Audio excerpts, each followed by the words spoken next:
Corey, why on earth would you want a comp gamer right now? What do you need comp for?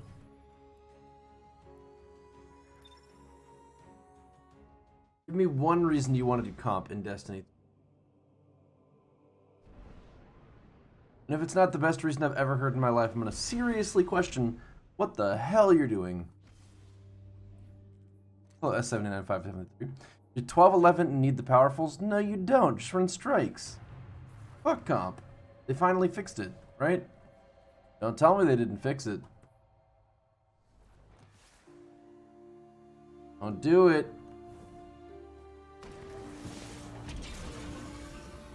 Morning, Robbie.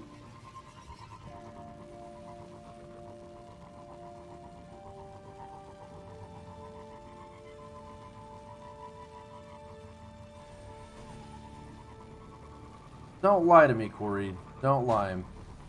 You're saying that Glory is by far the best way to level again for like the 55th time? No, no, no, no, no. No, no, no, no, no, no, no. No, please, no. When will they learn?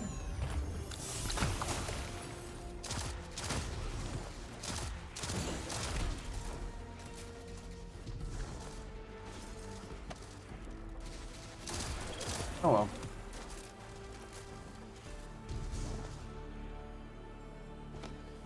On the bright side, I don't feel like I have to do that.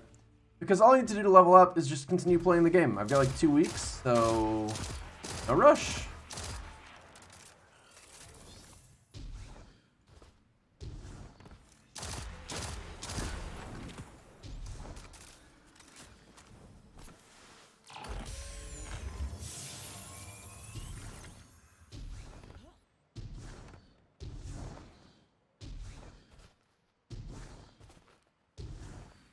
You start at 1203, you're 1800 glory, 1211 gear score. Okay, but the question is, how long have you spent doing it?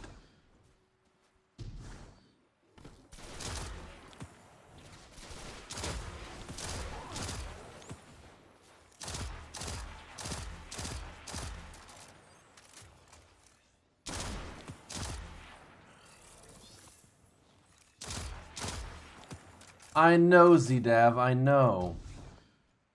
Do you have any idea how much I would love to just kill the Nightmare of Ashihama for like 25 hours at least?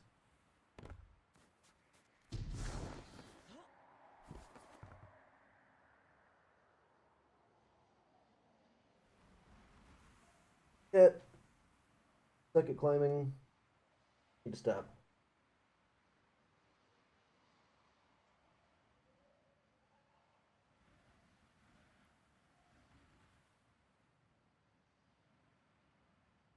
No, what'd they change about Nightmare? I saw when I logged into that this morning that there were changes, but I didn't see what those changes were. I don't know anything about it.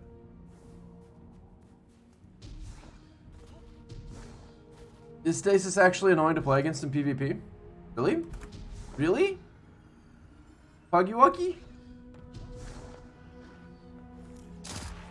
Hey, Soggy Bredman.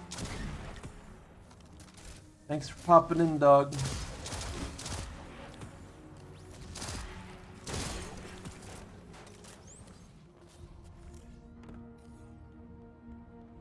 Half for big groups? Half what? When fighting nightmare groups of 5 or more, 200 will be added to her shield and 30 to her totems, down from 400, 600 respectively. Oh my gosh. Wow. Why in the world would they change that? That's actually such a weird thing to change.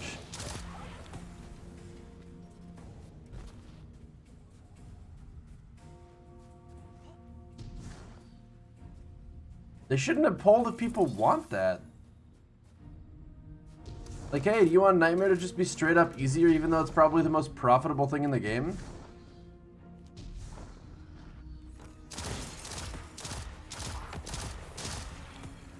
Like, a change that I would have liked to have seen would have been something allowing it to be possible to realistically do it in lower group numbers than 5, but making it straight up easier for people who are in groups of 5 seems stupid.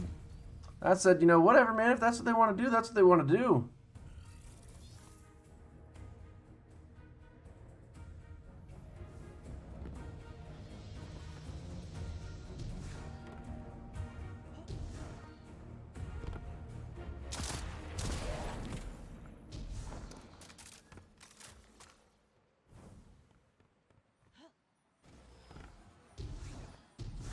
Vigilance Wings meta? Ooh, yes, finally.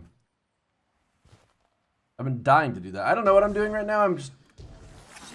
The game tells me to press buttons sometimes, so I just press them. So.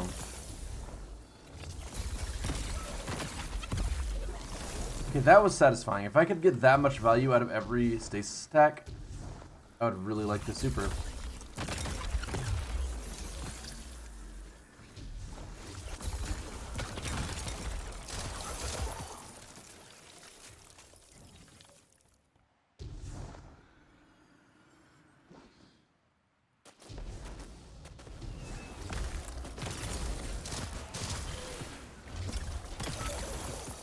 Yeah, that's actually the appeal. ZDAV is that it is pretty looking and nice. Not actually that strong.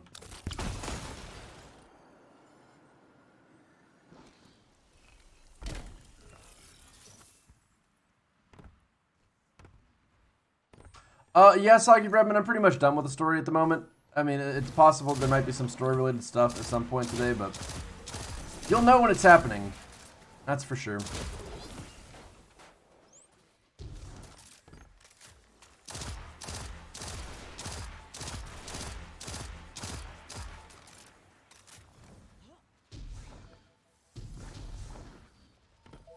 Thanks. I love you too. Julian Berlin, thank you very much for the 51 months.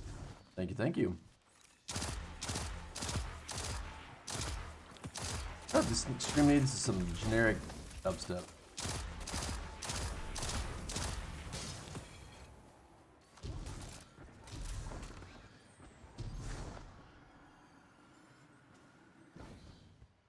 Well, there's no light level farming bugs, but it also doesn't matter because getting 1230 is going to be easy.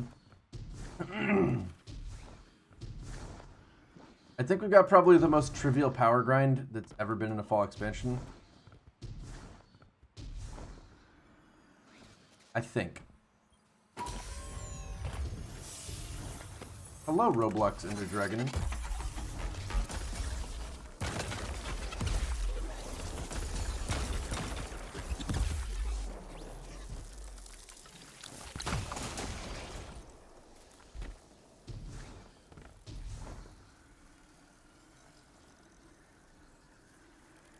Guess there's no enemies for me to kill.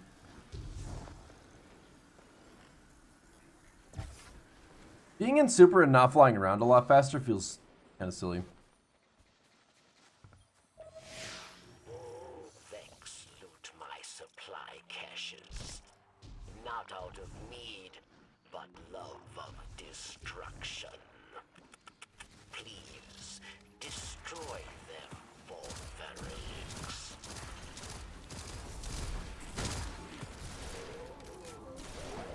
I really wish that this little extra Elio that's hanging out with me would just fire at the max fire rate of No Time to Explain.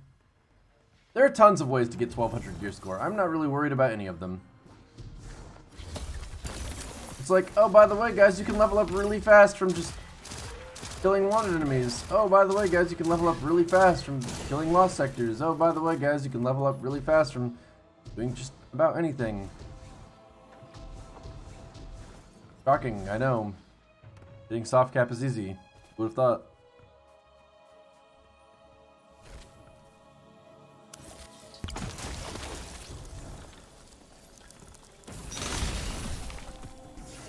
Save. You're welcome. You're welcome, I said. Get out of here.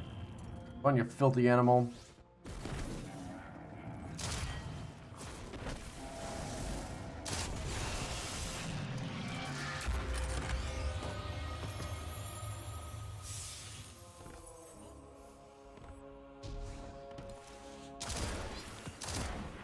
That comment's more directed at the community than at you, Corey. It's just so silly. Oh my god, I did like nothing with shatter damage. How's that even possible?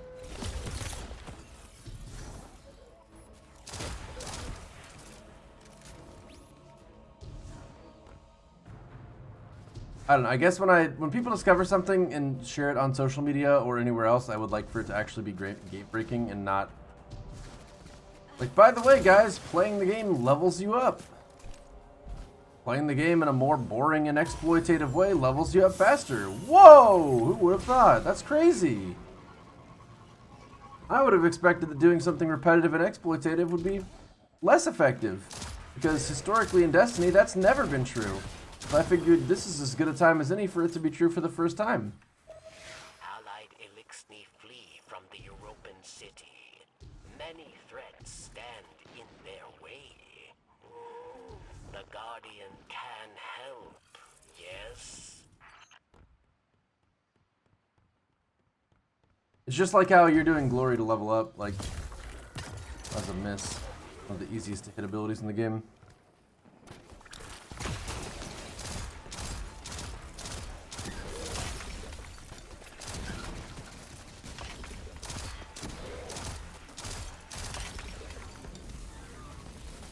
How in the world did was I sliding on this ice, or was I making that up?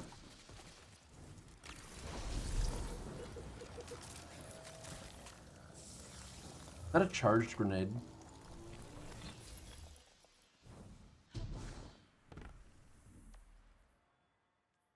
Okay, let's see. Requires salvation grip. Then we need to do this, don't we? No. No. No.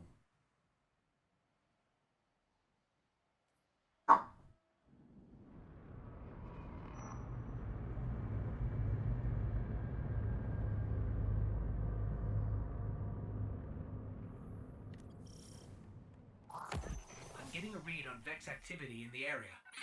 Let's go see if stasis can stop them in their tracks.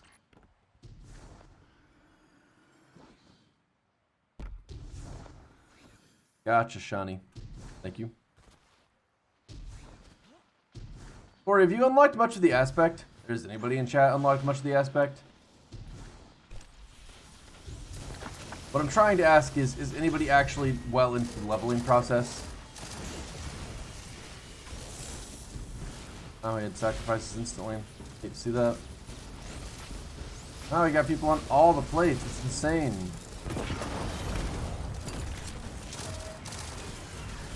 Not to worry, I can just freeze some guys every so often. I am really, really helpful.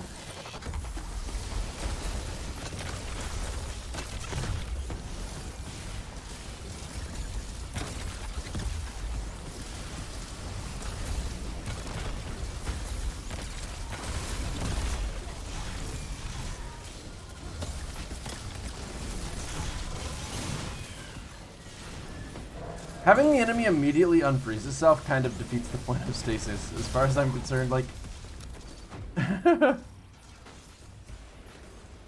Oh wait, we didn't have to wait a minute for it to allow us to do heroic. That's nice. That's some subtle quality of life going on.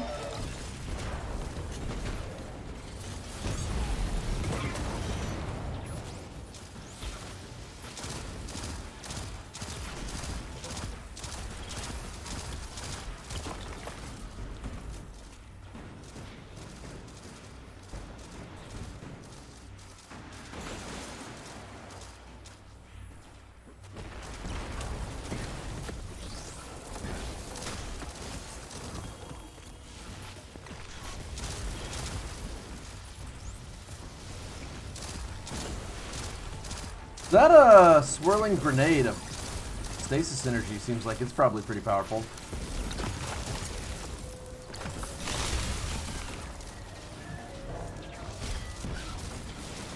I mean, probably. I can't really tell, to be honest with you.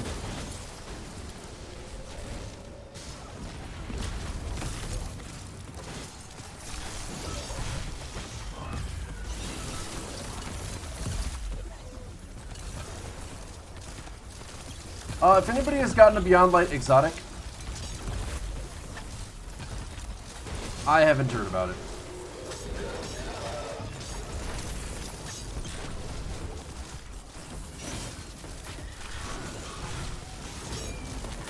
Why are all the enemies spawning in one spot?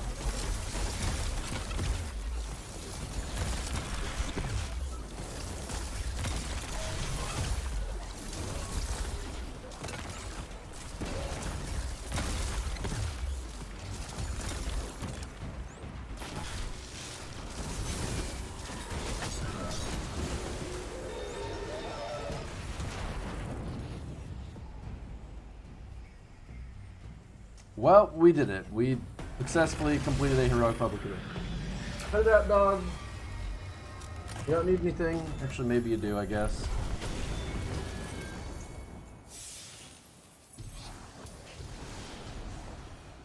Maybe I should take the dog out just to be sure that she doesn't think so I can not worry about it later. Okay, so we're doing okay on shatter damage. Stasis prototype. I don't really know the best way to get to fallen captains and servitors. I'm gonna guess they're all hiding somewhere.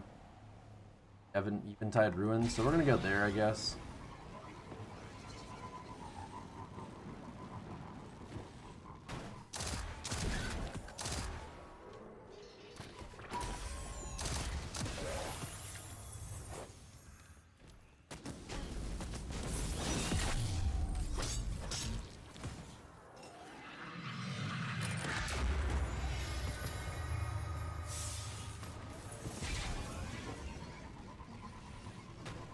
You know, I kind of want to check out this little cave real quick. What's going on right here?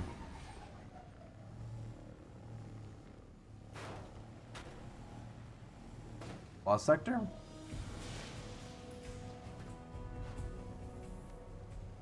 Looking like a lost sector. My interest is completely waned. Bro! Thank you.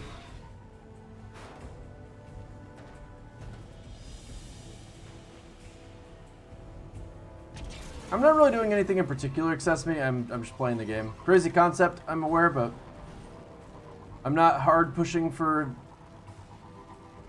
soft cap. I'm not hard pushing for any particular piece of gear. I'm just doing some of the stuff that I've got on my to-do list, and maybe I'll get an aspect along the way. That would be cool, and if not, that's fine too. Playing the game at the moment. Because we've got so much time before we actually have any crazy stuff releasing.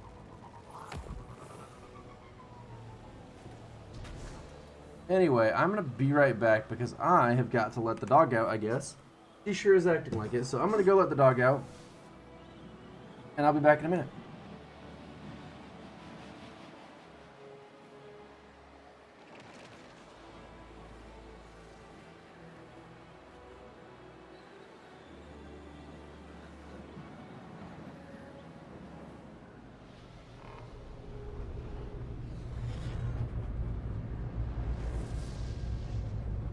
Elixni come again to drill for Glimmer, and so comes your chance to disrupt them, Guardian.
Alright, I'm back. Hello, streamer. I hope you enjoy Beyond Light more than yesterday. Buddy, that you played Destiny 2, get to do Beyond Light last night, which you didn't expect was cool. You spent 6 hours in an EDZ lost sector selling your soul to Satan so you could reach 1200. You're bored now.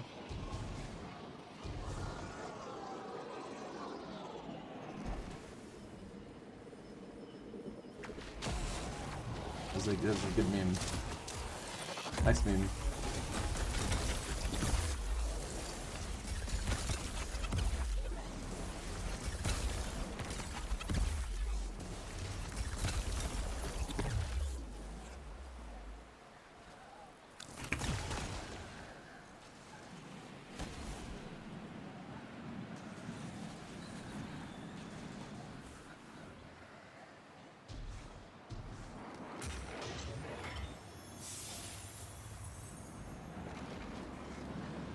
Yeah, 7 Seraph Officer Revolver is actually going to be pretty strong now, huh?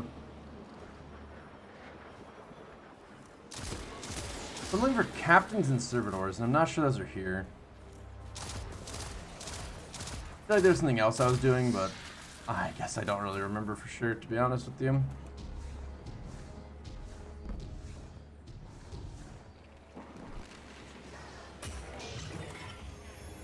I guess I was freezing more enemies to death. But the whole Captain and Servitor thing kind of takes priority. If only I knew exactly where to look for them, that would probably speed this up, but I don't.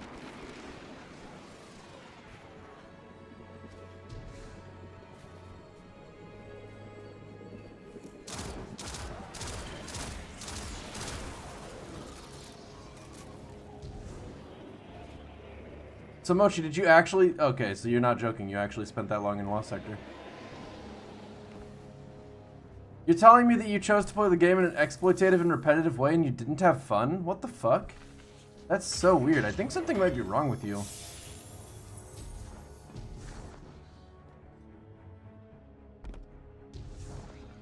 you talked to a doctor about that?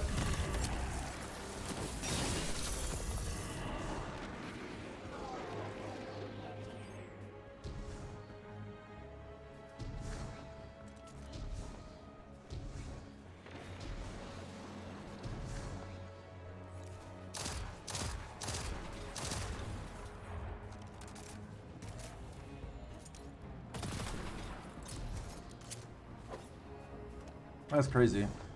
I think in all my time playing Destiny, I've never heard of someone having any kind of negative response to doing the same thing over and over again. In fact, I'm pretty sure that's why most people play the game. You know, rumor has it there's people who've been farming the Lost Sector on, the Winding Cove since release. Like, since the very first time it came out. You know, I used to give you a bunch of exotics, like that was the meta way. I think there's people who have been doing it just ever since. Like a lot of them. Yeah, exactly, DCI Riku. As we all know, the best way to measure out whether gameplay is fun or not is to just keep track of the metrics. I mean, big number, much fun. It's pretty straightforward. Which is exactly why it's so weird that someone, like, someone super fucked up like Mochi could go in there and not claim to have had a fantastic time from start to finish farming it for 6 hours. It's so fucking weird.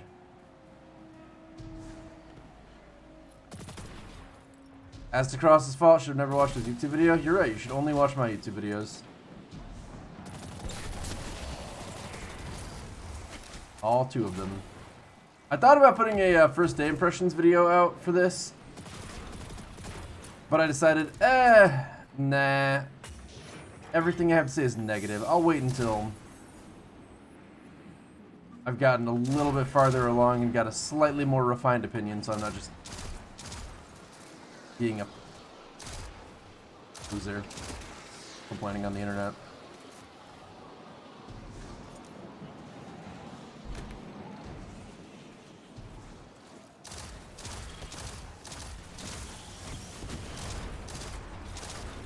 But yeah, if there's anybody you can trust to give you bad advice, it's someone that's played the game for 1 day, because it's been out for 1 day.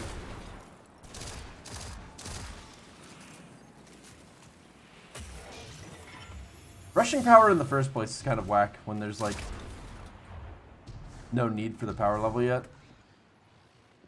If it was something like, you know, later tonight the Forge is going to release, so you better be power level ready for it. That would be one thing, but as far as I know, we don't have anything like that right now. What's the worst thing so far? The worst thing is the lack of best things. There's no specific aspect of this is bad, but it's like I'm not seeing a whole lot of I'm not seeing the introduction of an artifact. I'm not seeing the introduction of champion enemies. I'm not seeing the introduction of like new best in-game subclasses. I'm not seeing huge new areas worth exploring because they have things like bosses, secret missions, emblems. Like, granted, we're pretty early in, so if there are secrets, we might not have found them. But just like the fact that there's not lore collectibles, dead ghosts. I don't know if there's like cats that you can feed. Maybe there's an equivalent of that, but I don't know.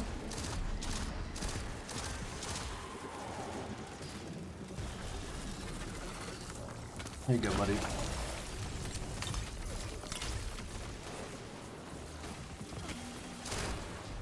I hear Servitor. No, he's killing it. Stop.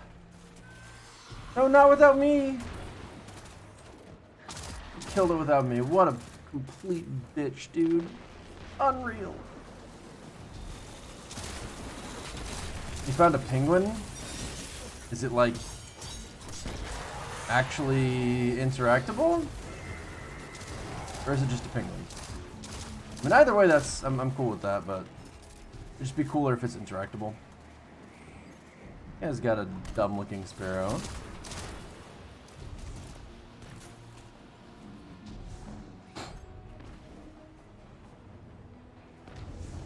Maybe we do need a sunsetting part 4. Maybe it's almost time. 2 more captains, 5 more servitors. Where would I be if I was a servitor? Finish the saga? Why do you think that the 4th one would be the finish to it? If I get one more weapon that's a complete reuse of a, like if there's a long shadow again, where it's a weapon that released in Beyond Light that is the exact same as a weapon before Beyond Light, but with a higher level cap, I'll make Sunsetting Part 4. Okay?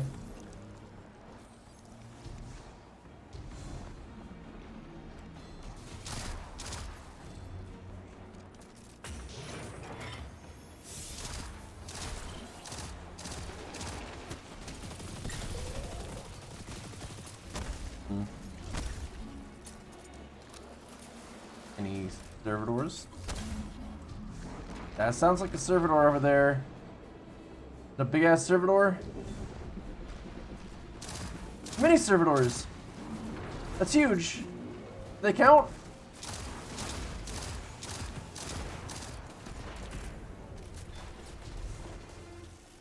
Why is he aiming at me? Fuck off.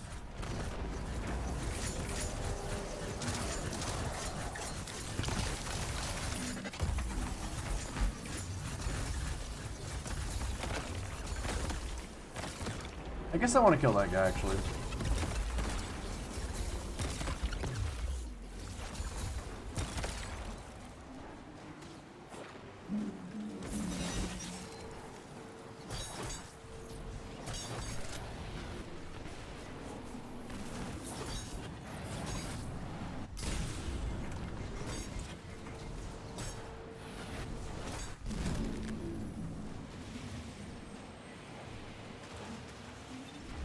Excuse me, I don't know what you want me to do with the super. The super just does not have that much strength to it yet. Maybe when I unlock the aspects it will, but for the time being, it's just not a strong super. I don't know what you want me to say. Hey, where's the brig? Where'd he go? I was killing that guy. Are you kidding me?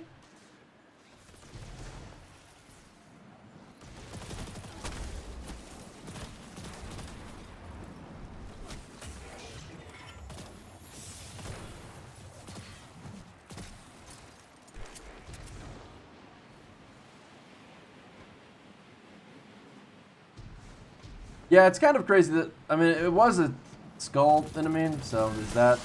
Probably like way over my light level, but the fact that it literally did 0 damage is a little whack.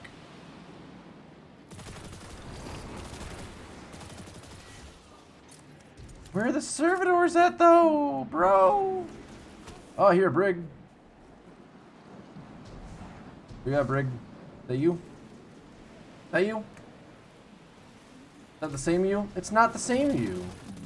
You're not even what I want to fight.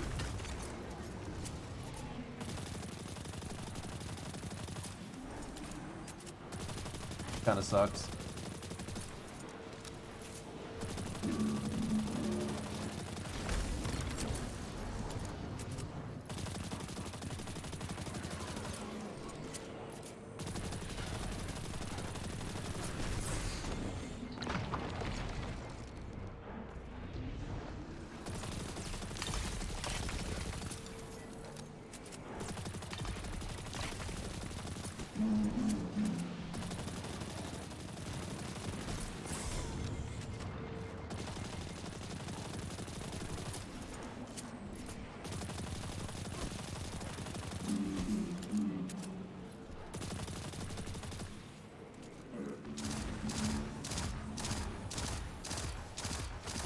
Wasn't Rise of Iron in a pretty snowy wasteland kind of space too?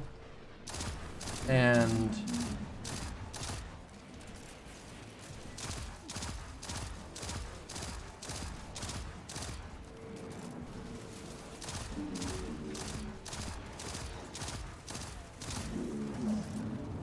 don't worry, buddy, I got you.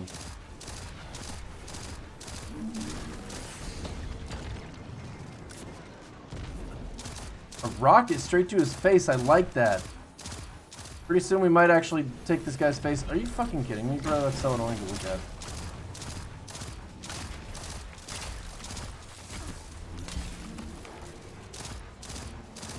Bro, your face needs to come off. It's annoying.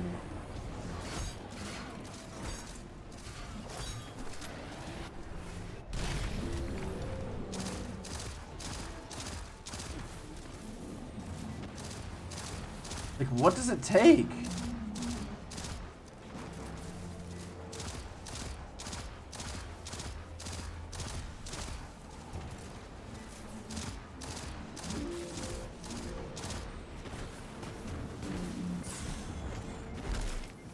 Okay.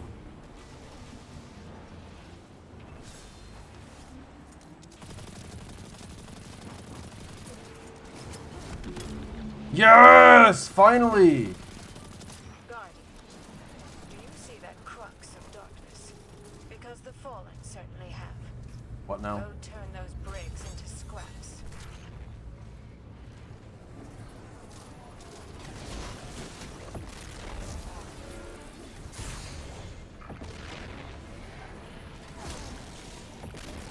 Christ alive.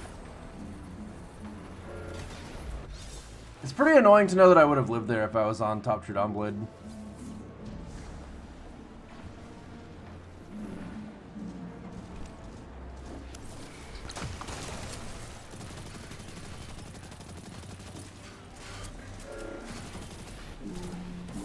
You just died. This is ridiculous. Of course he leaves a path of fire under him.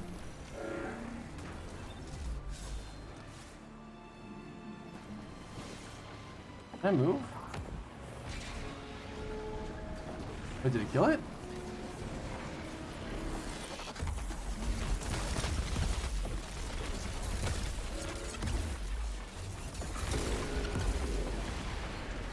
Did it, guys. We killed the brig. Got a hailing confusion kinetic weapon and a here always peace. Zen moment unrelenting. That's actually, I guess, like if you wanted a scout rifle for some reason, which is crazy, but if you did, I guess that might be okay.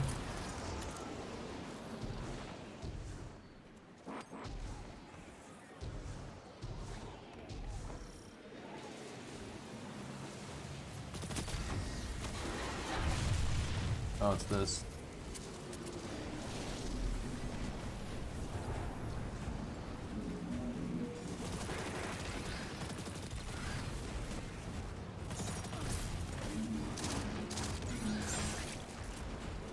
Listen up, man. I'm just trying to figure out if this activates the Heroic Public event. I need you to not do that.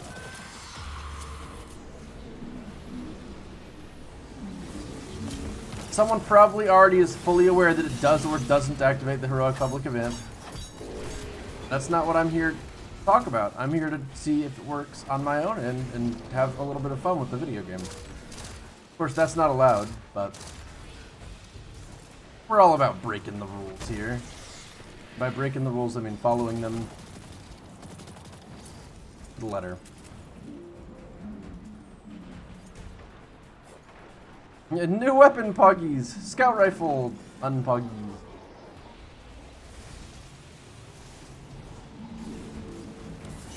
Why don't these guys count as servitors? If I recall correctly, there was a servitor in the one that was the raid boss.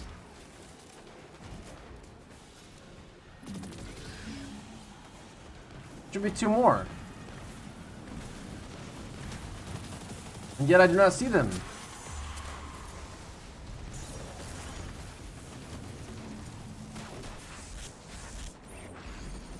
Where are they?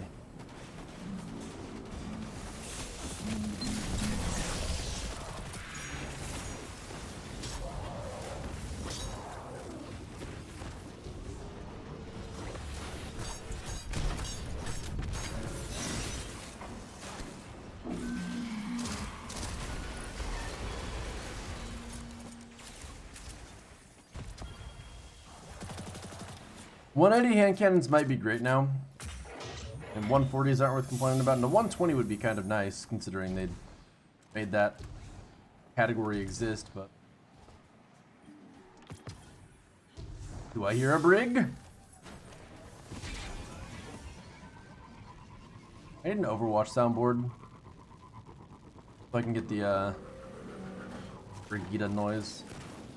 Fuck, dude, he's got that crazy-ass health bar again. There's gotta be a special weapon that's gonna help me with this.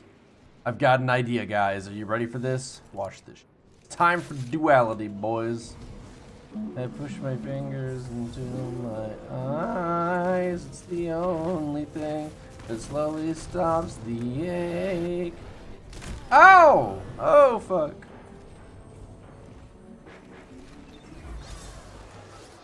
Only I had rallied the flag for that public event, that would really be making a big difference right about now. Alright, buddy, I need you to not kill me.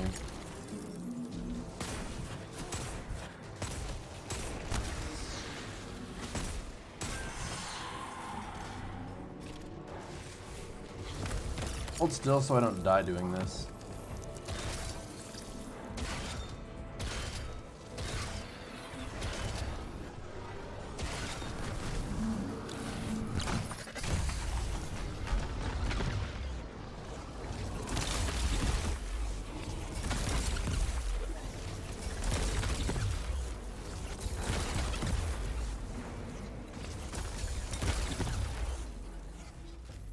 I need ammo.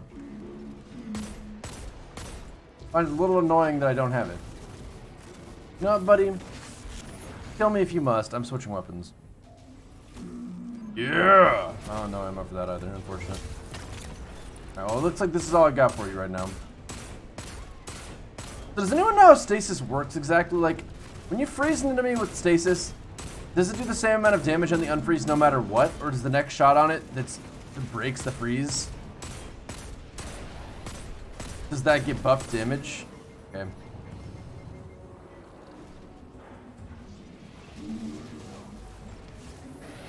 Why would I want to use a slug shotgun shot when I could use pellets at close range?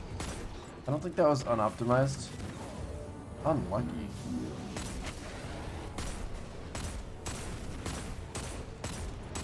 This Raxon guy and myself are just like the only ones bold enough to challenge these fools. We're like, alright, this guy's way stronger than anything we should be fighting right now, but we're gonna kill it anyway, because we're not no bitches. I ain't no bitch chef.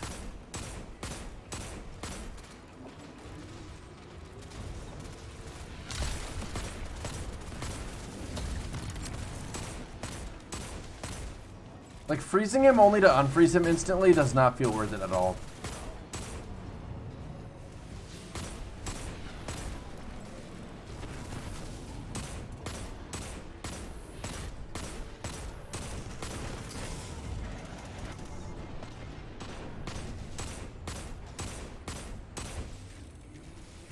Okay, so that's all the ammo it's gonna give me.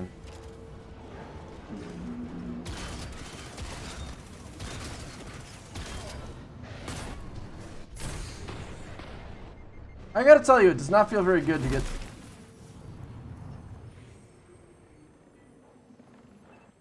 Wow! Gosh, that's obnoxious. Like, what am I supposed to do? I don't have ammo, and I don't get ammo. Okay, whatever, it's fine. Why, Valor? What's wrong with that?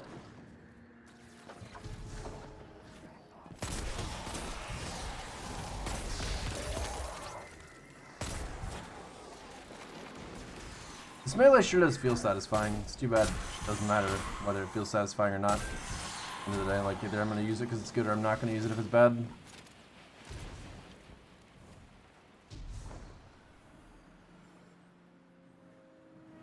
Well, I'm glad to have provided that for you, Sasha. Now, could you provide 3 servitors for me? 3 parentheses number 3 servitors?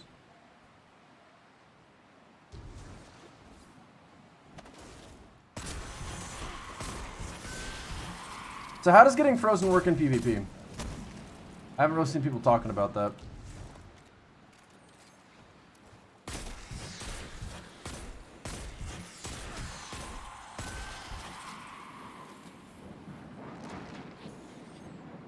You get frozen and die. Oh. Really? Hello? Does wind actually push your sparrow? Hold up. Oh my god.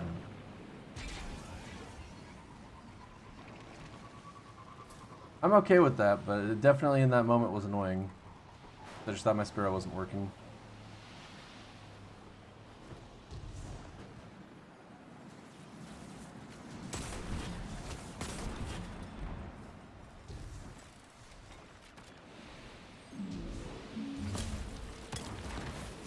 Oh boy, you know what that means? That means we can get our very own clip. Like they did in Overwatch of Calvin getting CC'd to death as Reinhardt by Brigitte and Roadhog and Doomfist. Except we'll be able to do the same thing with popular Twitch streamers in the Destiny directory. Where we'll just have them be,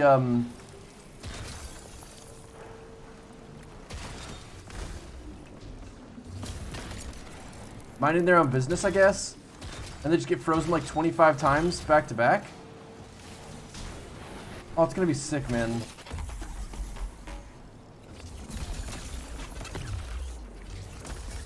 Oh, okay. That's... I guess I'm experiencing networking issues. Let's look at this status from Glad, shall we? Oh no, he's just gonna freeze the guy using Spectral, isn't he? Where's he at? Where's he at? I'm gonna slow him. Alright, I'm here, I'm here.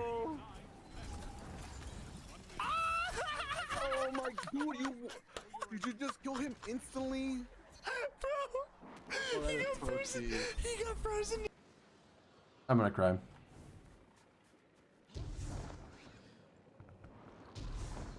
Just telling me the one place that's actually really strong is the place that I don't care about. A supply route. Build food stores for the needy. Will the Guardian clear? How do they come back from that? What the fuck? Because that seems like that's obviously horrible. Like, why would you ever even consider using any subclass that's not darkness if you can just be like, boop, and then prevent a Spectral Blades from eating your ass? Like, Suppression Grenade was hard to use, but... that...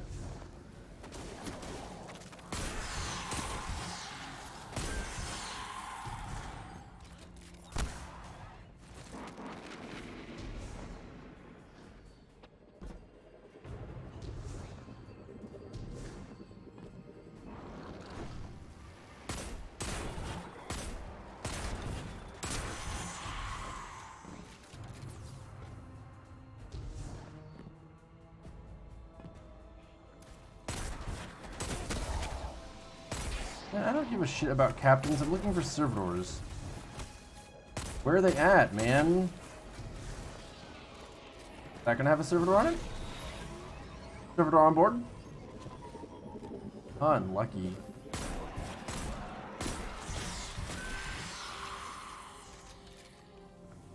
Once you get to 3,600, you never touch a PvP again? Okay, Corey, nice lie. Who do you think you're fooling exactly? We all know as soon as it's like meta for any leveling, you're gonna hop right back in there. You chose to be there. You're choosing to be there now. Who are you fooling? Tell me there's no other way you could level?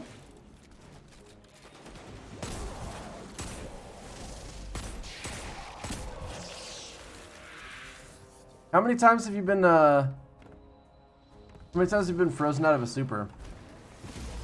Better be absolutely zero. Better be zero. Not even once.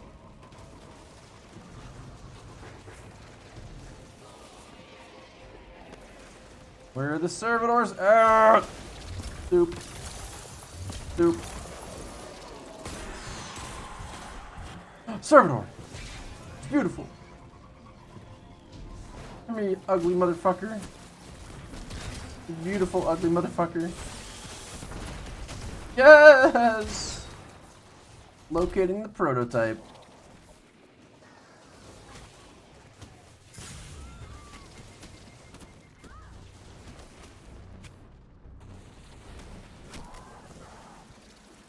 I don't even know what the fuck I'm looking at there. I'm gonna go talk to Varix. None, because you just speed around the map trying to stay away from that shit? Oh, okay. What you're saying is the only thing that's able to compete with it is something that's also broken. That's always fun.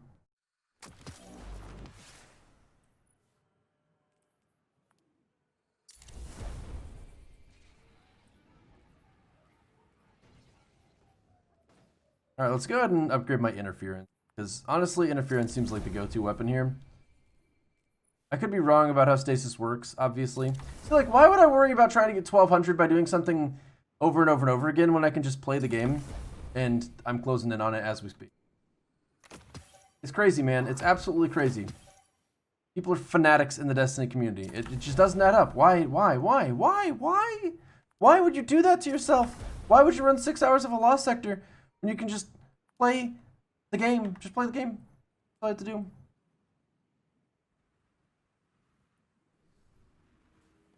Okay, buddy. Top true down movement isn't busted. The other classes just don't have good movement, which Bungie needs to give them. I don't agree with that at all. I think in the landscape of all the other classes not having good movement, one class having good movement is busted. But I do agree that the other classes should get better movement rather than taking away top true down's movement. Like, it's not that it is just inherently and unavoidably busted no matter what. It's just, you know, it's in a vacuum right now, and in that vacuum it looks busted. Can't get it out of the vacuum because the vacuum is the game, because it sucks. PvP, that is.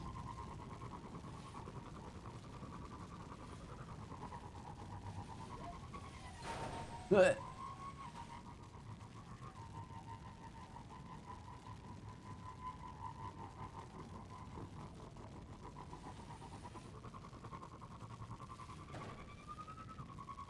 So guys, have you been watching? Any content creators out there that are like really selling you on this whole stasis bit?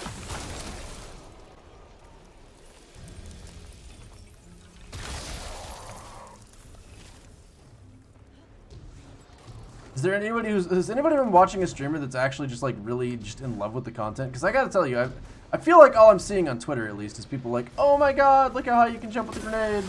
Oh my god, look at this crazy kill I got in PvP.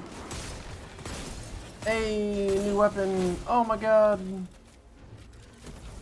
Super exciting, cool stuff. And I'm over here like, are we playing the same game?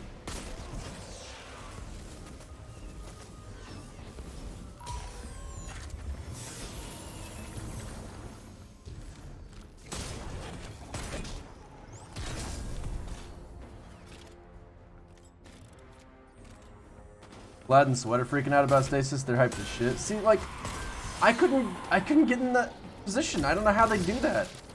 And that's why they'll always be more popular than me.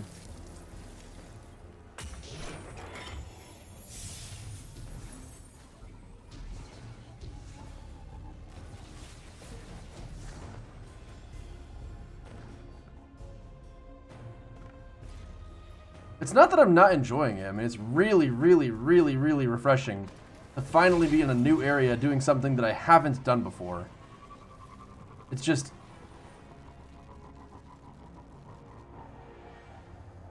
if other people are getting hyped, I want to know why. I want to understand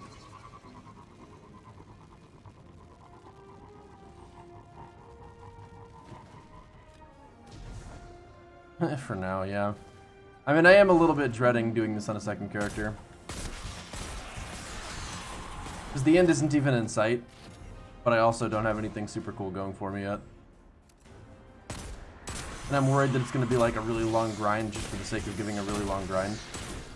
I'm getting signals of a new darkness hotspot, which means, of course, the Fallen aren't far behind.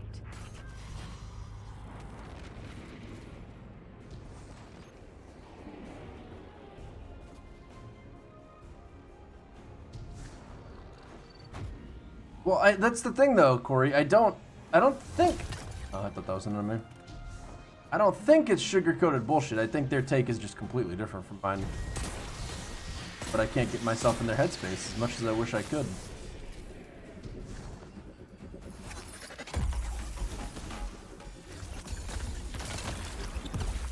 Oh.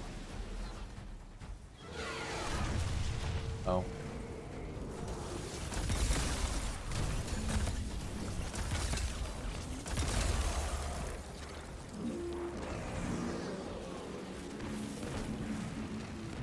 The sound effects on Stasis are really enjoyable, I must say.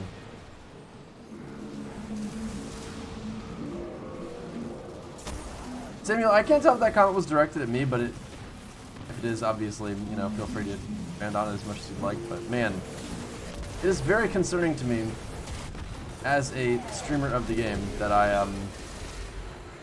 my internal dialogue is like, I feel like pretty consistently things that people would not want to hear. Not where you want to be as a content creator.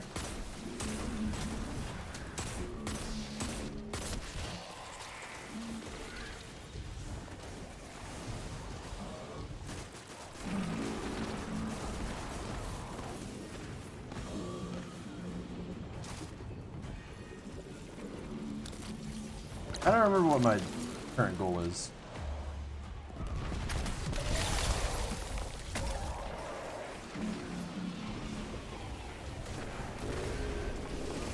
I think I'm pretty much just getting stasis kills, and there's still something else that I need to be working on, but I don't remember what. I feel like that's probably exploitable. You guys booping you as hard as they do. I mean, I don't think Beyond Light is bad.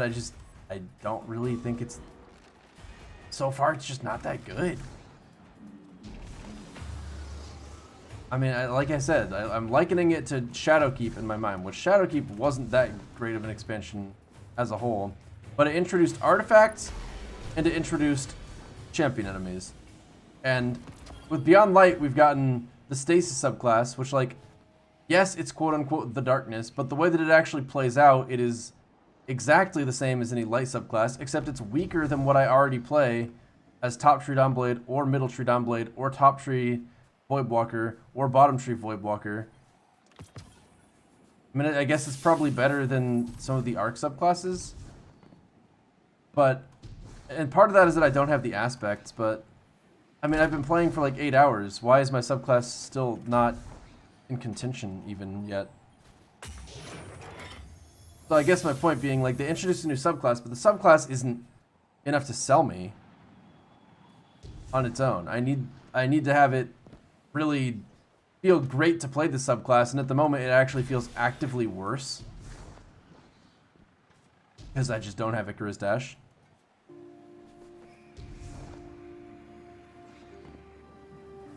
Which is like, that's a pretty specific problem.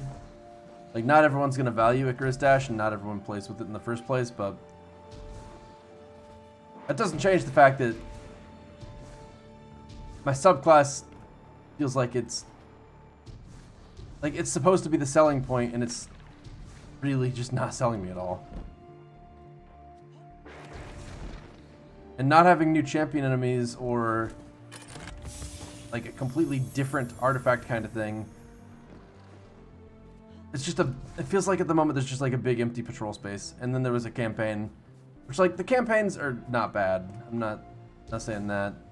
But this was probably one of the less compelling stories they've told through the campaigns to me.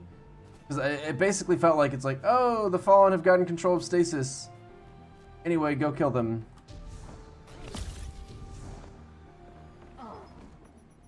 And like, I don't know how many times that's happened to me, but that is so fucking annoying! Ah!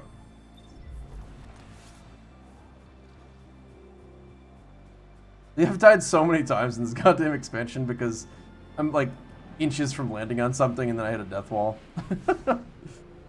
God damn it. I agree with you for the most part of it. Beyond Light so far it hasn't been incredible, but you've been comparing past full expansions to day one of a new expansion. There's so much that still hasn't happened. We haven't even seen Uldren yet. I mean, you're completely right about that. And I'm not giving it as much of the benefit of the doubt as I would like. But I feel like every past expansion, even on just day one, had a hook though, at least. Like, my problem with it right now is this hasn't had a hook. It's not like, unlock the artifact and look at those ridiculously overpowered perks that you can get through it. Or, you know, welcome to the Tangled Shore where you're fighting all these really unique enemies. And, oh look, now you're in the Dreaming City.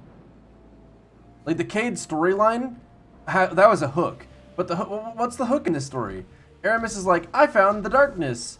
I'm going to kill the Traveler because I'm a little bitch. And I'm petty.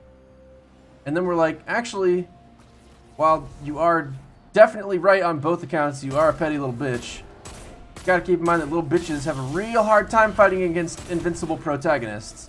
And then we swoop in and kill all her council, and then kill her. And like, I mean, the difficulty of the missions was pretty good. I think that, like, I would say that, like, difficulty-wise, the campaign was probably my favorite so far. It did not feel like I was able to just walk right through it, which is a nice change of pace. But I guess that just doesn't change the bottom line. Ow, man, don't be like that. Oh look, and now you're frozen. Hey, you're a frozen little bitch. Sucks, don't it? Hold up, wait. Can I... Damn, I thought I'd be able to freeze him. Whatever.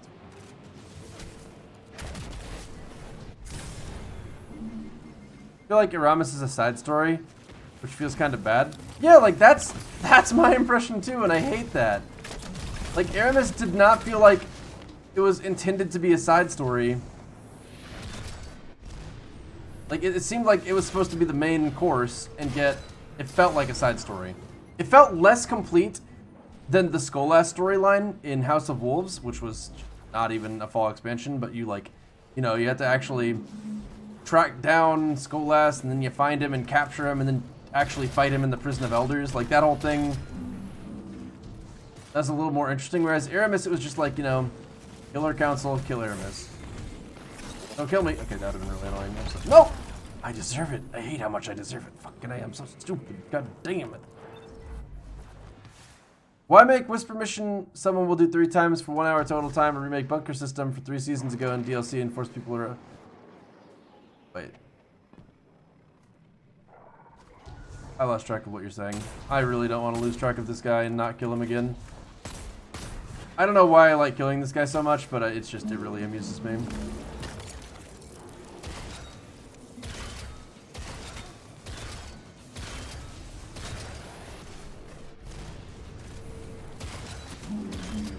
I mean, having a special weapon on is really great, I've got to say. I don't know what I was thinking not wearing one for an extended period. Oh wait, yeah I do. I don't have a good special weapon for my energy slot. Oh, Simmeries.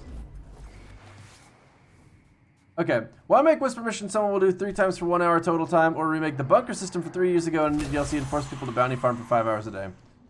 Okay, so answer that question, which is not that bad of a question, but also kind of bad of a question. Basically, if you don't make those whisper missions, people stop caring about the bounty simulator. Like, the bounty simulator only supports itself because we know that there are high points of Destiny that have been sick in the past.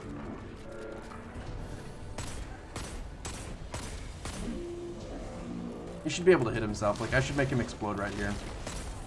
That should have been a 900 IQ play.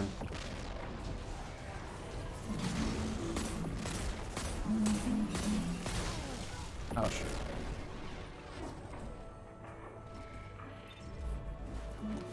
We saw Aramis and the Drifter so much throughout the trailers, and tensions were expected to be high between them. We saw them once in the cutscene, and they haven't said a word since. And because people are addicted to this game, hey, you can't call addicts addicts. That's insensitive.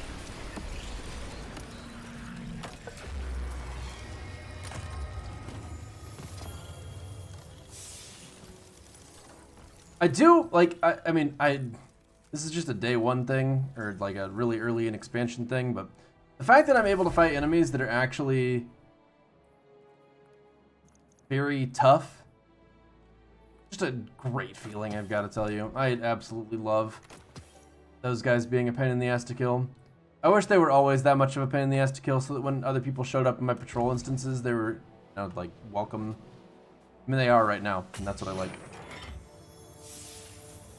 Yeah, the storytelling I feel like they did a decent job with, in terms of it being not purely just the missions, but like the fact that they had... Who the fuck do you think you are, buddy? Running technology, like he owns the place. Hey, I got Rice Reborn key codes. Find out where I can use those.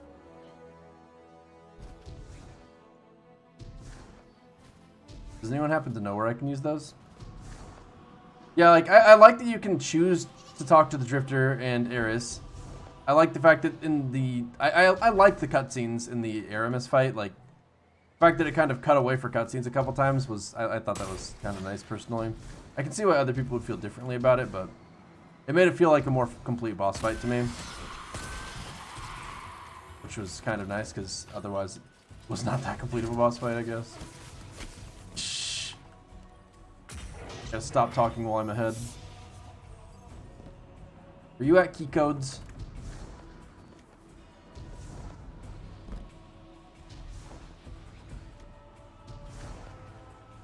See, like this right here is also something worth noting to me. Oh, hey. Success. I've seen people that are like, oh my god, you can jump so high with the grenade. That's so cool.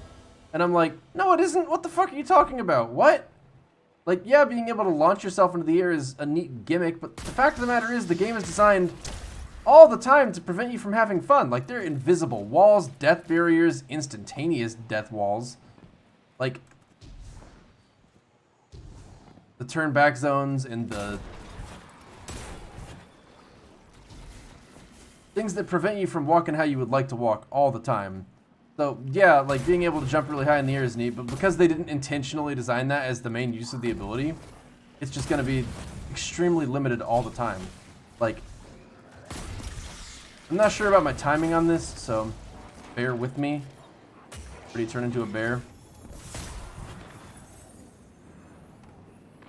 But like, if I want to fly up into the sky right now, I can throw my grenade and double jump and pop super, and it's like, oh look, I'm really high, woo!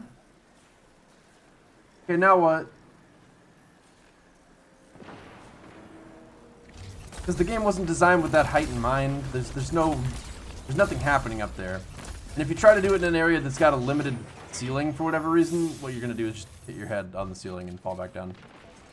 I agree that the infinite stasis powers made the fight kind of trivial, but I think that they wanted to just sell us on having fun with stasis, so I didn't mind that too much either. Like, I feel like they made us fight a little bit nice before they just handed us the dub.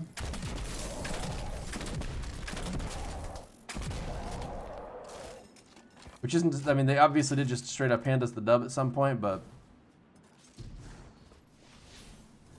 I didn't mind having the powers to full extent at first, or in the middle of the fights. feel like this is what I'm talking about. Can I please just go back there? Why do they do this to me? Just design a wall there if you don't want me back there.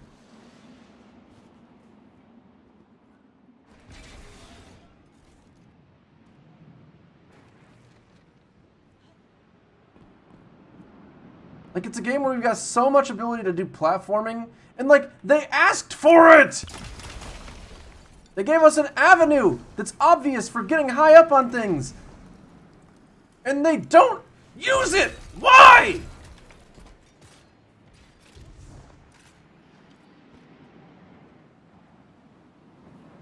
The raid's like November 21st, I want to say.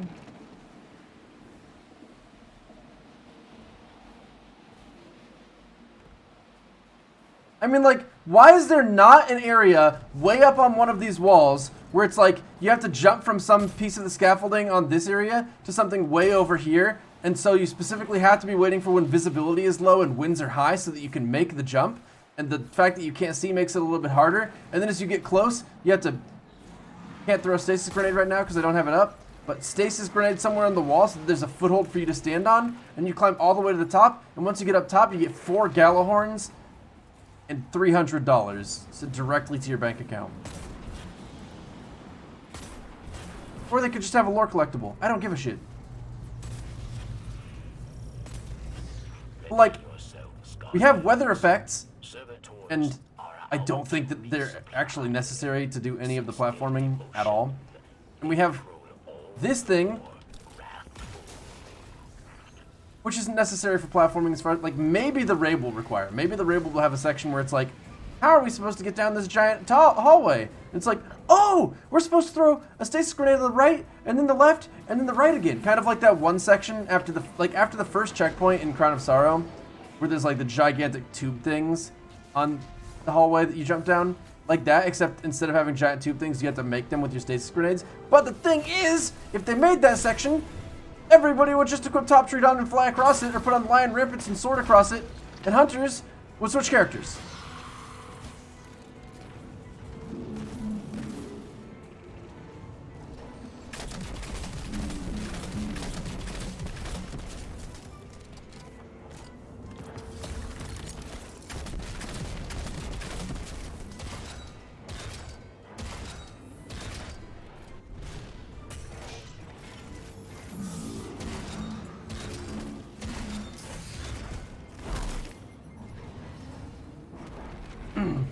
You want a game with perfect level design, challenging gameplay, plethora of loot choices, visual spectacle, and genre creating? Tomorrow is the release of Demon Souls. See... What? Hey, I did something apparently. What the fuck?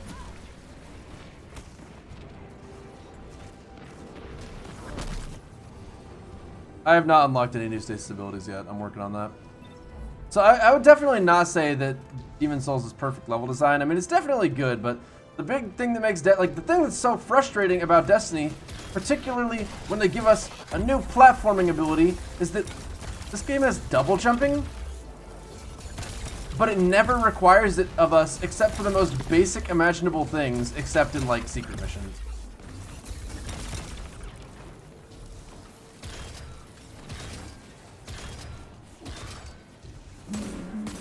Which just leaves me thinking, like, why is it only in secret missions? God damn it. You give us this great opportunity for platforming and just don't do anything with it. I mean, it's genuinely like if they gave our characters a double jump and then made all the maps one floor.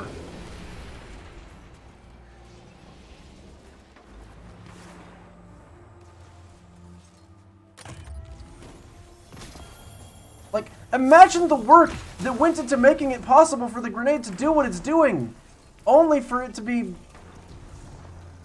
unnecessary 100% of the time. Why would you do that to yourself? Why would you do that to me? Doesn't add up.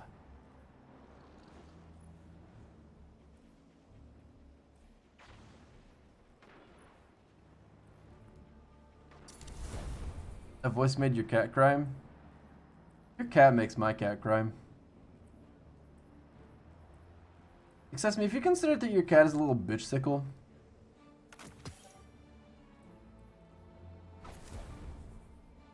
I like that. Got some real babushka vibes going on here.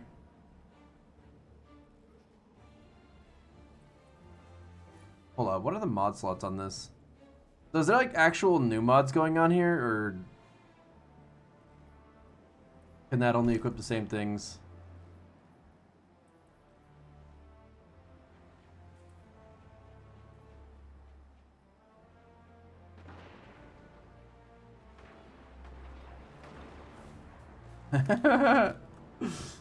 I've got a little hood. That's so stupid. I love it. Okay, well, I've got a new favorite thing in this expansion. I still haven't figured out what to do with these Rice Reborn key codes. Am I in Rice Reborn right now at all? Oh, I'm not. I'm not! That's the whole problem. Oh! Okay, well. Moving right along then.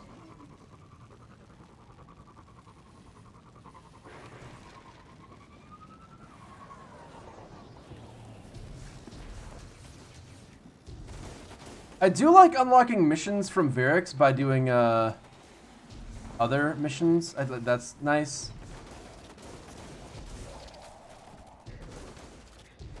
Wait, am I going the wrong way?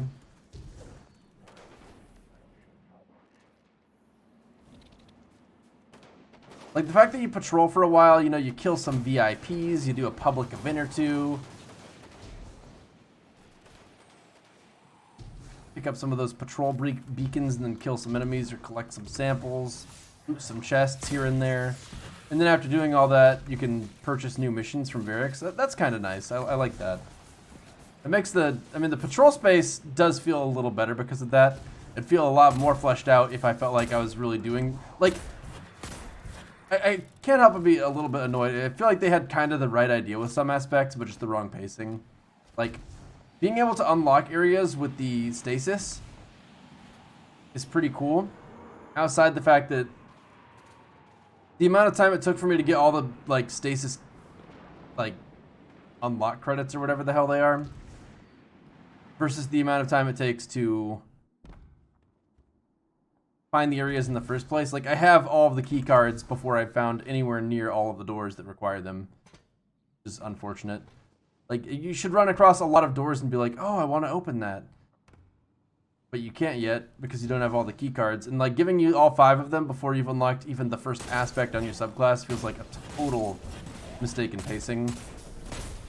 Where they really should have held off on giving you all the door opener bits. What am I even, like...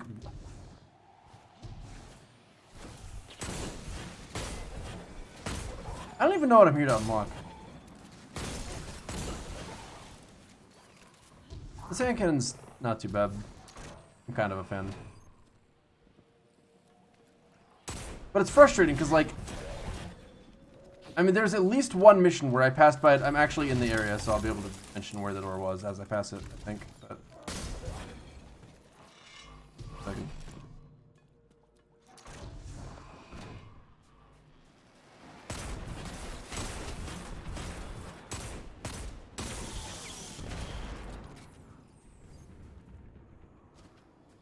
See, like, those lights up there, I kind of wish that they were a door, like that was a door, and it's like easy to ignore because as you're walking forwards, you're seeing that instead. But if it was a door that doesn't actually have like a balcony on it, so that if you notice it, you can actually come up here and it's either locked through one of the stasis key cards or Rice Reborn key codes or something like that. Kind of nice, but instead it's like just hold W. I mean, as another example of this being kind of unfortunate, this whole ledge right here, like look at that, a ledge. It's designed to be walked on. There's these things blocking it from view so you don't easily see that you can go here. But then when you get around here, look what you find. It's fucking nothing. What if we jump this way, though?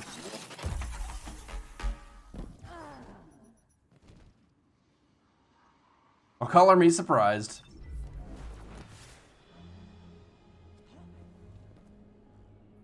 Like, I mean, you can't tell me that that doesn't look like an intended hidden path. What is this?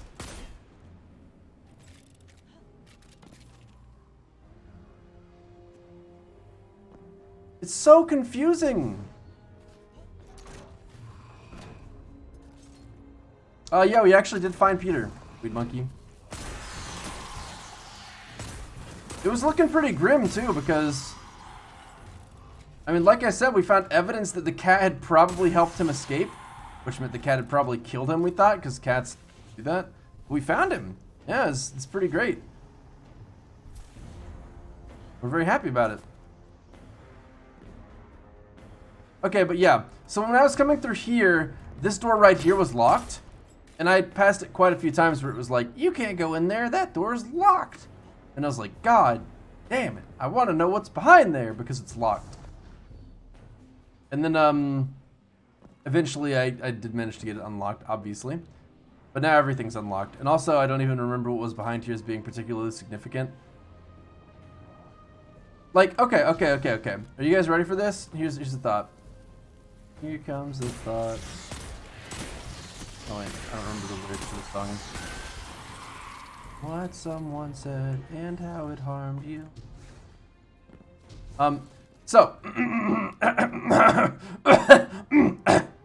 So what if you had a knockout list of exotics, or weapons rather? So like when you're looking at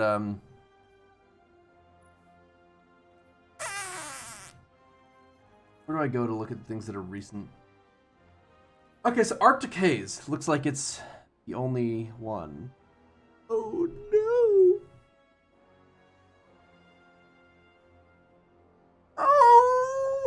Oh no. Anyway, so let's pretend that we're in a season where there's actual weapons, like for instance, Black Armory. So I mean, there's only these two auto rifles we're looking at right now. We're just gonna, okay. So like, let's say as you're progressing through the game,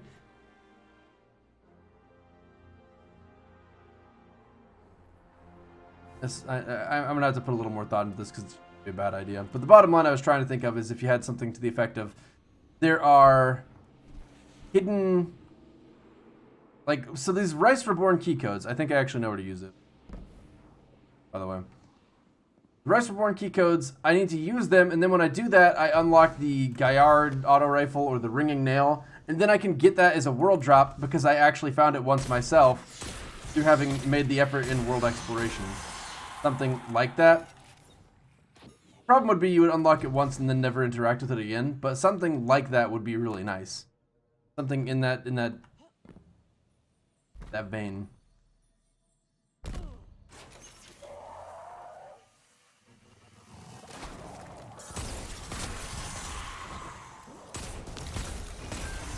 Don't do it! Who the fuck are you anyway?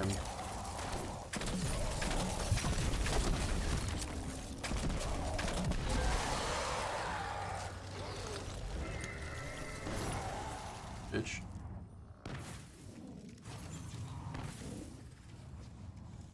The badges have all of them? Oh yeah, Weed Monkey, that's perfect. I'm gonna look at that in just a second after I go to Cadmus Ridge, or start going there. Okay, so wrong way. Okay, so we're looking at Season of Opulence weapons. Like, looking at this list here, right? By that list here, I mean it not take me out as I'm looking at it.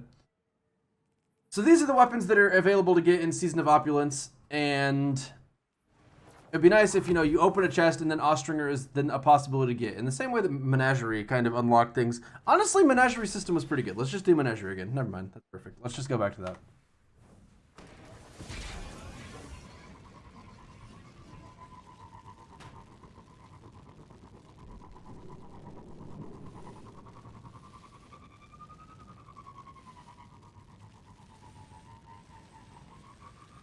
Vista, you telling me that you don't like getting frozen? That's crazy. I would have thought you'd really enjoy getting frozen out of your super. There were people who were worried about it, and I honestly didn't think it would be that game breaking because getting frozen every now and then didn't seem like too big of an issue. But then I learned that apparently you can get frozen just as hardcore. Oh my god, why are all of you guys skulls? Get the fuck out of here.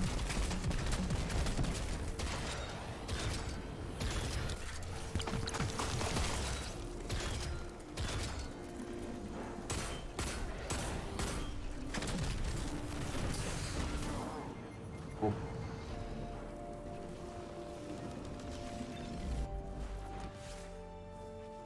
So do you actually think Crucible is unplayable? Oh hey, it's about time we got one of these kind of. That's a nice little cosmological detail, I guess.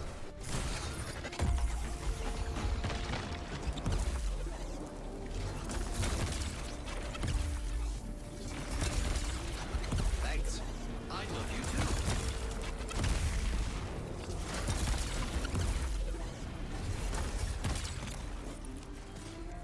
too. Jinx, thanks for the sub.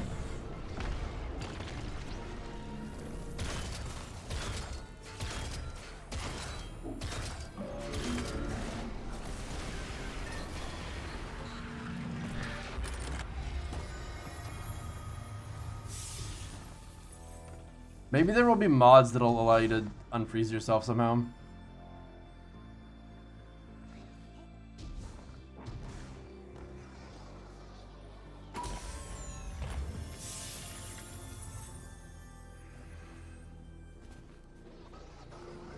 Oh hey!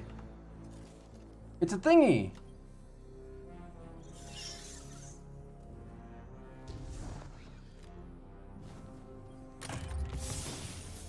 And that cave was a gold mine. There's just so much stuff. Holy shit, a collectible!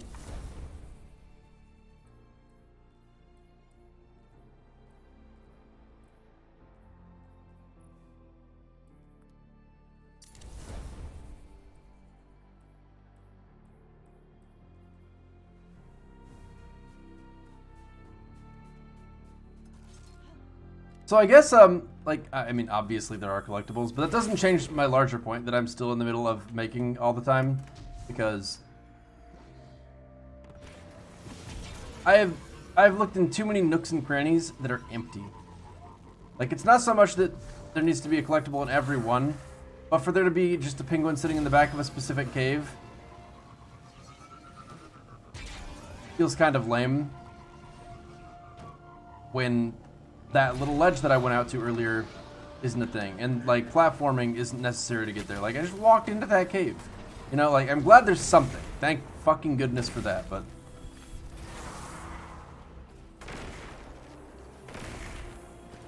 so did I just not pick up the data key from the other one? Like I kind of assume when it makes the whoosh noise that I'm good, but it did never hold the button, so it probably didn't work.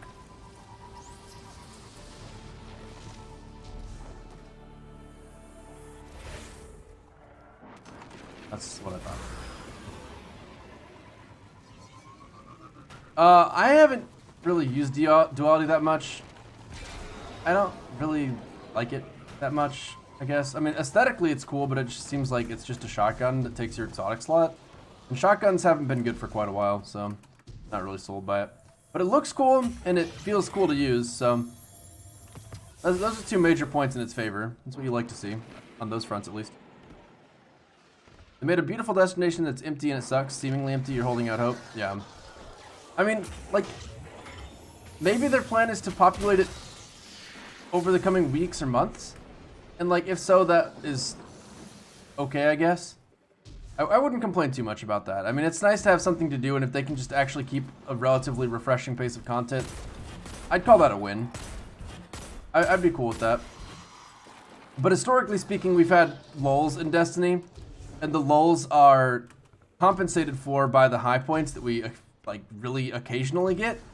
Like, you know, the year following the Taken King kind of sucked. But at least it was okay because Taken King itself kicked total ass. And the year following Forsaken was actually the best year we've ever had in Destiny, I would say, without, like, any competition. But, like, following Forsaken, it wasn't as good as Forsaken by any means. It was still a good year, but just, you know, not Forsaken the entire time good.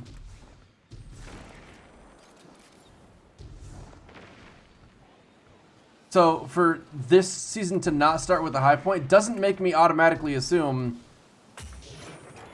all right, so the rest of it's going to be really good. It makes me expect, just like it always has been, that it'll probably be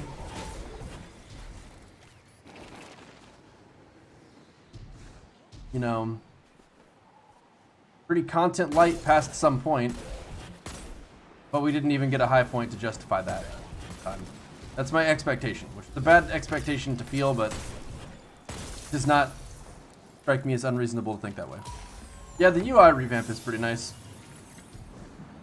Especially the, I really like the darkness subclass page. I think that looks fantastic, personally. So, like, if I was playing Dark Souls right now, I would think if I dropped down there, I was about to fight a giant dragon. Because it looks like a boss arena. But since I'm playing Destiny, it's actually just a barrow track that people use to get into this level. And I was just on a ledge that had no real value.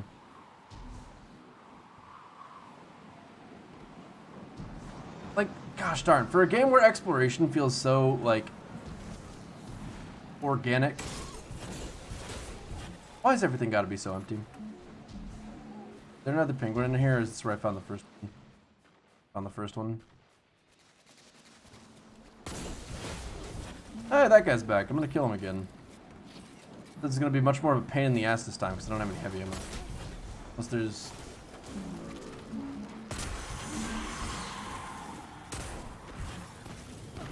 Oh, at least special ammo is a thing. Whew. How does this work?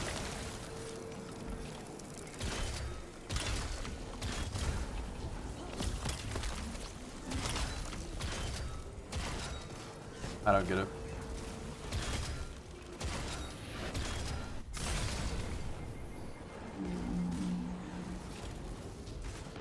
How on earth did I enjoy Breath of the Wild? Are you asking me?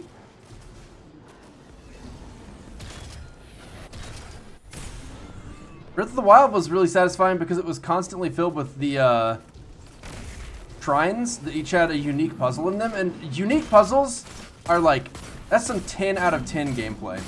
I mean, there's a reason that game is enormously popular, and puzzles are a big part of it. Because a puzzle does the perfect thing. Like, if you can make a gamer wants to engage with a puzzle, you have really succeeded. So, like, to elaborate on that a little bit.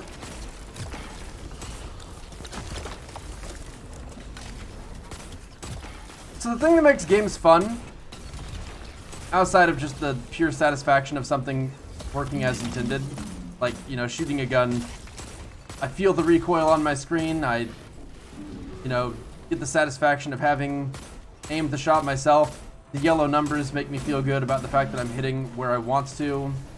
The enemy recoiling and staggering builds the sense of immersion. The sound design makes it engaging. All of that stuff adds together to create a fulfilling experience, you know? Like, there's that way to make games engaging, and that obviously works and is good. But definitely the best way for a game to make people love the game is by making them feel like they are doing something on their own that is clever in some way. And the puzzles in Breath of the Wild are absolutely brilliant for that reason, because there's a ton of them, and they are, for the most part, not that difficult. But the toolkit that you have through, like, your little magnet thing, and your ability to freeze time, and your ability to, like, build little pillars of ice, and your bombs that you can use to knock Link around if you're careful about it, and then the people who push it a step further and use that with combination with the stasis ability of that game, which is the time freezing one, I think. And the shield surfing to, like, cross gaps that you're not supposed to be able to cross, and bringing fire arrows into things where moving the fire itself is supposed to be part of the solution, and so on and so forth. Like, it gives you a real sense that your adventure is your own, because there are so many different applicable solutions, because you have a robust toolkit available to you, and the puzzle wasn't designed with a specific solution in mind. So it feels satisfying in a genuine way that a lot of games wouldn't be able to. Like, a standard puzzle game will be designed with specific solutions in mind, because it's really supposed to be a test of critical thinking and lateral problem solving skills, which, I mean, especially in the right aesthetics, can be a lot of fun with something like Portal. But those games aren't really for everyone, because not everyone wants to be mentally, like, challenged. Phrasing. And their gameplay. But Breath of the Wild wasn't specifically about the puzzles. I mean, there were some that were combat driven. There were some that were really easy to trivialize if you brought the right thing in. There were some that you literally succeeded exclusively on account of even getting in the first place. And then there were the Korok seeds, which I don't actually remember what you got for those, but I wanted to collect them for some reason. It was like you got more inventory space or something. So your character is constantly getting more health, more stamina, and more of whatever the Korok seeds got you as you're exploring the world. So each little nook and cranny gave you something of actual consequence. It'd be like if you're playing Destiny 2 and as you're running around, your weapons straight up start dealing more damage. Your ability cooldowns start getting shorter. But that's not really how it works in this game. Which isn't to say that it's worse, because it is a totally different game and comparing them side by side wouldn't be appropriate, but it is definitely worse in the world exploration aspect, because they don't seem to want to make that a priority in the game design for whatever reason.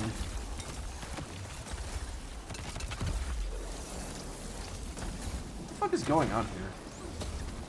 There's so many enemies, and like, why? The shrines are lame and the abilities lose charm so fast and there's hardly anything else to find in the world. I mean, you are more than welcome to that opinion. I totally understand why you might feel that way, but I mean,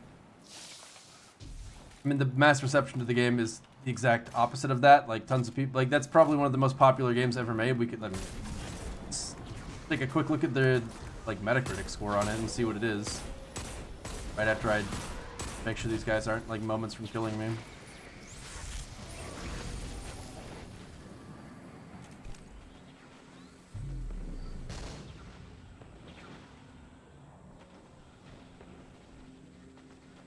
Didn't expect to actually have to click the link. Like a 97 based on 109 critic reviews. 8.6 for general score. I mean, that is insane. Is there like a leaderboards? The best games of all time. Why does Grand Theft Auto 5 get 3 spaces? That's so fucking stupid. Breath of the Wild is number 13, although it really should be 10 if we take out the repeats of Grand Theft Auto. Grand Theft Auto 4 is on there twice. Tony Hawk's Pro Skater 2, I think, was on there twice. I didn't know that Tony Hawk Pro Skater 2 actually deserved that spot. I mean, it was a good game, but I don't know that it compares to some of the other greats out there.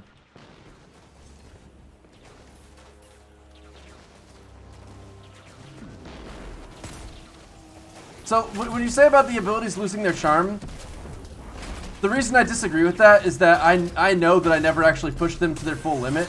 Like, the amount of different things that you could do that was unique with each of the abilities was really cool. I mean, most specifically, I know that when I was using, like, you use the stasis ability to, like, stop rocks that are rolling towards you in some ancient shrine, and then you use it to hold a golf ball still so you can smack it a bunch of times and knock it into the hole at the end of the dungeon. And then you can use it to, like, make a surfboard for Link so that he can fly across the map in the overworld. And, like, I mean, that's 3 uses, and I don't know the game super well. Bear in mind, date for Tony Hawk Pro Skater 2 is 2000. I mean, I played a lot of Tony Hawk Pro Skater 2. I really, really liked that game. I just don't know that it... I don't know, that feels a little bit high praise for a game that...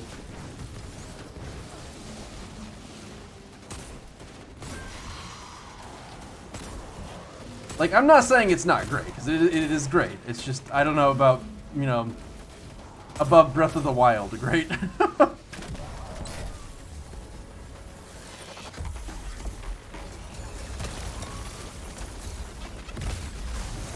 What the fuck is with this ongoing battle? This has been like so many enemies for so long now. Oh, are they finally done? Took a while. I don't think so, only Rubberneckin. Yeah, I got a long shadow quite a few times, Vista, but it wasn't annoying at all, aside the fact that I got bad rolls. I was glad that they were giving it to me because I'd really like to get a god roll on that again. I saw Cool Guy YT post that he thought that the changes to 120 hand cannons made them feel like a nerf more than a buff, just on account of the recoil changes. But I gotta say, I don't really agree with that. I mean, I completely see where he's coming from, so it's not that I like outright strongly disagree. It's more so that I have basically decided that fooling around with it is necessary to get it to feel as good as it's supposed to feel. They've got a lot of recoil, and honestly, the sound design doesn't really feel like it appropriately justifies it. Like, it feels kind of weird that they're as strong as they are, but... yeah, anyway, I guess my point is, like, I would like for it to have more of a ringing, echoing sound design, more like Ariana's Vow, because it just sounds the same as Better Devils did as a 140. I think exactly, using this weapon. And that seems a little wrong for something that is supposed to be just, like, significantly more powerful.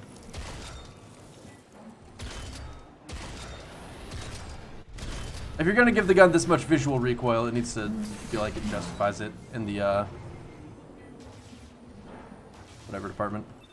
There are puzzles and collectibles and time trials in Toniac, to be fair, plus consider when... no, like, for the time that it came out, it was absolutely a great game. I mean, I can see why it'd be definitely one of the best games at the time. And I don't think that it doesn't deserve a high place on the list. It's just, like I'm saying, within the top 10, I feel like it's pushing it.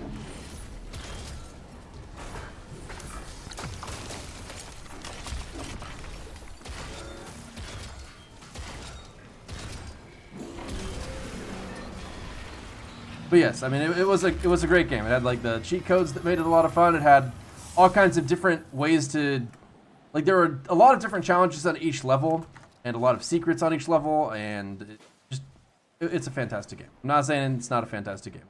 Just not on board with the idea of it being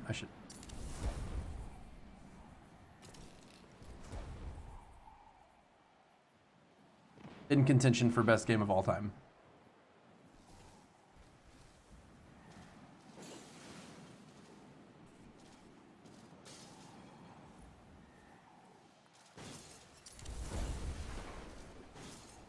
I wish I liked Threat Detector as a perk. Because it's good, but man, it's fucking annoying, I tell you what.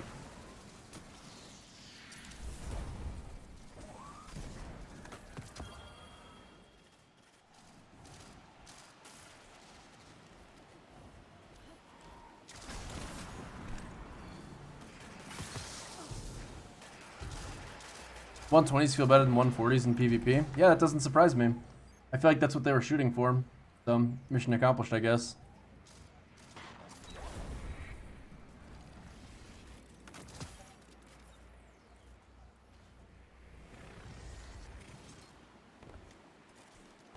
Yeah, same as Surrounded. Those perks really need to have their effect linger. The fact that the effect disappears the exact moment you get away from the enemies, it's not good. I mean, Surrounded does linger if you have Surrounded spec on, but the way they designed Surrounded spec didn't really plan for the future very well, because you're like, at least in high-level content for the past year, it would be you wanted to have anti-barrier, unstoppable, or disruptor rounds on or whatever, and when they kind of borked that by making you have to use Surrounded spec, it just made the weapon or the perk feel like it was useless, because you couldn't use it in anything that had champions. Now that it'll be on armor, I think that'll be a lot better though. You're not even sure Breath of the Wild is better than the original Zelda? Hot take. I feel like Breath of the Wild is the best Zelda game ever in terms of mass appeal. Like, you don't have to necessarily be a fan of the whole, like, complete all the dungeons aspect to have a good time with it. Like, there's a lot for people to appreciate in that game. But I do think that there is plenty of room for preference to override that distinction. Because pretty much,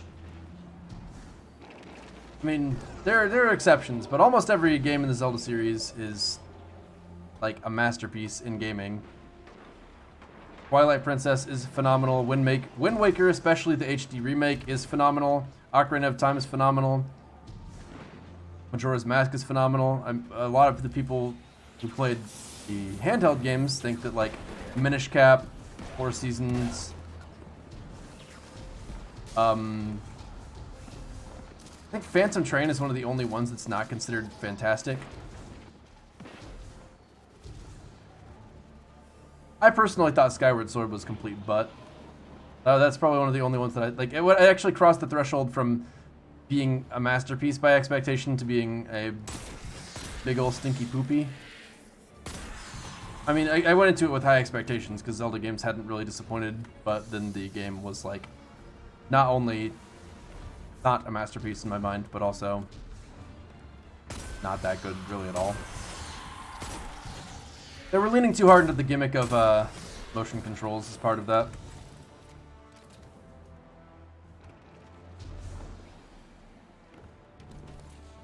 But yeah.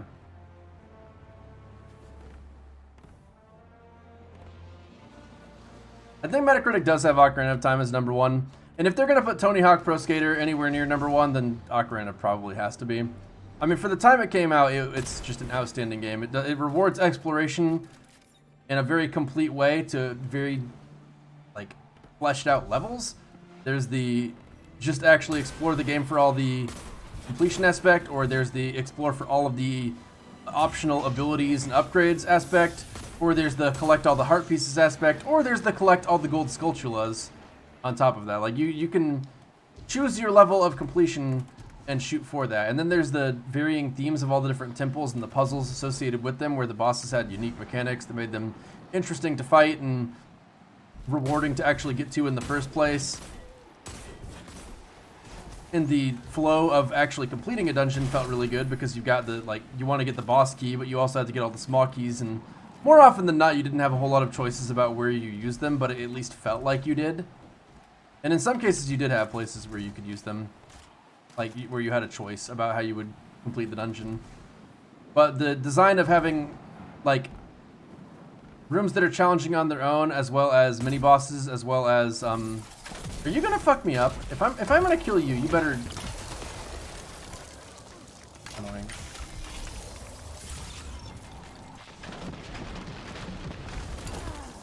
I'm mad about it. Yeah, Breath of the Wild did have pretty bad boss designs. I'll give you that. I didn't really like the bosses in that game very much.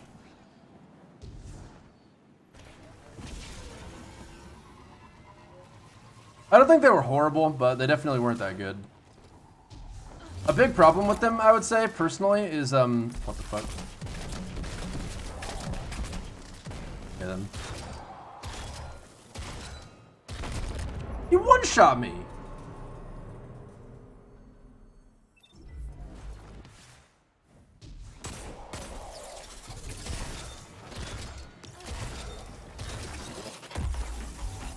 A big problem with them is that they all had that same, like, Calamity Ganon aesthetic. Like, one of the things that makes Ocarina of Time so successful is, like, you go to the Forest Temple where you fight. This is a really horrible segue example, but Phantom Ganon, where, you know, it looks exactly like Ganon, except he's got, like, the crazy fucked up head and he's riding through paintings, through some crazy magic that you don't understand at the time. And then you go to Fire Temple where you fight the raging fire dragon Volvagia, or Volvagia, or however the hell you pronounce it. And then you go to the Shadow Temple where there's the invisible, beheaded, hand separated from body drum player Bongo Bongo. Like, the variety in boss design was a huge selling point of it. It's such a huge selling point that you don't even really notice that as a kid, all three of the dungeons pretty much take place inside of the belly of a giant beast. I mean, the very first one is inside the Deku tree. That's pretty obvious. Okay, cool. Kind of hard to miss the Deku tree when you walk right into his mouth. But then Jabba Jabu's belly, you also walk right into the mouth of a giant fish, and you don't really notice that too well. And then for the, I don't remember the Dodongo's Cavern, like if you actually look along the ceiling of that room, you can see the skeletal remains of a gigantic fucking Dodongo. So you're clearly in the remains of a, you know, deceased, but nonetheless gigantic beast yet again. And you don't even really notice that as you're playing. Like, that theme is there because they put some time and thought into those things.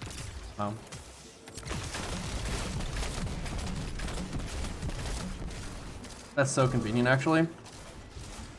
The fact that I temporarily disconnected means I get to just absolutely load into this guy.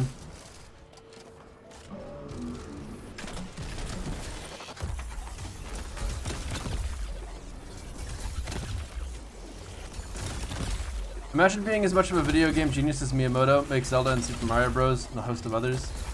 Yeah. He had his sights set in the right place, that's for sure.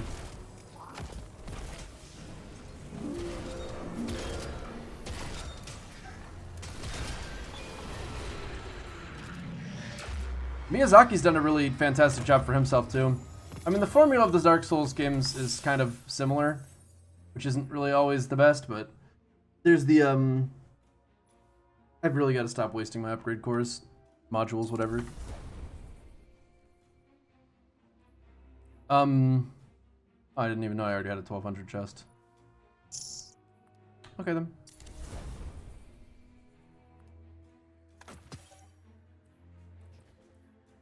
Alright, so I'm missing...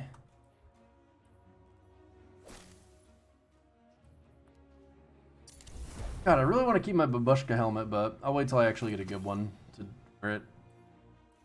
I need weapons. The weapon game is not too strong.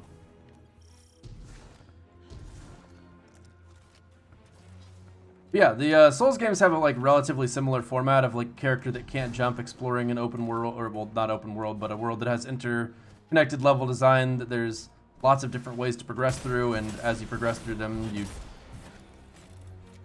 have a character that's seemingly of no consequence, overcoming monsters 50 times its size, all for the purpose of some kind of cyclical ritual.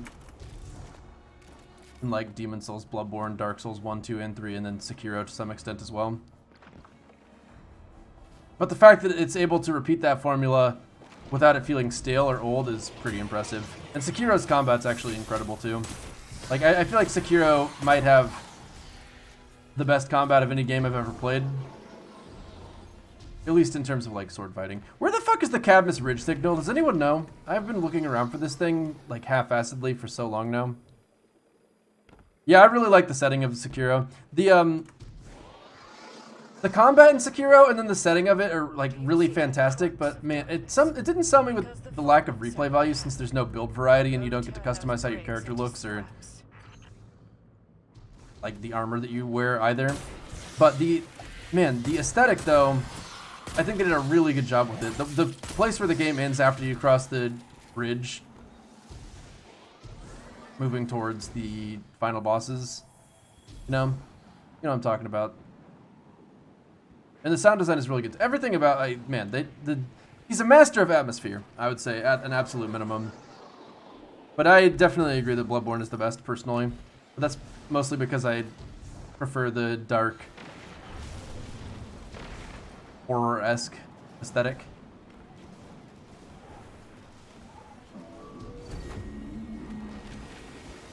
At any rate, I consider Dark Souls, Sekiro, and Bloodborne to all just be masterpieces of gaming. And I actually do really look forward to playing Demon Souls on stream. I probably won't play it on release day because I've got to make sure that my character is as leveled as possible. And honestly, I'd probably like to have multiple characters leveled for the sake of potentially switching if necessary on raid day.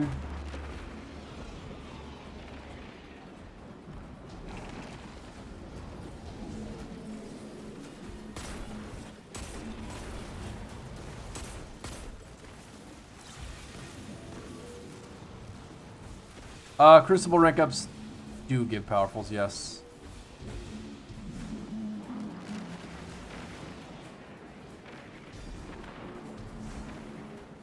Yeah, the bosses in Bloodborne are amazing.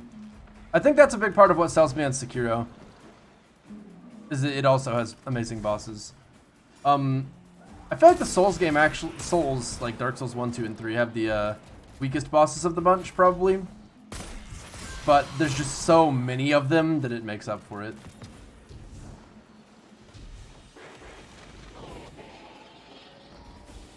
just through quantity alone. I mean, Dark Souls 2 is by far the clearest example of that. I actually did. One weapon already leveled. Am I working on the catalyst for this thing?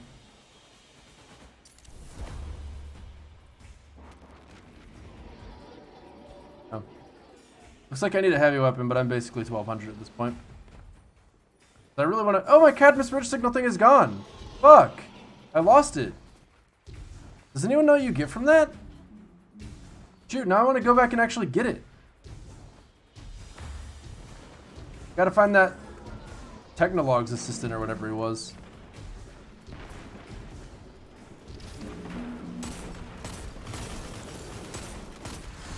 Blues and purple sometimes.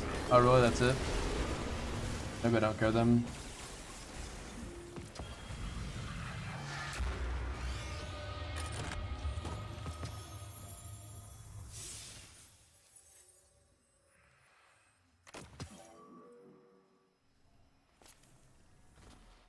Well, gotta visit Varix, gotta do an Empire hunt. How do I get that?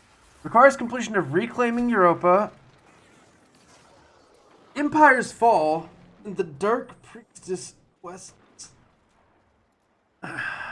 Empire's Fall, you gotta do that. You gotta do a sabotage mission. Purchase and complete 2 sabotage quests acquired from Varix. Okay, so I'm going to Varix. Am I looking forward to making a video criticizing sunsetting post-implementation? Not really. I mean, have they added more weapons in? Like Long Shadow? Are there some that I don't know about yet?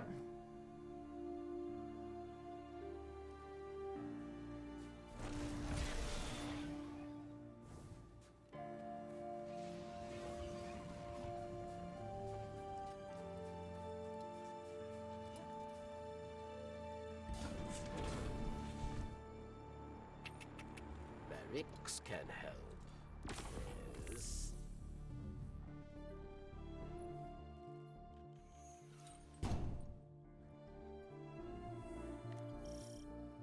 Let barracks help.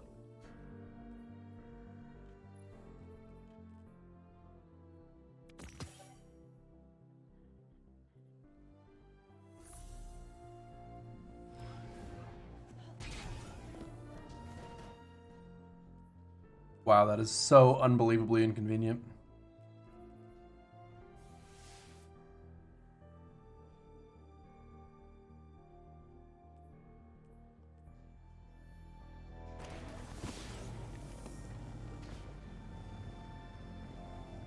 Why is that only showing an exotic reward if I'm solo?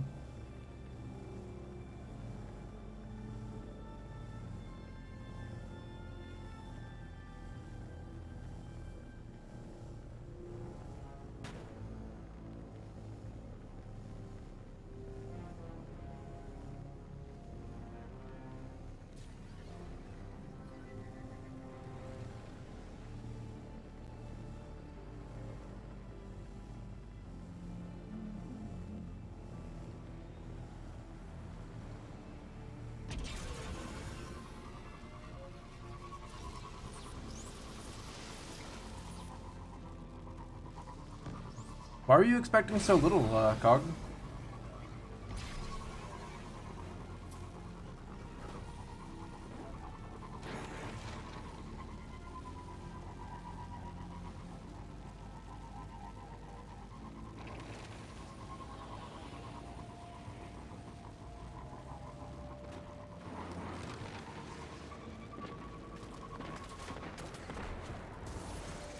Now that I'm a little further into the gameplay loop, I'm appreciating the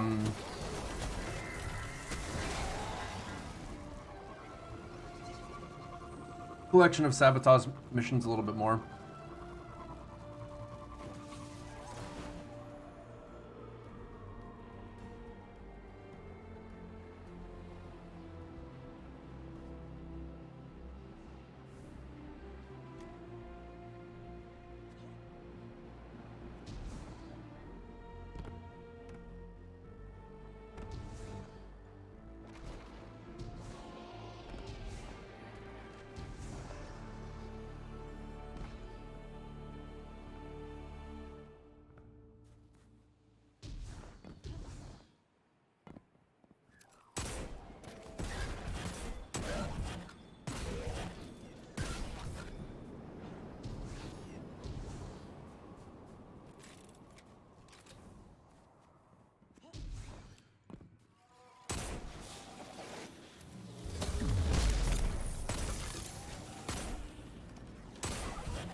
Does anyone know what the smallest number of weapons we've ever gotten in a fall expansion is?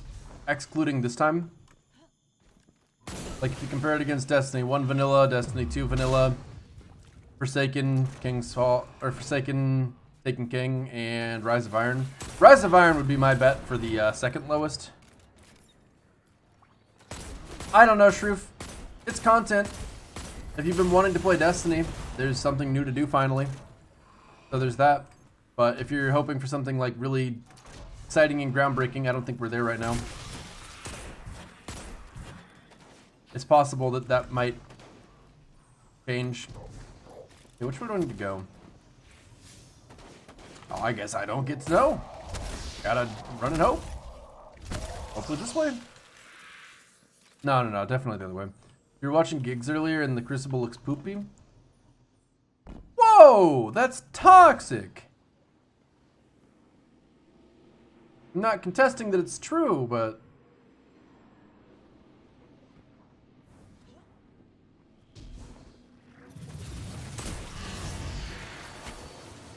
Empire's Fall, boys.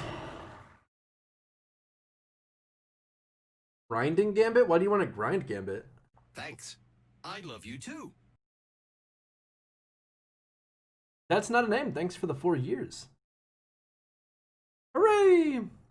Destiny 2 hiatus hole. Groundhog Day has arrived.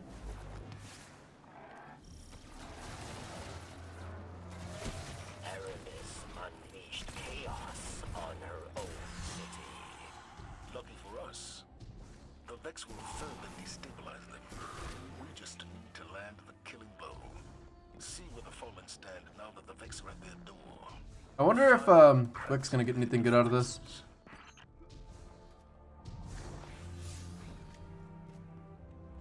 Hey, this is that door that I opened. I was excited to check out what was behind it. It looks like they're actually sending me this direction this time.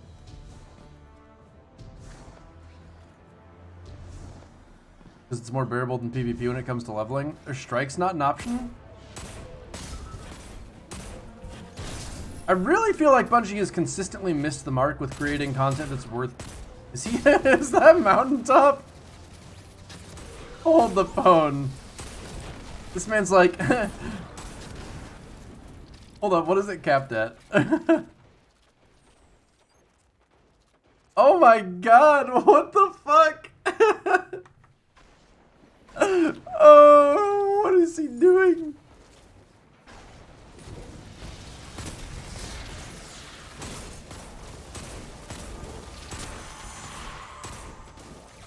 First of all, in Vanguard, rewards used to be refreshed every expansion.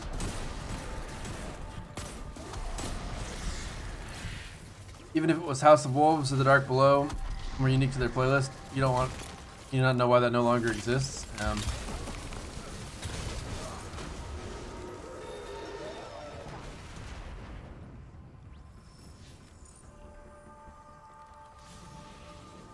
I mean, it is pretty unfortunate that vendors aren't getting refreshes anymore. Like, not having more new gear is not ideal at all.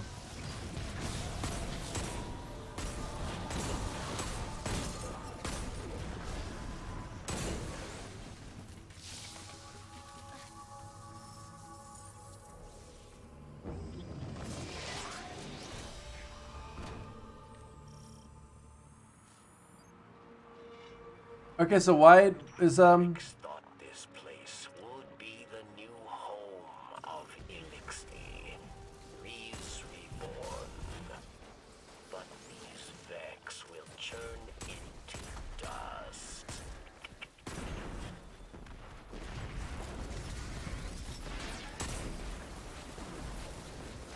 You know what I kind of miss?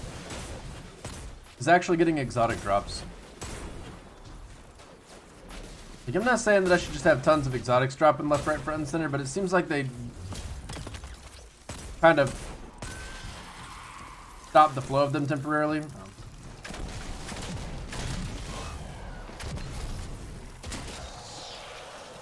Arc charge.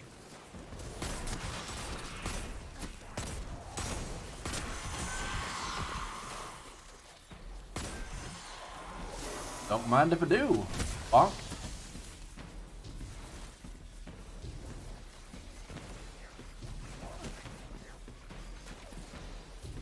You wouldn't care that reskinned old weapon models and had slightly varied perk pools? Yeah, I feel the same. Like, I wouldn't love that, but if the reality is we have to choose between that or not getting them at all, I want new weapons.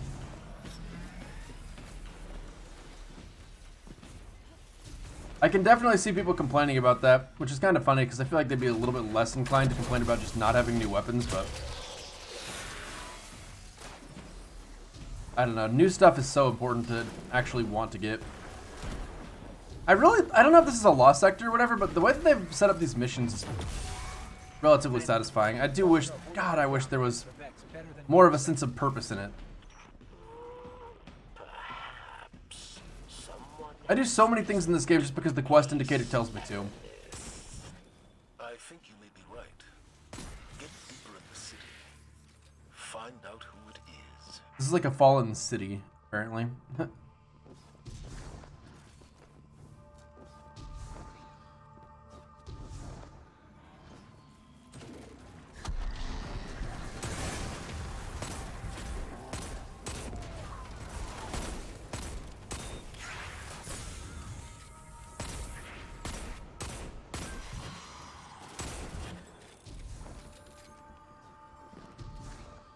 This is a pretty cool level design. I really would like to see the areas like this used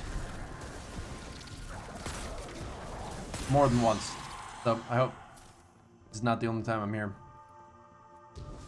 Wait, what? Oh. Machine spawn. Did you believe you could break our Kel so easily? Yes, I did believe that. Was I wrong? She has merely transformed. Oh. She will rise again. Are you fucking kidding me? I'm a little mad about that. I wanted to fucking kill her. It's not my fault that we just sat there after she froze and let her all out later.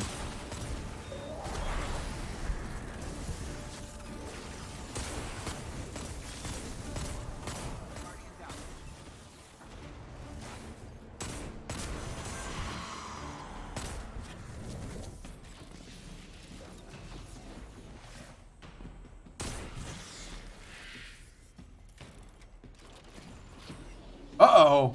Elixni still flee from this city. Some for house light, some for dusk. Perhaps they flee from Credis. Unlucky. I think you just got killed by a skiff.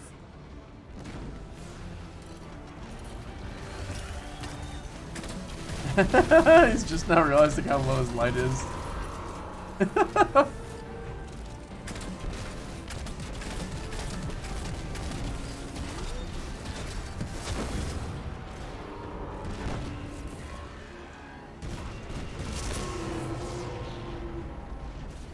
Zavala, we're clear, but there's no sign of Credis. She got away. We can't let Credis rebuild the fallen forces here. She slipped under our radar once already. Work Nice. with Varix on this, Guardian. He has insider knowledge. We'll get it done, Commander.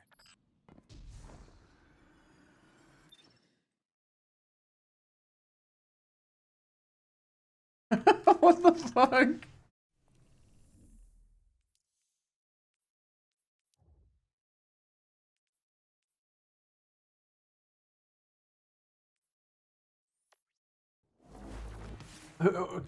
Hold up, Cog, were you just responding to me?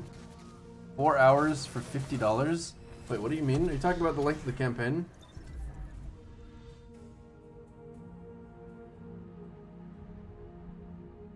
Okay, so we'll see if this is the kind of person that would complain, and this is why we get nothing at all. Tell me how unique weapons feel in other MMOs. Or are they simply different textures and some buffs? Oh, you responded to Softy name. Gotcha.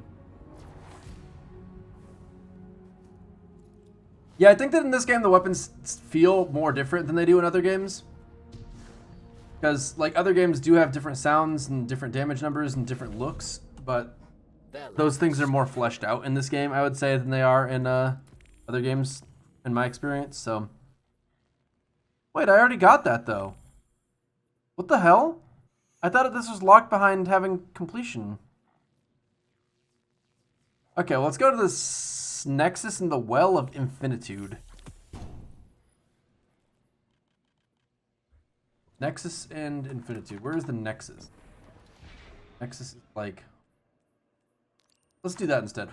Was that a bow? Am I gonna get a bow? Huggies? I love bows.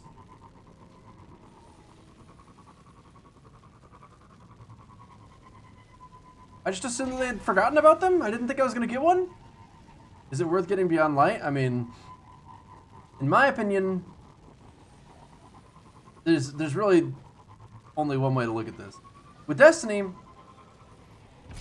you're either playing the current content and you enjoy the gameplay enough that you just want to explore the world of Destiny when it's fresh and do some stuff that's not been poured over thousands of times, or maybe you're fine with showing up late and doing things after they're as fleshed out as they're going to get. Hard to be sure. But most of the time, it's less about, is there actually something really fantastic going on this time, and more about, you know,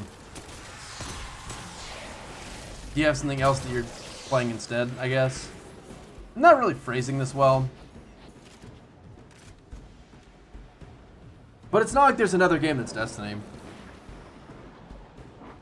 Yeah. It's something to play. I don't think that this, like, I think this is one of the weaker expansions that we've had. Certainly, I think that at the moment this is feeling like the weakest fall expansion ever. So, I'm not thrilled about the content, really, in a lot of ways. But I will say that it is, even with that in mind, very refreshing to have something new to do in Destiny. And I haven't experienced anywhere near enough of it to feel that that's my firm conclusion at the end of the day. Like, as soon as I've actually played through everything and experienced it all, I'll feel a lot more comfortable giving a final conclusion on whether it's, like, really quote-unquote worth it or not, but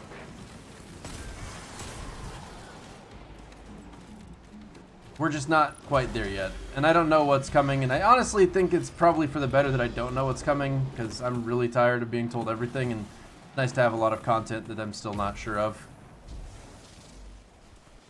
I most certainly will be, Edward. Defend the fleeing fallen skiff. Let's track that.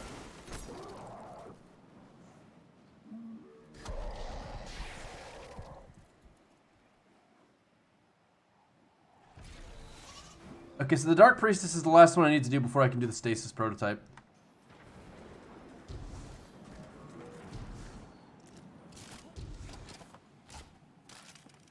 Why do you say it's going to be your last race, Edward? It'll depend how it goes for me. I guess I could see it potentially being like one of the later ones that I actually do. I mean, this expansion, I feel like Europa is a pretty complete destination, so that's nice. Skiff evacuated. Send word to Mithrax. In terms of the size and the way that you actually progress through it storyline-wise. But as far as actually having things that are worth exploring and feeling like... It feels like busy work, I guess, is the bottom line I'm getting at here. And I don't have anything that I'm looking forward to grinding in this season yet, which is a major complaint for a game like Destiny. That's not something I want to be saying at all. It's very, very, very, like, high on the list of things that I'd prefer not to feel as I'm playing this game. Like, there's no Archon's Forge or Court of Oryx equivalent kind of thing where I have to... What? Are you what I need to do? No. I need to do that alone. And I'm probably not high enough light for it anyway right now. Where the fuck do I go?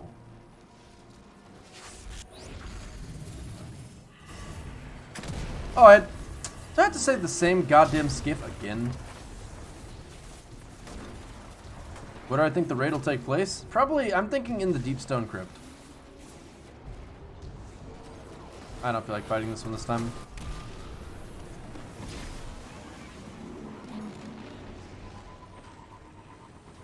The grind is becoming a second job and wedding stuff. Time to scale back the games. Yeah.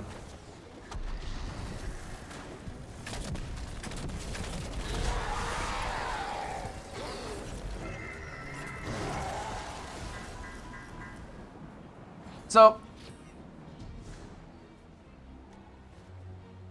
like, let me think about what I've wanted to grind in all the other expansions when they like came out. So just strictly thinking of Destiny 2 right now. Destiny Vanilla was a very low point because there wasn't anything to grind. Once you got gear, it was already masterwork and you just did public events, and you know, definitely not a point that you want to be compared to at all. Same with Curse of Osiris. Warmind had the escalation protocol, which was alright, but honestly all of year one was not great. And then there was Forsaken, which was the opposite. Everything was great. Like, I wanted to do my Shattered Throne runs as often as I possibly could. I wanted to get the offering to the Oracle as often as I could. I wanted to check out the Ascendant challenges every week for at least a month and a half going into it. Like, I was excited to see whatever the next one would be. I really wanted complete loadouts in general, since it was the first time in Destiny 2 that we had special weapons. Then Black Armor released. I wanted to get the weapons from the forges, because there were the exotics that were really strong, and then there was triumphs associated with it that I wanted to get, and there was like the curated rolls on some of them. So unlocking the forges and getting their best weapon variations was valuable to me. Season of the Drifter had a ton of really good weapons that either came from Gambit Prime or Reckoning, which I hated grinding for them, to be honest. That shit sucked. But as far as being worth grinding is concerned, I wanted to grind it. Like, I really wanted to get a good spare rations. Nice. I wanted to get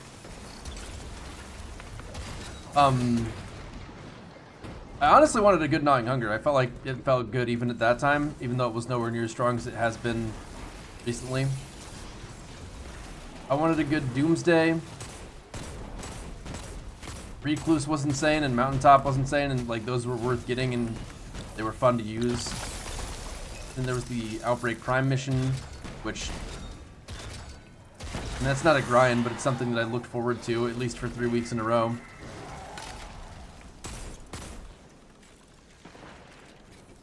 With Season of Opulence, the Chalice, I wanted to get leveled up as much as possible, and the other part. I mean, there are lots of weapons from it as well. Red Gear, I wasn't so thrilled about with that one. Kind of a bummer. But like this season, there's not really anything standing out to me at this present moment where it's like, The light kell awaits. where the fuck is the light kill then? Hopes he will welcome them. Whee! Pop.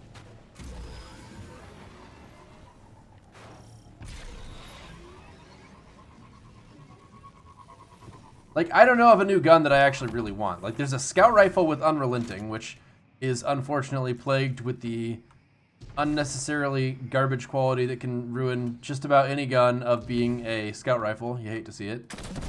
And then there's the rocket launcher with the chain explosive damage, which sounds cool in principle and is honestly pretty cool to look at, but as far as being useful is concerned, it's garbage because typically the enemies that you kill with a rocket launcher, like making them explode doesn't really do much for me because they already are dead if they were anywhere near the rocket itself. So that's like, I kind of want to bust out the paint, so I'm gonna bust out the paint real quick. All right, so we've got our Dragonfly rocket launcher, and if there's enemies like this, right? What I'm gonna do is I'm gonna take my rocket. I'm gonna regret even trying to draw one of these because I have no idea what a rocket launcher looks like. So we're just gonna leave it at that and quit while I'm ahead. And it's all like, and then it comes in right here, and all the little white guys are like, they all die, right? And this rocket launcher perk that makes things explode after being killed by a rocket is really cute and all. But like, what is that gonna do? Because if these guys then themselves turn into explosions that are like this big, you know, then there's some possibility I might be able to get a kill if there was another enemy right like here. You know, if there's a group of enemies like this, then I might be able to, you know, get a lot of value out of that perk, but that's just not what happens. The enemies either group up really, really hard, where they're all right next to each other and you just fire a rocket into this cluster right here and they all die, but these 3 don't. Or they're spread out like this and that's all there is. Like, yeah, it's... I'll equip the Dragonfly rocket so you can see what I'm talking about. It's called Chain Reaction, name of the perk. And you have it on whatever my authority is worth that it's not a valuable perk. Raquel sleeps, but she is not dead. The darkness brings another gift. The means to rouse her from her slumber. Who the fuck are they talking about? That cannot be. I don't know how these things are so smart. Like, how do they even know when I've got my Sparrow or don't? Has just begun. Aramis Kell will return in a storm of blood and ice.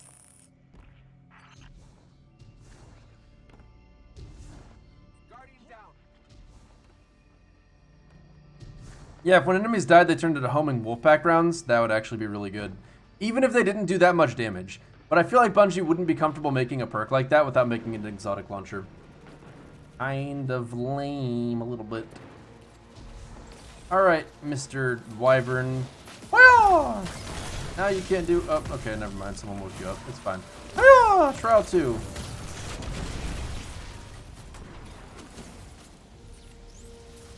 See, the problem with my diagram a minute ago is... Like, look at this.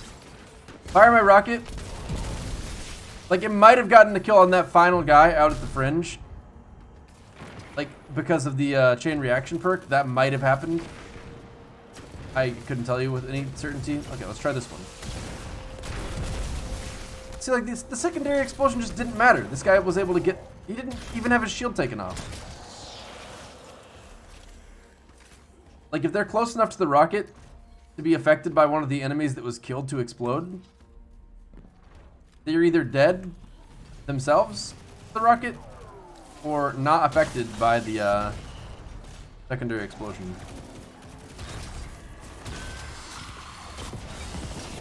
You know, I was just talking about that a minute ago, guys, so turns out it is a thing. Not really the exotic you want to see.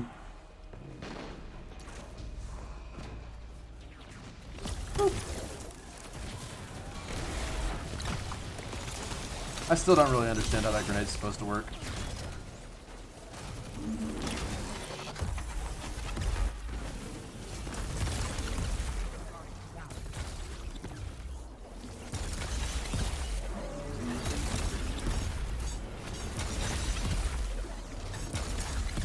Sick kid. I'm so glad this roof is shaped the way it is. I was desperately looking for my Icarus dash button.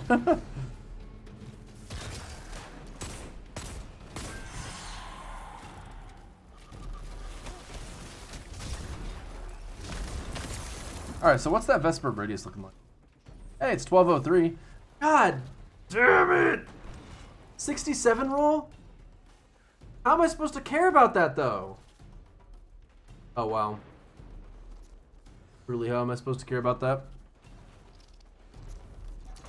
So, there's a perk on the Stasis subclass that makes it where when you throw a rift, enemies around you get frozen. The Vesper radius might be good for that. Greater knowledge from the darkness. But I'm not confident at all. She pledges herself. It acts the exact same as the Void Wall and the angles it deploys. Through its glorious. Where are the new exotics? They haven't given us them yet. I think they're trying to, And she will return. you know, kind of as Kell, but as hold us on for a minute. Wait, did he say Aramis is going to return not as a Kel, but as a god?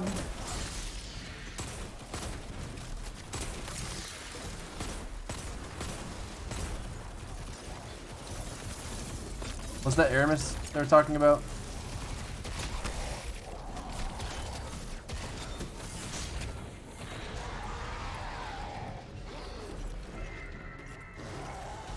Yeah, pretty much, Softy. the darkness sends visions of Aramis Kell. Or no, Aramis Kel. Her escort out of the deep. Back to you. Her people. Her faithful. God, they sound so fanatical.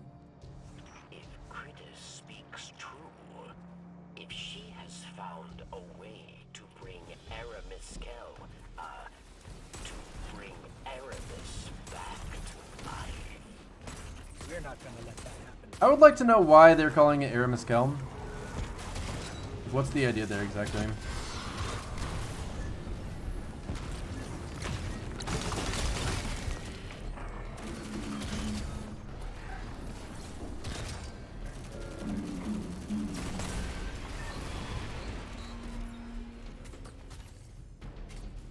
The Fallen that you're going after, she's talking about reviving Aramis. She might return in the game as a Fallen Exo hybrid. Oh, that's an interesting idea. I completely forgot that Exo were like basically brought back to life people.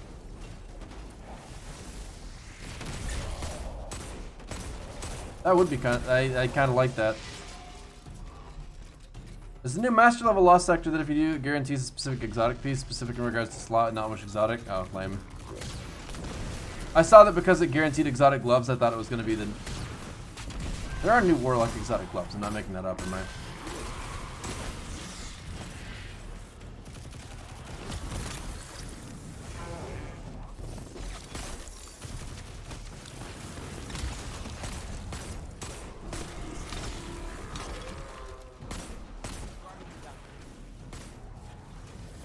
I need ammo. Give it.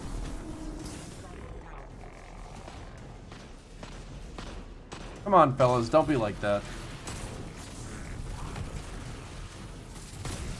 Okay, well. Go ahead and file that under not worth it at all. Yeah, I guess Exo Guardians are double zombies. Good point. Oh wait, is this Aramis? Oh no, please don't. Why is it a traitor machine? Maybe you guys just fucking suck. Didn't consider that, did you? You know, I keep reading this person's name is Britis Dark Princess, and I think I prefer that.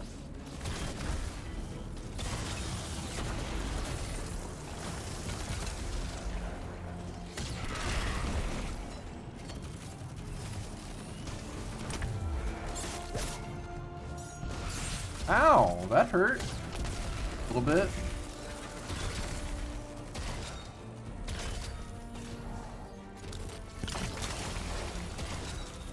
Do you guys think they added in stasis abilities to this game because some people were having a hard time aiming with the amount of aim assist that you get? They figured, let's just make it where the enemies also don't move on top of that.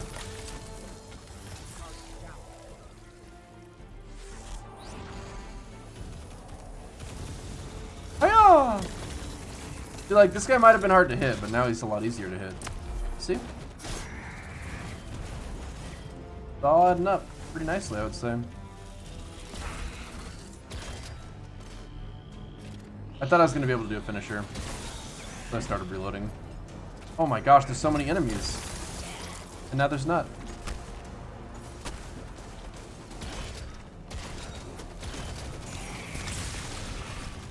Aha, you're cut off from your help. Now what? But don't go immune though, I swear to...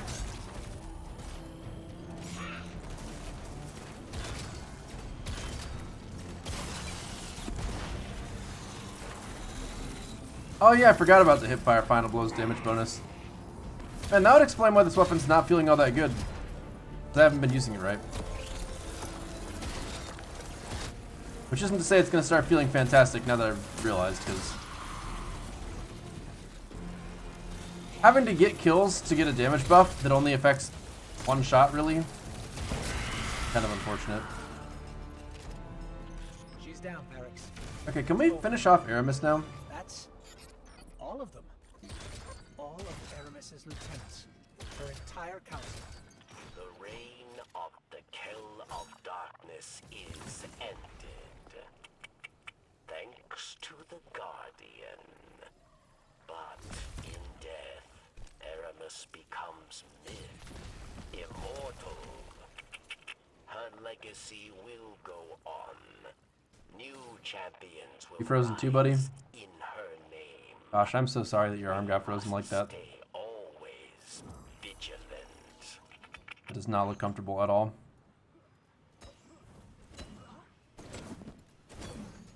So...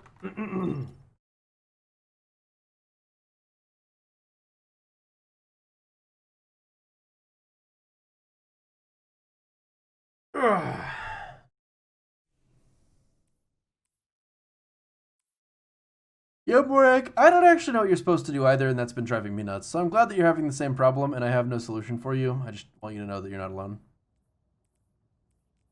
Enjoy that knowledge. I need another 1,200 pair of gloves so I can take off my exotic if I want to. Why would you drop me here? This stupid game, man.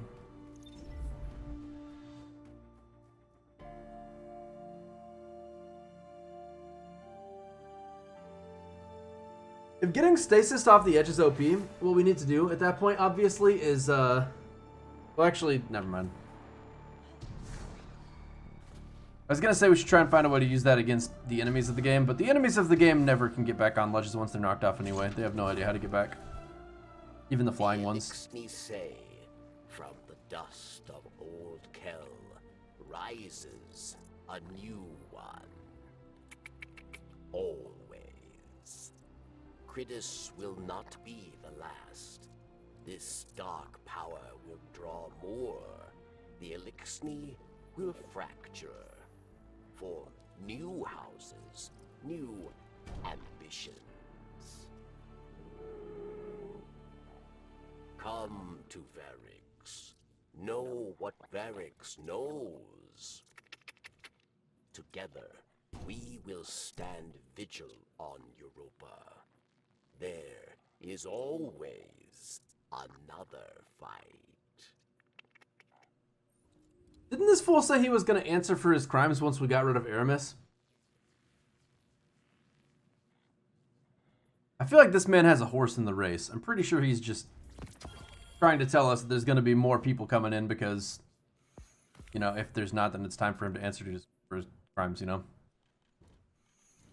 You guys feel me? See what I'm saying?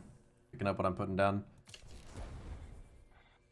Ooh, it's garbage.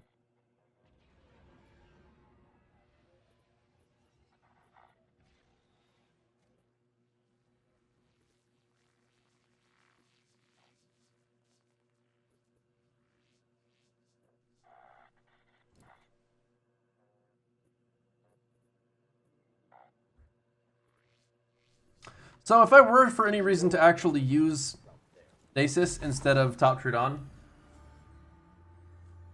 which looks less and less likely with every passing second, eliminate combatants with your Stasis. Let's do the Europa Helm by going to the Nexus in the Well of Infinitude. Where is that again? Well, there's somehow through this area to the right. We'll figure it out.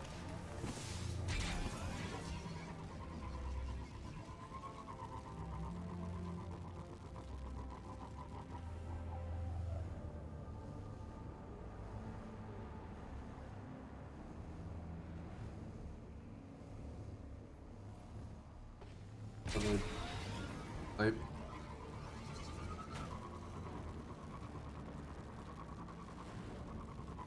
What about the ability to climb walls, though? Okay, so I was talking about this earlier, and I'm very peeved about it. We've given, like, they gave us a really versatile platforming ability, and then designed a play space in which there is no reason to platform. I mean, like, look how much of this I can just walk through. There's literally soft slopes from everywhere to everywhere else all the time. And I mean, even something like this platform I'm right next to, I can just do 2 single jumps to get on top of it. And like this rock right over here, can I get on top of this with only single jumps? Let's find out.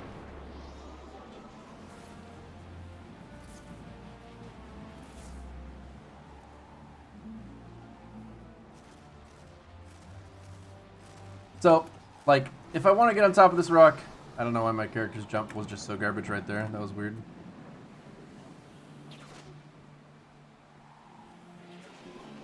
I can literally get on top of this thing without even, like, god damn it, dude. It's so frustrating.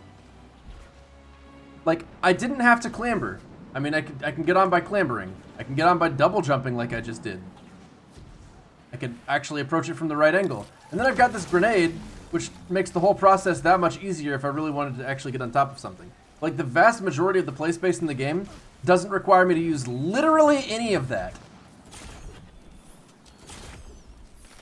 Like, the majority of it doesn't even require that I jump at all. But of the things that you can jump on, a single jump is almost always enough to do the trick. I mean, you don't even have to use clamber a lot of the time, too. You can just kind of get from point A to point B, no problemo. So it's frustrating that they've given us what really should be the key to a myriad of doors where there's content and goodies locked behind them, and it's just... there's just no reason to use it.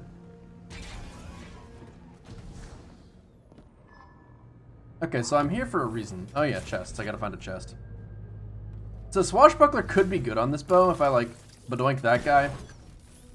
And then I've got really hard-hitting arrows. But the problem is, this bow does not have Archer's Tempo on it, and I just realized because I didn't get Archer's Tempo, I can't even guarantee that it's a possible perk roll. And if it's not possible to get Archer's Tempo on this, then it's automatically written off as being the worst bow in the game, because Archer's Tempo is necessary for a bow to be good. I mean, the amount of bows you fire per minute varies between, like, I mean, with this one it'd be like 760, I think. It's not? It's not? Are you saying it's not possible to get Archer's Tempo? Please tell me that you're not saying that. That's not what you're saying, right? You're saying something else?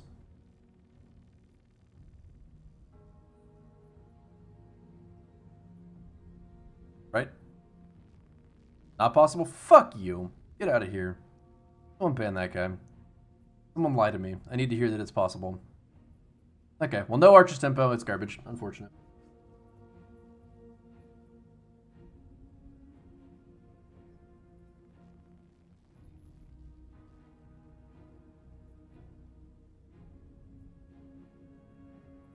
Only one thing you can do with something like that.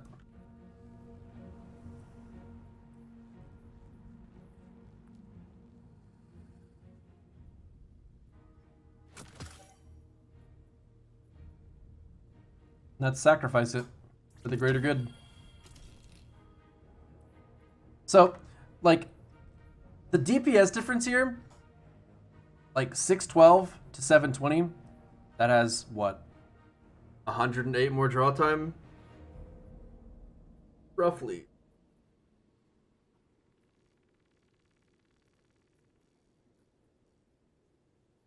So something to the effect of like 17% DPS loss by using this bow, and that's excluding Archer's Tempo, which would probably bring it to close to like 40% DPS loss just using this bow because it doesn't have Archer's Tempo. Real unluckers, my duckers.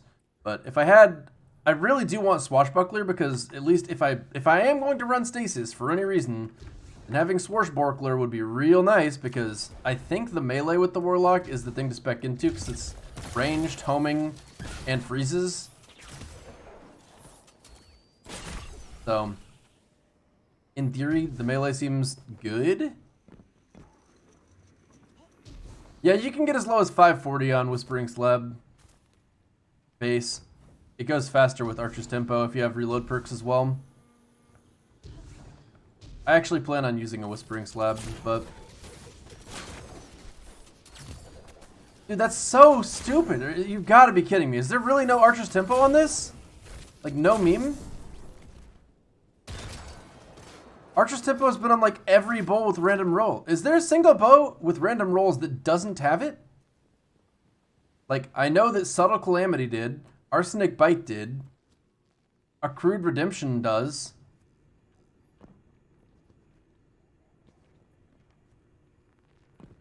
No Turning Back doesn't actually have random rolls. Neither does the Vow. I'm just going to look at... hold up. That's not random rolls. Spiteful Fang has it. Accrued Redemption has it. Whispering Slab has it. Biting Wound wins. Blech! Arsenic Bite has it. Subtle Calamity has it. Tyranny of Heaven has it. The Vow is not random rolls. Hush is not random rolls, but it has a better perk. Point of the Stag isn't random rolls, and I don't think it has it either. Oh, it does have it. Never mind. So it's only not on... oh, so Vow has it. Wow. Are you kidding me? It's literally not on No Turning Back, which doesn't have random rolls and is garbage. Hush, which has the better version, and this new fucking stupid garbage bow. Are you kidding me? That's actually so goddamn annoying. When I saw that I was gonna get a bow for doing that quest, I was like, oh my god, yes! I love bows. This is exciting. There's gonna be a new one to use, and it's gonna be great to have something new added to the kit. But no, it's not something new added to the kit, because they decided to deprive it of the one roll that is absolutely necessary for a bow to actually be good. God damn it. Whose idea was that? I mean, that'd be like if you had...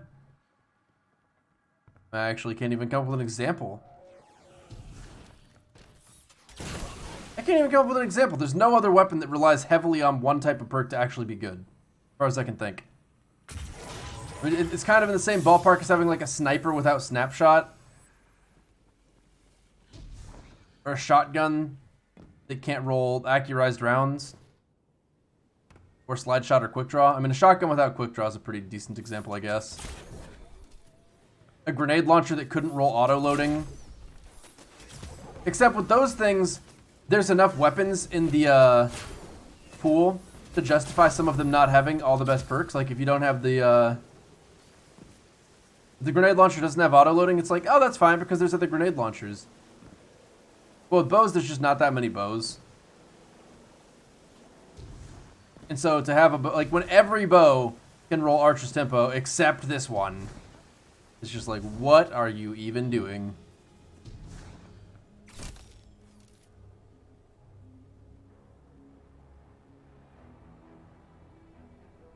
Homie, it's literally just a bow. Name McCartney. First of all, I know. Secondly, and much more importantly,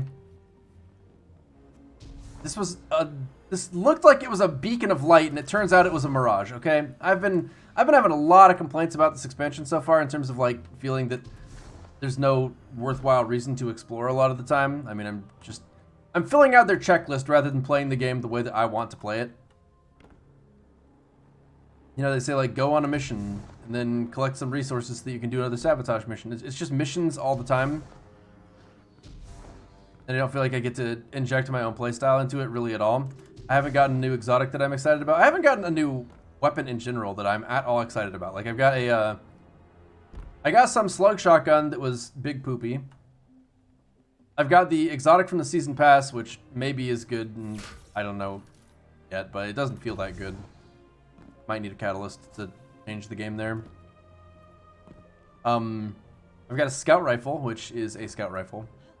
Luckily. Got a rocket launcher, which doesn't feel that good. Armor still feels the same, roughly, and I haven't gotten any new mods that are seasonal as far as I can tell. So that's kind of a bummer. I mean, we had the Charged with Light mods and the Rasputin mods with Warmind cells, and those actually were game changers, and I haven't gotten any of that this season. I've got the Darkness subclass, which in the time that I've spent so far has not been upgraded to the point that it actually even begins to compete with Well of Radiance or Top True Dawnblade, which is really bad because those things are going to be really hard to compete with at all. The fact that it's not even beginning to compete is pretty unlucky and makes me think that I probably just won't run these subclasses, which should be a bummer. And the aspects might change that, but I don't know yet. So anyway, point is, I saw a bow, and I was like, oh my god, it's a bow. And not only is it a bow, but it's a kinetic bow, which I don't have a whole lot of kinetic bows. And Whispering Slab was a garbage bow because it's a lightweight, and we definitely prefer precision frames to lightweight frames when it comes to bows, just because the whole goal of a bow is to get as much single shot damage as you can get. So when you have a lightweight frame that just it's not anywhere near as hard as a precision frame, it's just why use a bow at that point? You might as well just use a hand cannon. So precision frames are the go-to, but Accrued Redemption didn't have the opportunity to roll. I don't think it rolls Swashbuckler. I could be wrong about that, but I know it doesn't roll Unrelenting, because Unrelenting wasn't out when Accrued Redemption released. Weird noise. So I was thinking, you know, maybe I can get this bow and have a Archer's Tempo Unrelenting roll on a compound or a precision frame, and that would be an actual new best in slot weapon that I actually want to get a good roll on. And then they were like, no.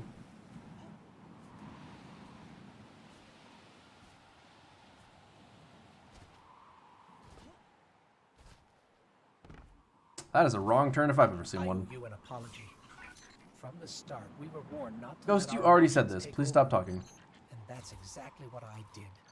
I got so caught up in worrying that the darkness might hurt, well, us. I didn't notice the damage that I was doing. You disagree that Stasis won't compete with Top Tree Dawn? They seem pretty even, especially with aspects and stuff. You're a ghost. I don't know what basis you're going on that for. I don't know what the aspects do yet, so maybe when the aspects are a thing, it'll be completely different. But at the moment, Top Tree Dawn absolutely shits on this subclass. Like, there's no competition whatsoever at the moment. I mean, like, let's see. What are the abilities? With Top Tree Dawn, you've got solar grenades, which are good for zoning, fusion grenades, which aren't very good, and fireball grenades, which aren't very good. We're talking PvE here, by the way, just to be clear. So, like, god damn it. Every time I see one of these Vex spaces like this, I just feel like I should be able to crawl into here and, like, crouch under and get to some kind of hidden path. Or even, like, under here. There's never anything.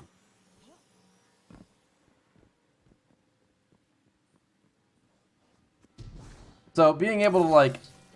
This grenade is probably about as good as a solar grenade, maybe a little better. With aspects, it might be a lot better, but at the moment, it's, you know, they're pretty even. One isn't absolutely winning clearly. I'd say this melee is significantly better than Top Tree Dawn melee, but not by a wide margin. Like, we're talking, you know, maybe 20, 30% better. 30 is probably pushing it. Probably like 20% better. Because the thing is, it's a ranged homing melee, just like Top Tree Dawn melee. But it has less range. And the benefit of it is that you can use it to freeze stronger enemies, which is, I mean, that's powerful, so it gets credit for that. But the benefit of Top Tree Dawn melee is that it is able to be restored much more quickly by just getting kills in midair. So you just jump in midair, pop a guy on the face, and then next thing you know, you're, 20% closer to having a new melee, which is really good when this melee does not have anything like that currently. And again, that's something that maybe the aspects would put it ahead on. Hard to be sure. But for the average enemy, they are effectively the exact same melee because they're both ranged homing melees, which, like, they don't do precision damage. They don't have, like, secondary effects that are super strong against the average enemy. Like, if I was to use Top Tree Dawn melee against this guy, same effect exactly. Like, it's... And they both have, like, a very light AoE where they'll hit enemies around them, so... They couldn't be more similar if they tried, outside of potentially being affected by the aspect. So in this case, the aspect has room to put Darkness subclass ahead, because what the Stasis ability has going for it is that it can freeze big enemies, and what the Top Tree has going for it is that it gets the faster cooldown from mid-air kills. And being that they have those varying advantages, they're probably about the exact same value on the whole. So aspects can put Darkness subclass ahead in that case. So now we've covered those two. The rifts are exactly the same at the moment. That might change with aspects. I really don't know what aspects are going to do to flesh out the Darkness subclass. And then we've got the other ability, the super. Top Tree Dawn super is vastly superior to this super. The super is the big poopy. It might get better. I know I'm saying that every time, but just to be clear, I don't really know yet. I'm not actually sure yet. But like, I popped this super, has a long activation animation. It's kind of annoying. I had to freeze him and then like right click after freezing. So I can hit like 5 times, 6 times per super, but my movement is slow. Like, I just get floaty movement across the board here, and it requires like the freeze and then break instead of just being, they just die. Which would be a nice gimmick if not for the fact that it doesn't freeze things that are powerful. Like, if you're fighting a strike boss, or, I mean, I probably should have saved my super just in case there's like a boss at the end of this, but like, the stronger the enemy is, the less likely it is to actually just be outright frozen by the ability, and if it doesn't get frozen, then there's no advantage in having to freeze it before breaking it to do damage. Well, any super lasts a while if you're not actually attacking with it. Lonely Neuron, it would have lasted a lot shorter of a time if I'd actually been actively using it. But yeah, so the whole concept of stasis is based on the idea that you're actually going to freeze enemies. So when you're talking about using a super against, like, if you're against enemies that you're going to one-shot, having to do the break after freezing them is just extra time that you could be spending moving around and doing something else. And if you're talking about stronger enemies, the freeze effect not actually crowd controlling them just makes it where it's like, what is the point of having that? It's just an extra step before I get to do any damage with it. So, like, aspects might make the super better in some way, but at the moment it's clearly inferior, I would say. Again, by probably a significant but not wide margin. So, the grenade is better on this class, but the super's better on Top Tree Dawn. And then, after you've gotten through all of that, that's when you start considering the only thing that really makes the difference, that sells the whole thing. Like, you're basically break-even Top Tree Dawn versus Darkness subclass at the present moment. But then there's Icarus Dash, which just completely upsets the whole equation. Because Icarus Dash is on like a 5-second cooldown instead of a 40-second or 4-minute cooldown or whatever. And it is insanely useful. It gets you from point A to point B faster under all circumstances.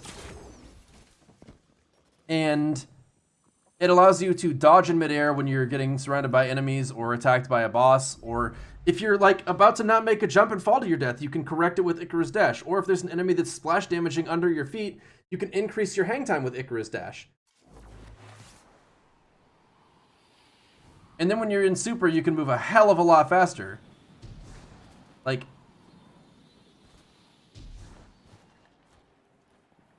it's really hard to overstate exactly how good Icarus Dash is. It is absolutely fucking nuts how strong that is compared to just everything else. Fortunate. Well, at least I can put on my babushka hood.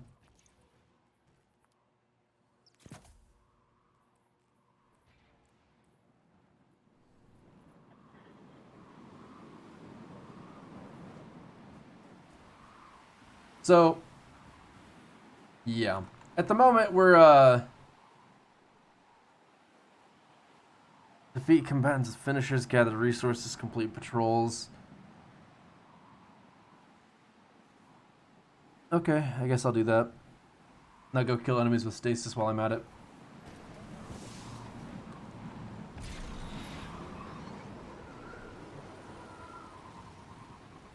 So yeah, at the present moment, Top Tree Dawn absolutely takes a dookie on the Stasis subclass for Warlock. And the thing is, I haven't even talked about Well. Like, Top Tree Dawn is my preference, but Well of Radiance is objectively stronger for PvE content.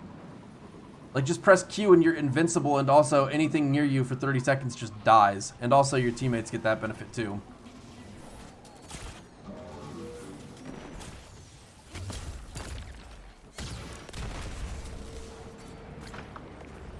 Okay, hold up. You bitch. Okay, so we got 93 and 29. And then when it's frozen, 93, 29, and 1400. So the freezing thing doesn't actually give me a damage buff of any kind, really. It just adds 1400 on the break. So I don't really know, like, what is the advantage of freezing him other than that it makes him stop attacking? Because the only enemies that would matter against are the ones that are strong enough to actually present a significant threat, if not frozen. Like, when this guy prepares an attack like he just was, being able to freeze him there is pretty useful. So it's strong in that respect, but unless the enemies are designed with that idea in mind of them telegraphing a hard-hitting attack that you need to respond to, freezing doesn't really have a point.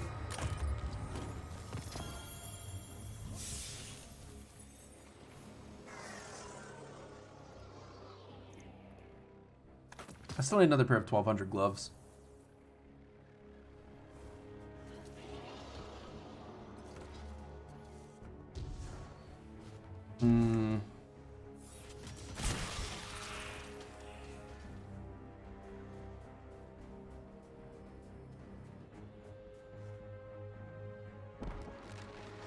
yeah, Wall of Radiance has, so the Wall of Radiance, oh yeah, I forgot to mention, another thing about the grenade with Top Treat on, I forgot, Heat Rises.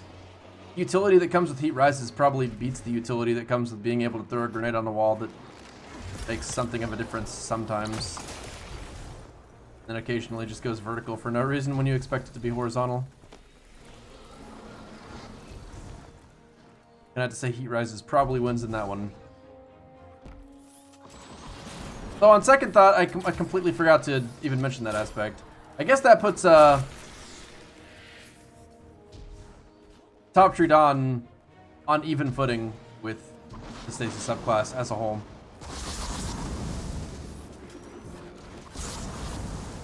Or possibly just better outright, even not considering the neutral game. All you've heard is nerf Top Tree Dawn Blade, but like I said, I haven't even talked about Well of Radiance. With Well of Radiance, you've got the super is insane. The super is like by far the most effective PvE super in the game for almost everything. I mean, you can't be killed while you're in it, which is absolutely fucking absurd. Unless there's a white mechanic, you're basically invincible. And the vast majority of activities don't even have a white mechanic, like if you're ever in a strike, like Grandmaster Nightfalls or Master Nightfalls, or even just the strikes playlist and want to just melt a boss. You can have a Lunafaction well, and not only do you get faster reloads, but tons of healing and a damage buff. So you're invincible, you can stand still, and you just get a really big chunk of extra damage, basically effortlessly. And it lasts for 30 seconds. And you can also just wear Phoenix Protocol and have it up literally all the time, because Phoenix Protocol is for some reason just the most busted exotic in the game when it comes to returning super energy.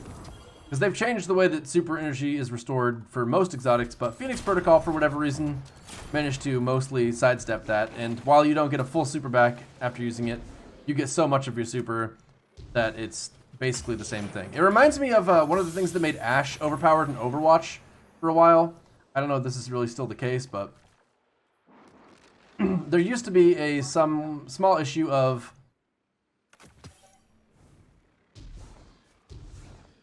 okay, so let me just actually address the concept here so people don't have to know anything about Overwatch to understand what I'm saying. With Golden Gun, for instance, you can use Top Tree Stick Shooter and kill like 25 enemies under the right circumstances. Like, you can just lay into them and get a lot done. And then when your super ends, it's just gone, right? So like, if I pop my super, it doesn't matter how many things I kill right now, I'm gonna come out of this with no super energy left. That's just how it goes. Right? So like, I got a few kills, which kills normally restore your super, but I'm starting at 0 because it's a roaming super. But Phoenix Protocol, or Well of Radiance, once you use your super, it's on the ground for 30 seconds, but during that 30-second time frame, the game doesn't consider it as in the middle of using your super, quote unquote. It just says, okay, you used your super, it's on the ground, done deal. You can start gaining another super immediately, which is complete bogus for a lot of reasons. But it makes Phoenix Protocol especially impactful because you're instantly able to start regaining your next super, which is a benefit other supers don't have. You gain a lot more super per kill than other supers, even when they have like comparable exotics like Shards of Galanor or Skull of Dire Ahamkara or whatever else. So you can come out of a Phoenix Protocol super with like at least 50% of your super, and that's not unusual in any way. So when you're running the Well of Radiance subclass, you basically have by far the best utility in the game PvE wise, to the extent that it's considered a hard throw. Like, I guarantee you, if you look at all the teams running for World First in the raid coming out,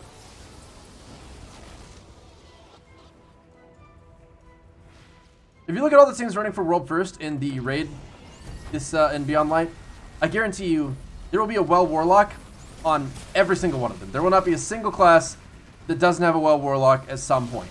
Like, probably during the boss phase, you might not see it during ad clear phases, but I wouldn't be surprised if it's on just about every team during ad clear phases too. But it will definitely be there. Every team will have one on a boss fight, because it's just that insane. It's just that good. And then it's got the solar grenade, which is strong, as I've said before. Nothing crazy about that, but it can also just jump into the air and pop the grenade and use it to float. I'm just gonna pull a grenade out.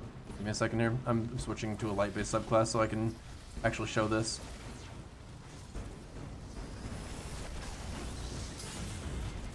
Do I have a demolitionist weapon, I wonder? I like that enemy a lot. I think they did a good job with that one.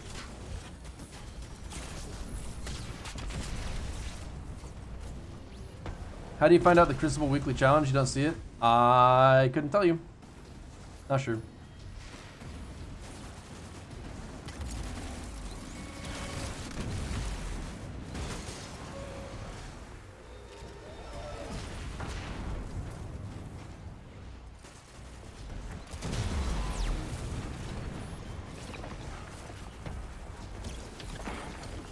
Alright.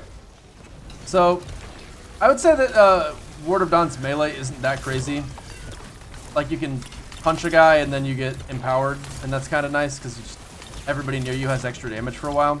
It's a nice buff. It's definitely not weak, but it's not as good as stasis melee. But when you got the grenade, you can just, you've got the solar grenade that you can just use as a grenade, or you can just be like, floop, and then just fly away.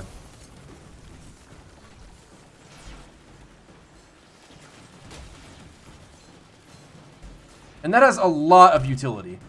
Like, we can pretend all we want that that's not, like, actually relevant and it's a niche use thing, but that is actually a high utility option. It's a lot more powerful than you might be inclined to give it credit for, because if you're in a jumping puzzle as a warlock and you fuck up, like if I need to jump from this rock to that rock, and I'm like, flop, oh, I let go too early, then I can just catch control and get all the way over here. In this case, I would have died, Smile. But, I wonder if they nerfed that. I felt like that was shorter than it usually is. But it allows you to recover on a class that normally doesn't have any options for recovering at all.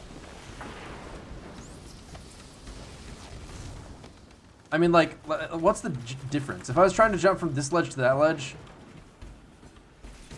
like, I don't even come close to making it not using the grenade.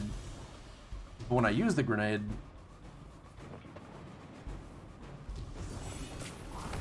okay, I hit my head. We're gonna have to do that again.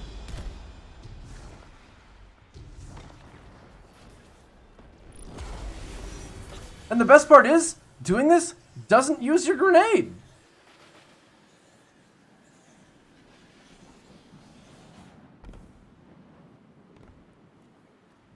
Like, you can do that all you want and your grenade doesn't get consumed by it. It's not like Heat Rises in the sense that it gives you 10 seconds of airtime but no extra grenade, and you can just hold it out all the time. Like, your grenade never gets consumed or anything. You can just use this for platforming, and your jump just becomes way, way better. So, Well of Radiance Warlock has a really good grenade on two fronts, because not only is it, well, three fronts really, because you can use it for solar grenade, which is decent. You can use it for flying, which is very useful utility, or you can just heal your teammates with it, which is also extremely useful, because if they're ever in a situation where they might die, you can save them from that. So the grenade on the Well of Radiance subclass is vastly superior to any other grenade in the game, probably. Other than Controverse hold Oppressive Darkness grenades, but that's only when Oppressive Darkness is actually around. But like Well of Radiance, hold up. I can't do this, can I? Oh wait, what am I doing? I can't die. I'm a little tiny bit worried because he is actually like way over my light level, but I was gonna put on Lunafaction boots so I could reload faster, but I don't have any that are on light at all, so this guy would probably turn into a question mark if I tried to do that. But like this guy with a skull over his head that's been absolutely eating my ass all day is suddenly completely unable to do anything about me for the entirety of my Well of Radiance. And like, if I had not been wasting all that time switching between my gear and actually had prepared for the Lunafaction well, I probably would have been able to kill this guy before the well ended. Like, well goes away and I'm immediately killed.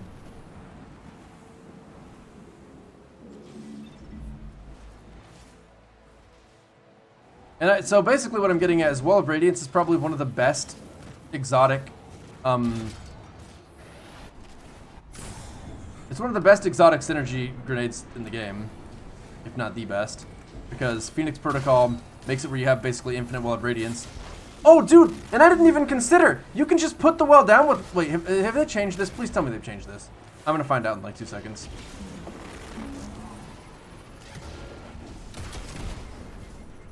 Wow, need Sure did manage to leave like a total asshole. I'm kind of proud of him.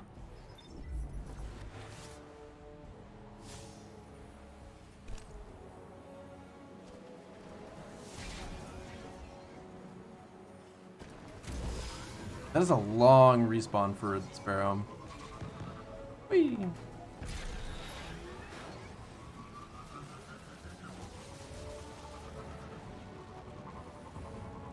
It's kind of weird that your Sparrow's spawn time takes longer than your own respawn time.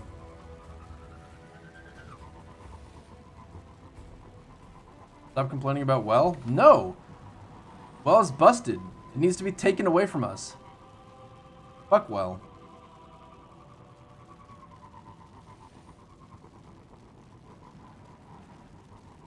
As if it's not bad enough that Top Tree Dawnblade is fucking insane. What is this? 1200? Okay. Okay, Lunafaction boots. So, Lunafaction boots give you greatly increased reload speed while you're in a Well of Radiance. Which you're going to be in a Well of Radiance. But here's... Okay, so first of all, pop the Well of Radiance, and then I can start killing things. My reload speed is much better because of the Lunafaction boots. So that's really all fine and well. But here's the thing. I'm pretty sure, unless they've changed it, you can switch to Phoenix Protocol while in your well, and provided that I actually can find something to shoot at. Look how much super I got from that one kill! I mean, it'd help a lot if that other guy would show his stupid face. I kill him. Okay, look at my super. From one kill! One fucking kill! And I've still got the Lunafaction buff on it. You just throw the well down with Lunafaction, and then switch to Phoenix Protocol, if you really want to go sweaty about it. And, like, I'm surprised they haven't fixed that, to be honest with you.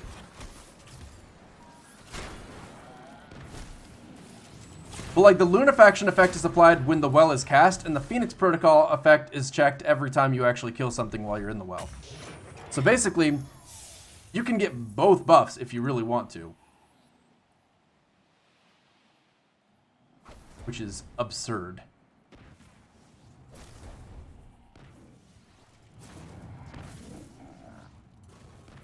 So yeah, Middle Tree, Dawnblade, or whatever the fuck this is, Well of Radiance Warlock, by far the best class in the game. Because it's got easily the best grenade between the utility of huge mobility gains, which is like, it's pretty hard to like pin down the exact value of that because there are times when it's really impactful and times when it wouldn't help at all. But I mean, it's clearly got its use. Like, my favorite thing to do with it for sure is to just I mean, you can make jumps that are otherwise impossible. Always.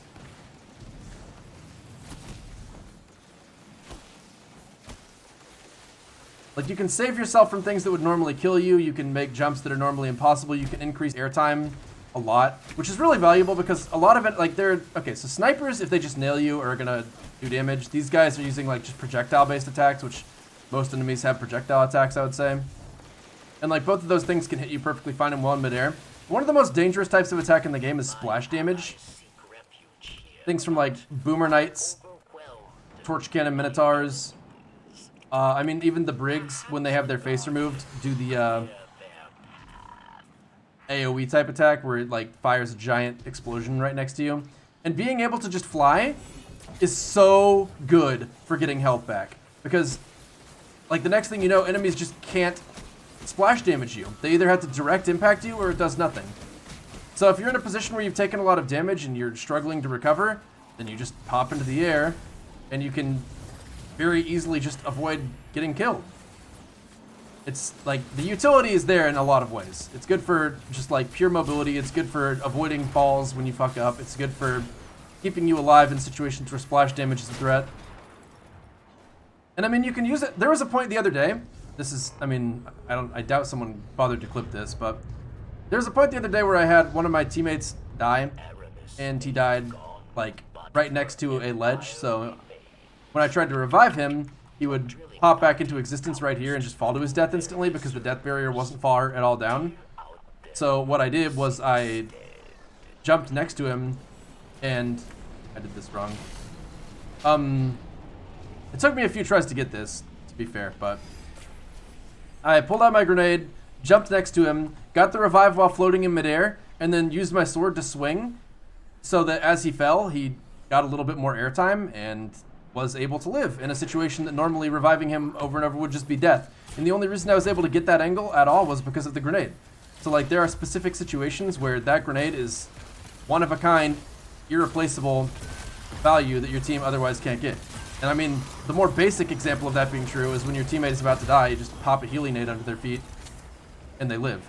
And you can usually tell when that situation is arising because people will be, you know, like if you're getting shot by enemies around here, you're like, oh shit, and you're trying to round this corner and live. And as the person with the grenade, you can recognize what's happening there and like pop around the corner and heal him as he's running for his life. The other thing about it is when you actually heal people with the grenade, it gets a shortened cooldown there too. So yeah, that beats stasis like 5 ways over.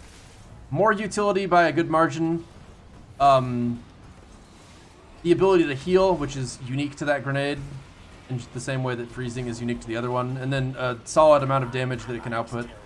And I'm not actually 100% sure, but I would guess that it allows more damage. Like what do you even do to get the most damage out of a stasis grenade? I mean, maybe they're better than I know, and the aspects might make a big difference there too. That's very, very possible.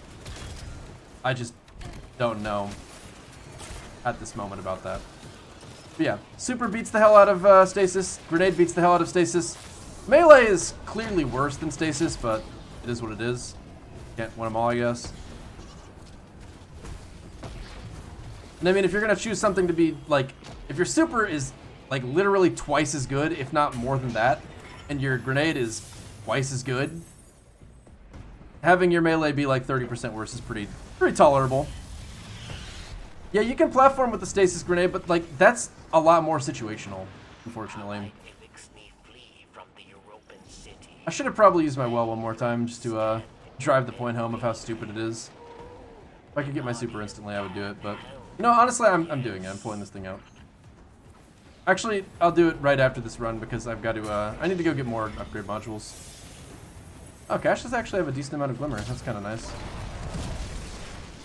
See, right there, there's another example of the rocket thing I'm talking about. Like, I killed some enemies with the rocket, and then you heard the secondary explosion, but there was no secondary damage numbers. Like, this rocket perk, it should work like finishers, honestly.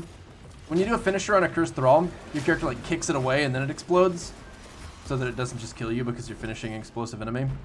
If the rocket launcher worked the same way, where it like knocked them away and then they exploded, that would make it actually really good.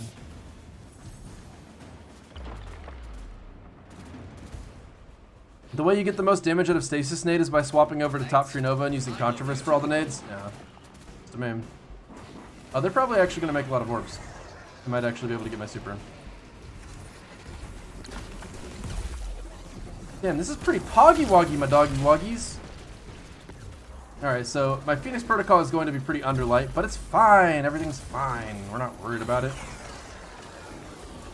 So we're going to just put this right here, I guess, and hopefully they actually use it. And I could have put on Lunafaction boots. I just don't feel like switching most of the time because I'm lazy, I guess. I'm already at half super. Just want to point that out. And I can pick up an orb that's on the ground. Phoenix Protocol does stop working as effectively once it gets closer to being max super, but I mean, I'm at 75%, and if I go out of my way to pick up a couple orbs here. My Wall of Radiance is not gone yet. Okay, my Wall of Radiance is gone. Oh no! Oh god! Everybody freak out, what are we gonna do? We don't have a Wall of Radiance anymore. Oh wait, yeah we do. Again. Infinite healing, boys! Woo! Halfway to my next super, again. 60% probably. Like, you can imagine how much better this would be if it was actually throwing an infinite wave of ads at me, but it's not, so. Get what you get.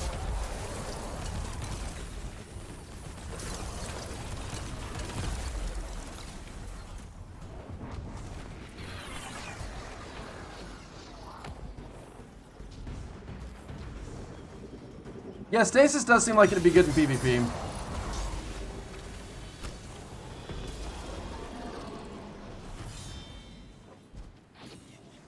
So yeah, Well of Radiance, by far the most busted class in the game. It is absolutely ridiculously broken.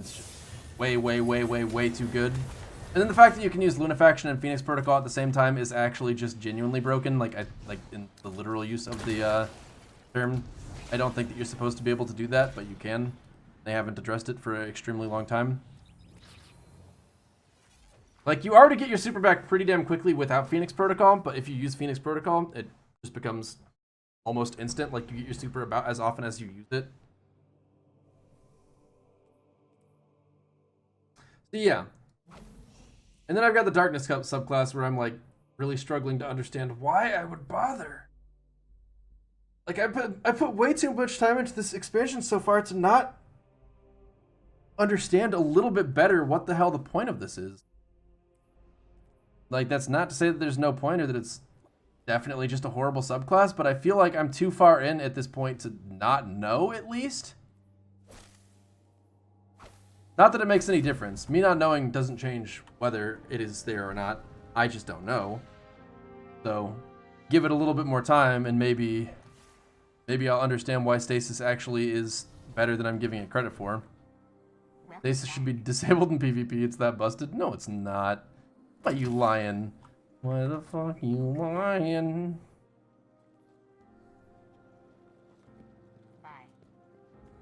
You feel like Warlock is easily the worst Stasis class? Really? I mean, that wouldn't be completely unbelievable to me.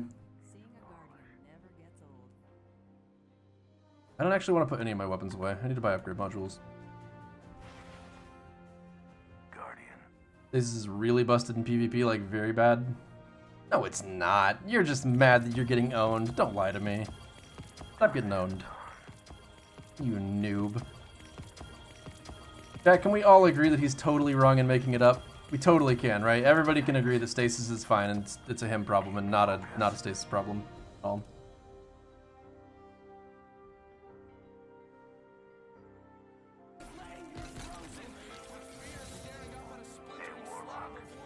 What? Grenade. Melee. I mean, that's just a stronger wombo combo. I don't know, I feel like you can't say that's not okay, though. I mean, they died instantly, but Top True Warlock's been able to do that for a long-ass time. So even though that is obviously very strong, the enemy team was a bunch of lemmings. They all just stood on the point and waited for death. Like, what else did they expect? Oh dear. Welcome back. So what I'm saying isn't that that's wrong. I'm not saying Stasis isn't busted in PvP because that one example doesn't prove it. I'm saying that example is not what I would go to if I was trying to prove Stasis is busted in PvP. Yes. Bye. This is our chance. I mean, it's clearly not okay if you guys are all saying that. There's obviously, I haven't played PvP yet, so I don't know from first-hand experience, but I'm gonna guess if everybody's saying it fucking sucks to play against, it probably does. What? Oh. I'm just not there myself, so. Sign, please. Whenever you need me again, Guardian. The enemy team literally could not move? Yeah, after he threw the grenade, but if you throw a top tree Arc Warlock grenade, like, the thing is, he used his grenade and his melee for that. He used his entire kit to get that done. So it's not like he's got a ton of other tricks up his sleeve, and they all piled onto the point like idiots. I mean, that's how you die. That if you're playing Destiny, and the game starts, and you see a red dot on your radar coming closer to you as you're all with your entire team standing on the zone, Going okay? and you expect anything other than to just get unequivocally ass eaten, because that's what's gonna happen. Is your entire team is you're gonna have your ass eaten. Then I don't know what you're doing. Like that was the only outcome. That was the only way that story ended. Support from Holiday. It's nice to have friends.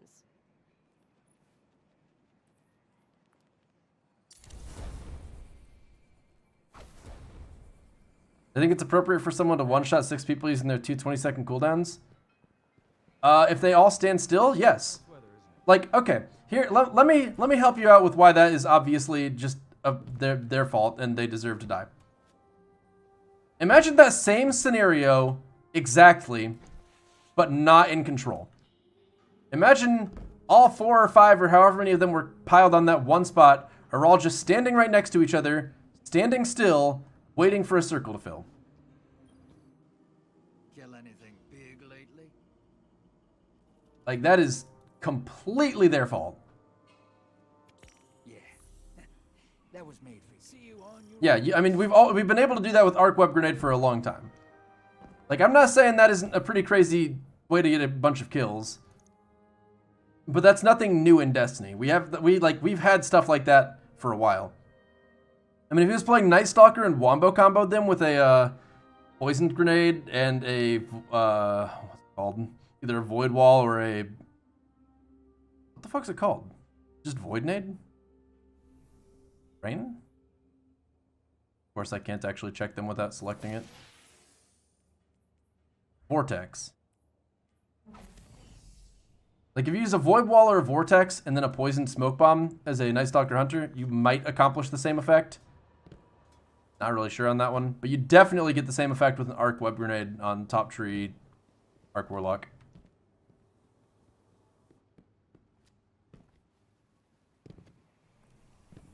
I'm gonna go get more upgrade materials. I don't want to run out again. It's annoying. Definitely deserved this death. Alright, let's watch this deserved death from this very bad player.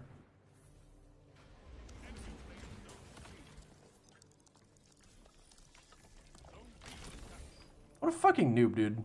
Imagine being so bad. I don't even know why you bother posting things on Twitter if you're that bad at the game.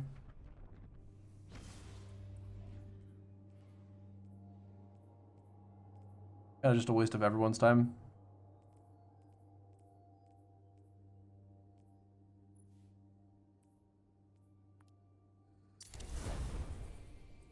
The issue to you is how long the freeze lasts. If you get frozen, you're dead no matter what.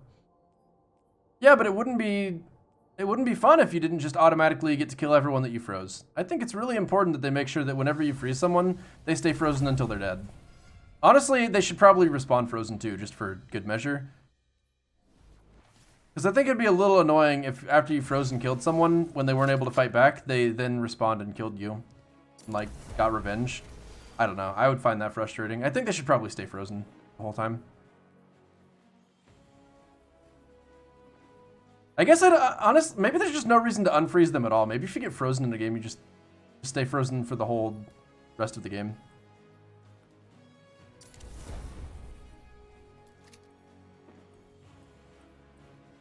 I have no idea what the fuck I'm doing for the Duality Catalyst. One of these gloves needs to get upgraded. Which one is it?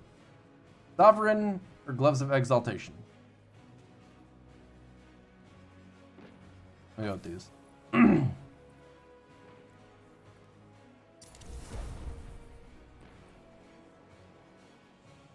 So, is Vesper of Radius actually going to be good at all? Rift's Release and Arc Shockwave. Okay, hold up. First of all, let's compare these two. They're both so good, it's hard to say which one is better. The one on the left has a little bit more mobility, recovery, and strength, but a little bit less intellect. Intellect does matter. Does it matter that much? Man, that higher stat total is almost exclusively in resilience. That's really not what you want to see. That distribution is definitely better on the left. But the one on the right is 69, and that's a full meme. You probably shouldn't delete a full meme. I mean, I could delete a half meme and feel okay about it, but a full meme, I just don't think, I don't have it in me. So, I don't even know that I need to upgrade anything right now, though. I guess I would like to have a pair of usable Luna factions at the moment, in case I decide to do that. I don't care about most of the stuff. I could upgrade one of my bonds. Take this Judgment Bond Coda or this Solstice Bond, parentheses, Magnificent. Magnificent. Spooky, thanks for the 8 months. Appreciate the resub, dude. Glad you're enjoying the Beyond Light content. Also known as going to Spider and buying Glimmer, because that is the thing that makes sense to do. Buying Glimmer. They really should have sorted out their economy like forever ago. Omelet. Okay, let's see what Omelet's got going on. Probably just some other garbage play that's completely their fault if they die, but also completely the opponent's fault if they... Oh, no, he's gonna do it, isn't he? Questions that need to be answered here. This is the real question that needs to be answered, but we know the answer as a viewer. Oh my god. You know what I love, chat? You know what I absolutely love? We're watching the real-time collapse of Destiny 2 PvP gameplay when we already thought that it was as battered and beaten as it could get. And every time I've seen a clip of someone freezing, someone using spectral blades, they're laughing their ass off. And you know why? The answer is content. People see that shit and they're like, okay, I gotta laugh, because otherwise it's not content. But what we're watching is actually depressing. They're just laughing because it's the only way to cope, I guess. That's dumb, but fuck spectral blades? Why do you want to butt fuck spectral blades, dude?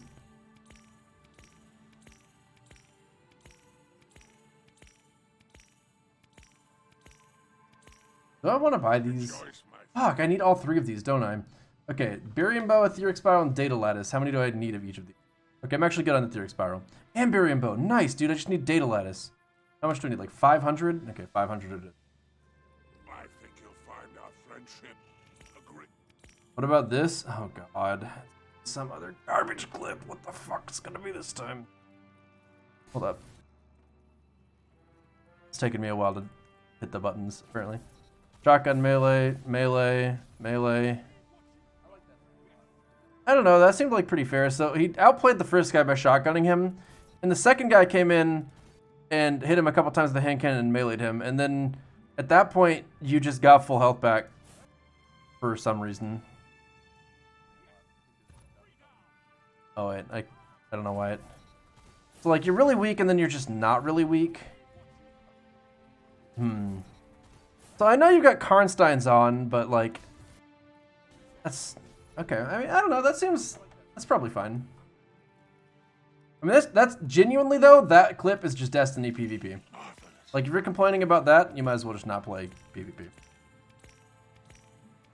That was not the enemy choking. If Karnsteins hadn't been so absurdly helpful there. Like, the only way that the enemy team could have won that fight was if they had used shotguns.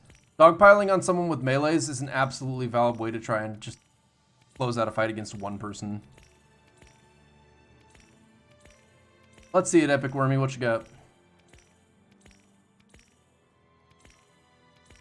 I haven't touched this game since Last Dawning. Is it worth getting into? You kind of upset that they removed so much content, that even though you got everything you wanted, like Anarchy, but still. I don't mind them getting rid of the other content. It honestly makes the game feel like it's a lot more manageable of a size, personally. So, that I'm on board with. And I've been at least a little bit intrigued with completing Varix's missions today, so I'm not sure how I feel about the expansion as a whole. It feels probably like the worst September release we've gotten ever. But I mean, at least that's still better than most non-fall expansions. Like, fall expansions have historically been absolutely awesome. And this one is not currently living up to that expectation for me. But no telling, maybe it'll change. Knows what they've got planned. It could be anything.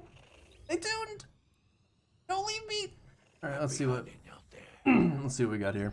Let's see how good this super is. Okay, but if it's in PvP, we believe in it. So we just okay. Fuck. Okay.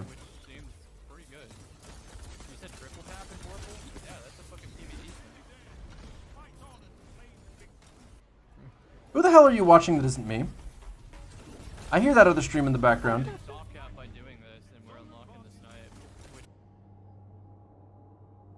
Yeah, I mean, that was a pretty good super. That actually, like, the super being able to freeze other supers, I feel like, is probably okay. Nice try, Sasha, but I see the clip. Not today. Do you think the game feels empty with the Destiny content vault? You regularly go back and play classic raids in retail World of Warcraft from 16 years ago. Definitely manageable for some devs. I don't think it's a matter of the devs in this case. I think it's a matter of this content being vastly more detailed. Like, if you just take this thing right here, this piece of ice, that texture is what they would use for just an entire continent in World of Warcraft.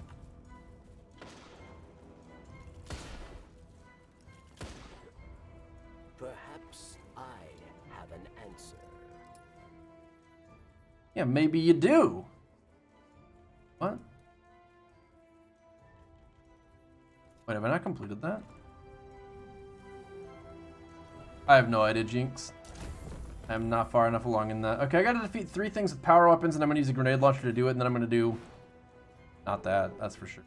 Controls, finishers, a lot more stasis kills. I gotta run around and just kill things with my power weapon for a minute so I can clear that out. Feel like it's more manageable. Hold up, do I have... Hold up. Hold on.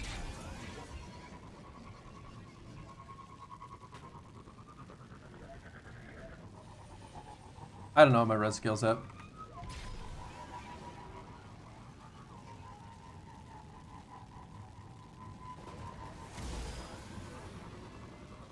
So, what's the consensus in chat? Those of you who have played PvP, do you find PvP with stasis more or less fun at the moment?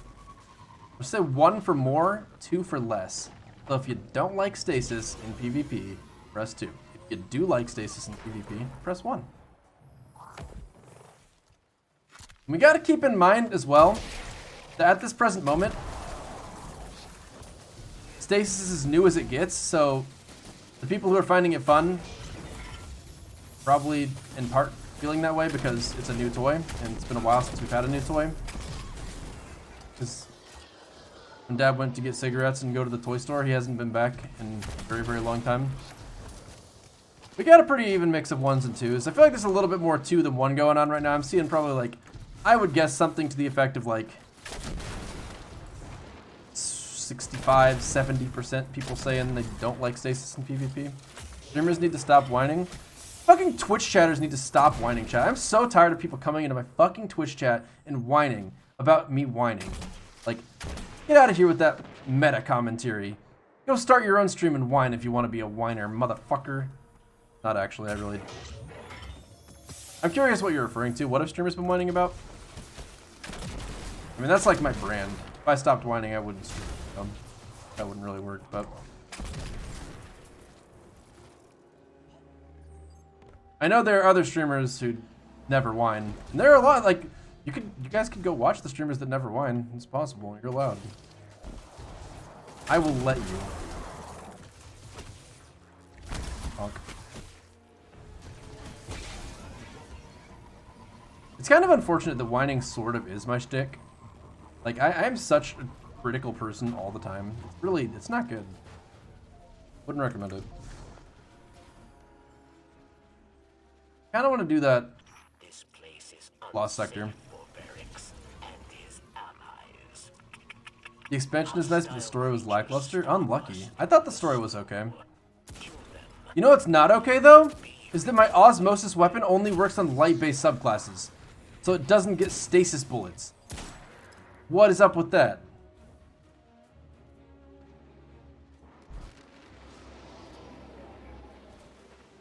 Oh no, I did not use Rose before it got disabled. You have a clip of an explosive Roomba in Destiny? You're talking about the one on Titan? Drillers of House Salvation have found glimmer reserves. Hiya!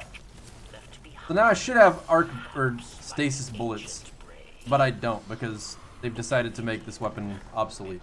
Unlucky. I should probably unequip it.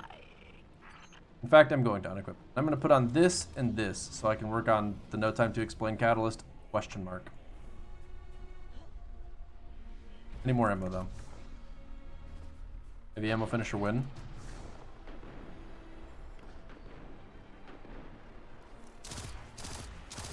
Yeah, I try to be pretty, like, more than anything else, I try to be honest with my commentary. But I have a tendency to be nitpicky, and I think that could come across as really negative to a lot of people because if something is negative in a game, even if it's a really minor detail, I'll point it out.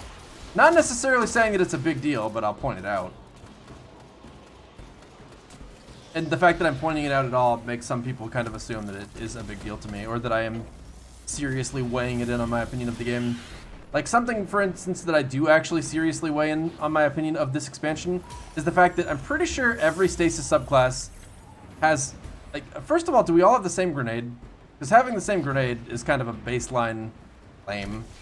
Like, we've historically had different grenades on different classes all the time. But being able to, like, do this shit and then platform with it is cool. But so far I haven't had to do that or even benefited from doing that at any point. Like, not only do I not have to, but there's nothing to gain optionally from doing it too. What the hell, bro? How are you gonna give me a jetpack and then tell me to go play in the desert? That's the best metaphor that I think I've ever given in my entire life. I couldn't tell that I was leaving the load zone. I figured I probably was because that was a long cave to have no remarkable features or enemies. But the blizzard was going on, so I'm just like, you know, maybe, right, I don't know.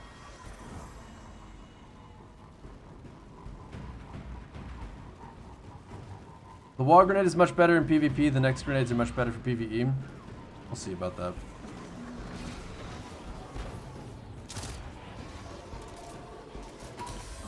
Where the hell is the ammo at? Boop.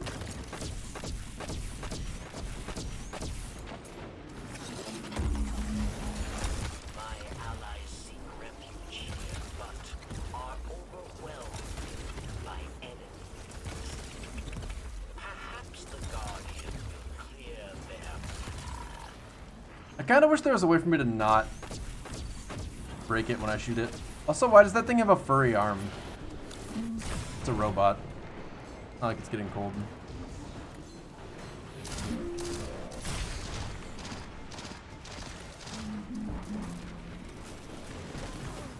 Does the story end where it did, or am I missing something?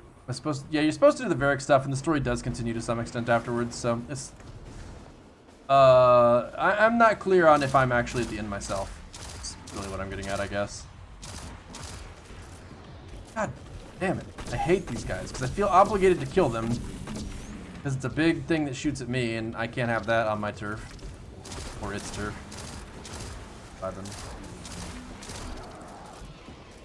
It's such a waste of time to try and kill it. It's got so much goddamn health. And I've not got any grenades. If I could just break its face, I'd be in the clear here for the kill. Don't break my face.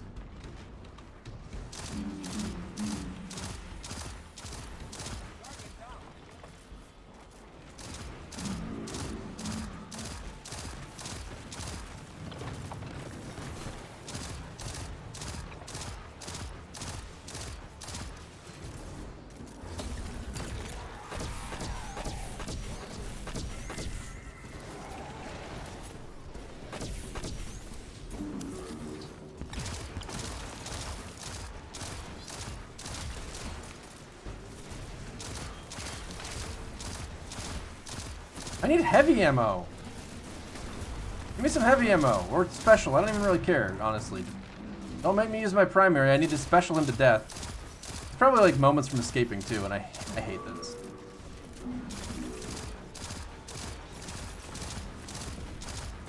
Thank you!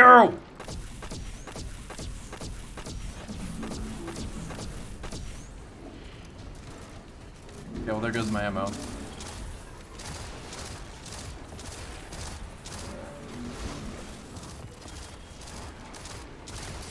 He wasn't charging that one! What the fuck? That's not fair! Fucking hackers, bro. I hate this game.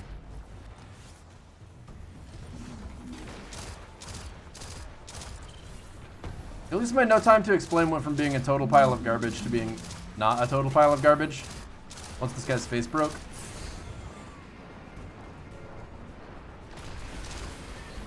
It took a while, but it worked.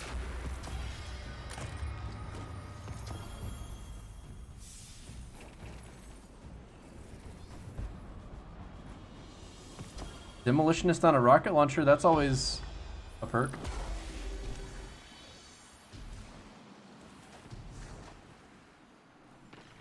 Alright, so I still need more raid launcher ammo. I need to visit Varric's for that one. Dude, finishers, power, wait, what?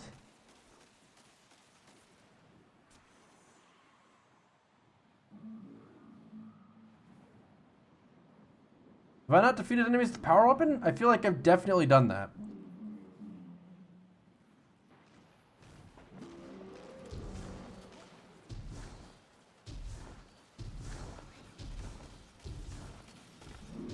Oh, it had to be precision.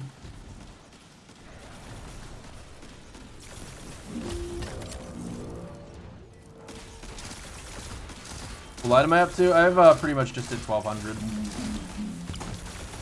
I've got a gear piece or two that's past 1200, but not anything significant. You know what I wish these chests had in them? Heavy ammo. I wish when you opened them up, some heavy ammo popped out every time. Just to make exploring patrols a little more fun.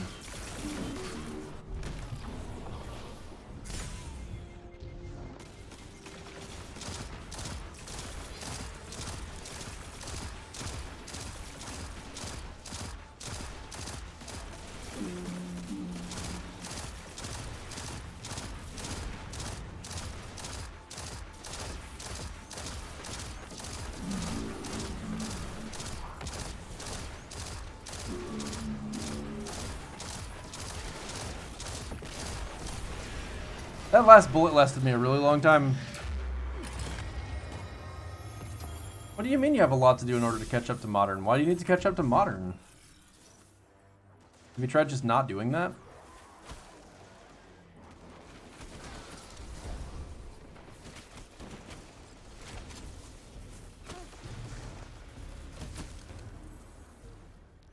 Alright, well, I'll have to get some power ammo kills. Whee!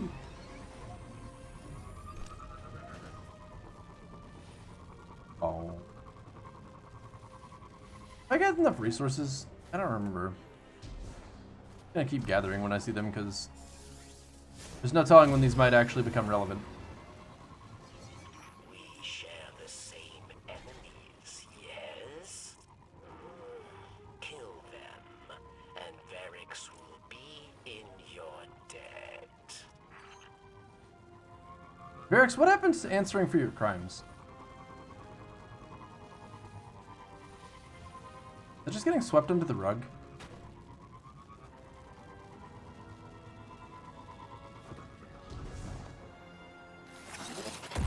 Alright, motherfuckers.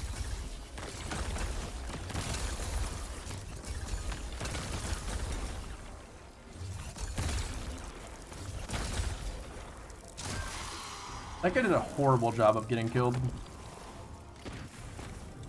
I have no idea if there's anything to do in the Cosmodrome. I haven't spent much time there at all. You know, that's actually kind of nice to think about, because maybe there is something that I've just not explored whatsoever. Oh, I don't have my second melee on. Unlucky.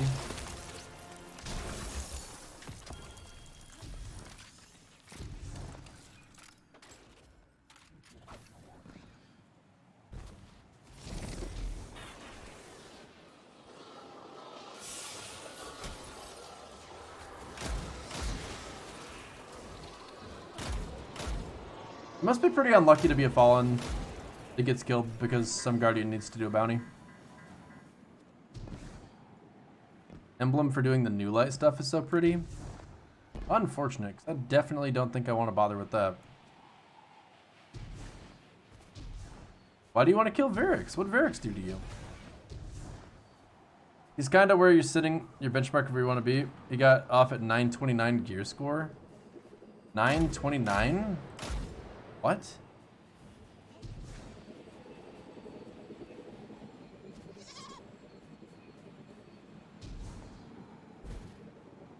I feel like you put the wrong number there. Because I do not understand what you mean by 929 at all.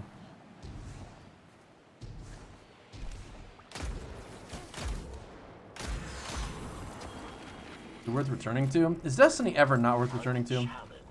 Our foes grow strong. Bring judgment to them. We're like feral cats in the middle of winter, man. We'll go wherever the food is. Or in this case, the content. Servitors are out to be supply. Oh? Since their devotion, they've grown all the more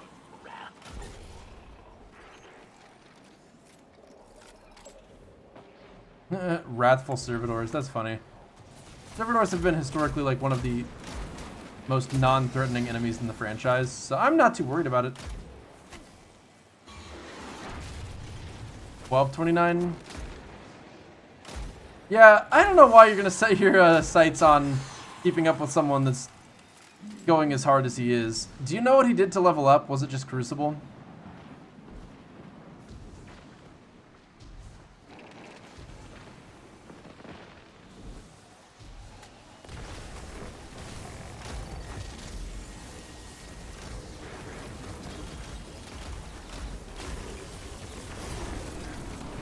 I really like that they put a bunch of kill missions in these areas.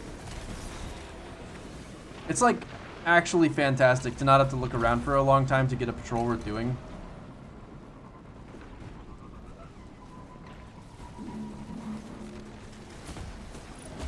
This place is unsafe for Varix and his allies. Hostile creatures stalk us through the snow. Kill them, and you will be rewarded. 5,500 in comp, Lost Sector blue farming, powerfuls, and some pinnacles. Yeah, like, that's insane. It's no wonder he burned out as bad as he did for like a good long while there. Because that's more than any human is designed to be able to play this game, for sure. Have you asked him if he's okay? Is he okay? Everything fine at the modern household?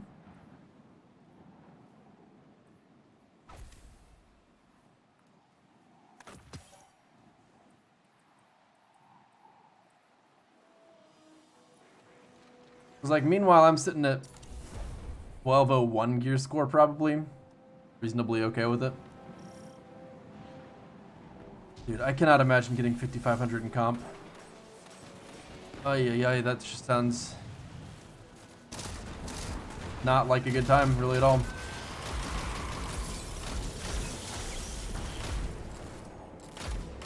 I don't know why comp always has to be part of the leveling process. They really need to sort that out. That's not appropriate at all.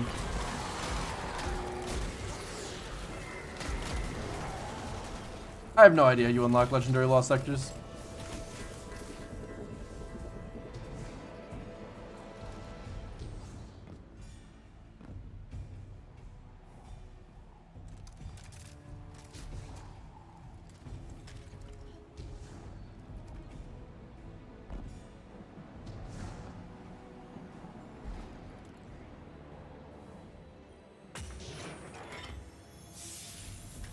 Oh my god.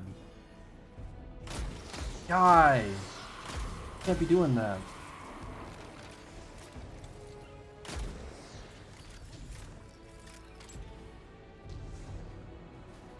Wait. Am I being played or is he being played?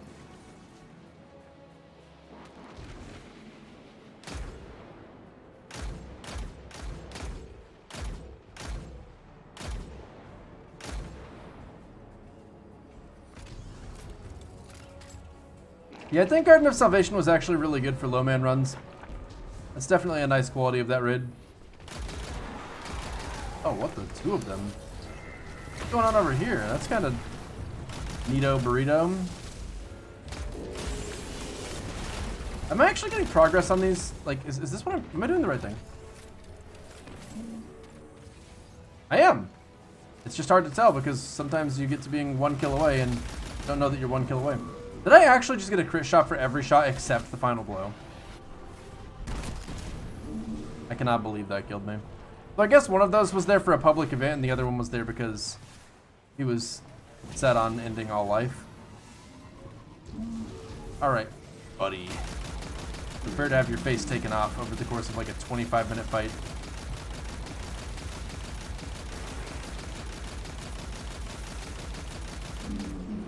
So how long does that grenade last? That's pretty good. I mean, if anything in it stays frozen for the entire duration of it.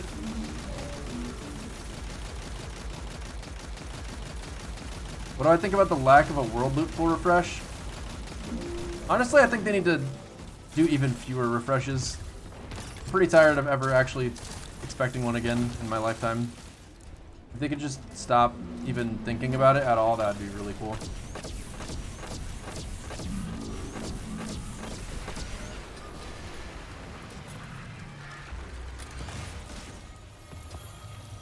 I got the bone chiller.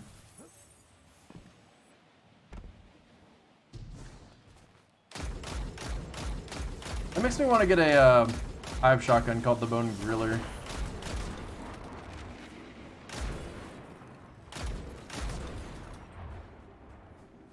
Alright, I gotta go visit Varix again, I think. Actually, hold on. Maybe there's something else I can do before I... Okay, Varix... Finishers. Let me get 10 finishers, and then... I guess I'll do these. Wait, requires Salvation's Grip? What do I do for Salvation's Grip?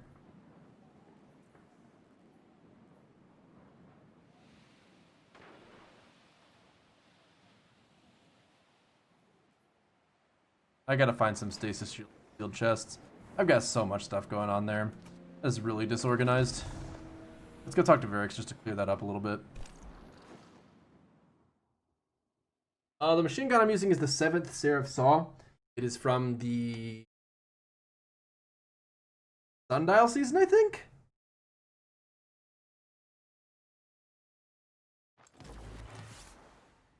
I wonder what Bone is named after. My boy Bone. Drifter's Simp. The hard. Welcome. In your mind, this DLC started... Wait, this year Destiny started last season and that makes this DLC feel better? Wait. Why? Why can't I do that one? God. Driving me nuts, bro. Am I not allowed to do the third one until I've done the first of each kind? I have to like this, then this, then this, then this. It's like... How many times are they gonna reorganize this shit?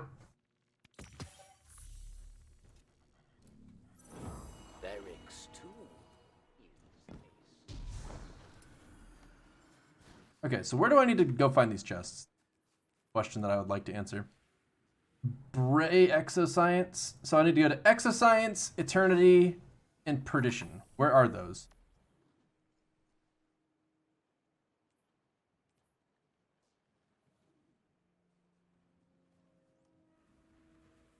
Okay, so most of them are just kind of off play.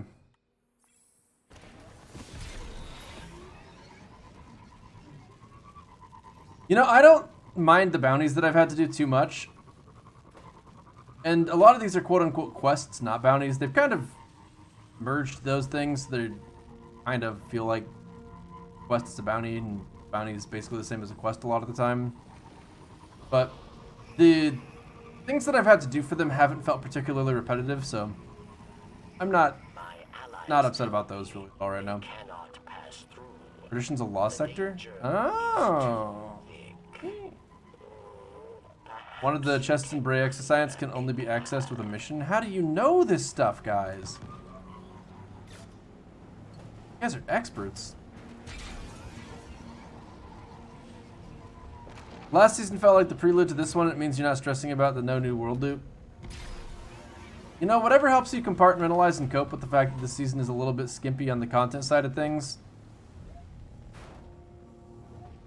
I mean, you know, more power to you. Bonk. Bonk.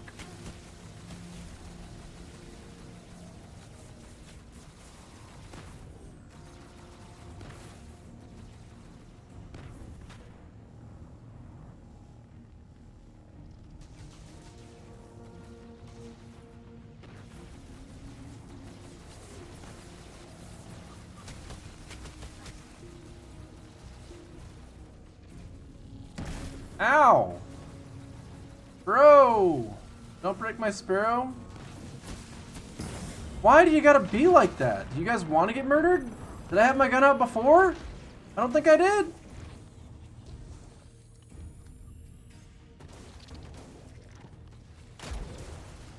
Aha!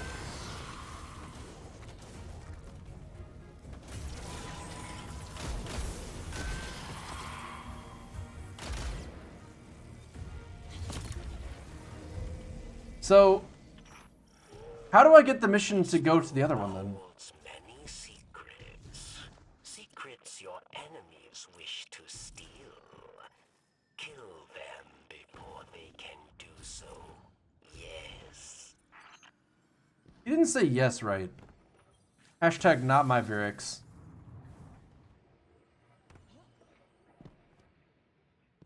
Oh? Secret area? Why would it be?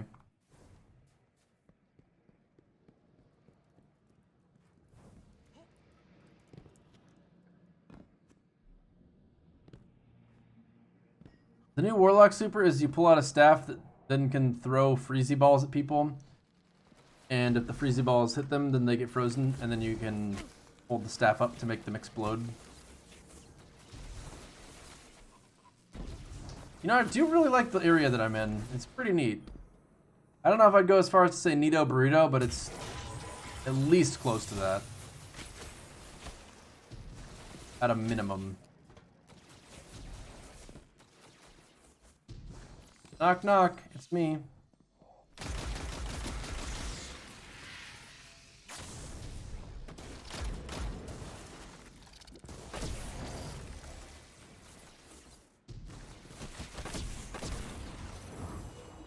I don't think it's possible for this weapon to have more inaccurate hipfire than it does.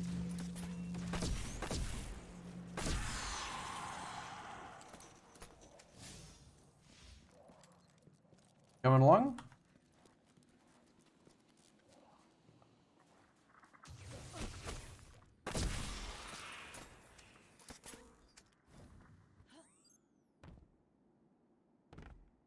I do wish that these chests didn't just have old armor in them, or that I actually got a sense of the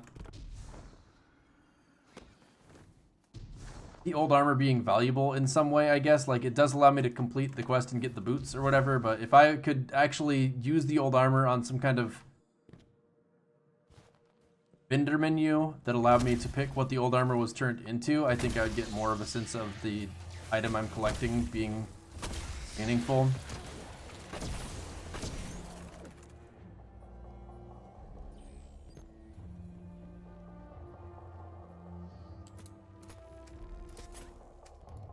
That'd be really great for giving feedback on a game, because you would just literally never get to a point where I was satisfied, and that would just be so endlessly frustrating to deal with.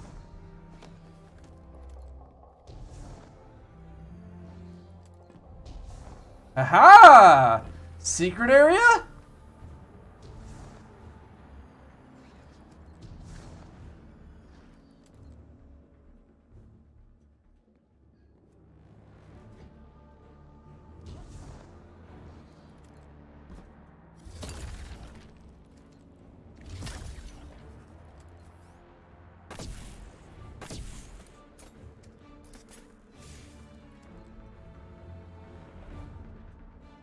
Really?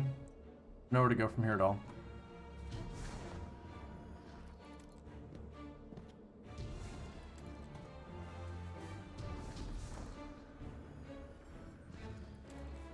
Whenever they say and more on the roadmap, it means nothing. Yeah. I mean, that is pretty much the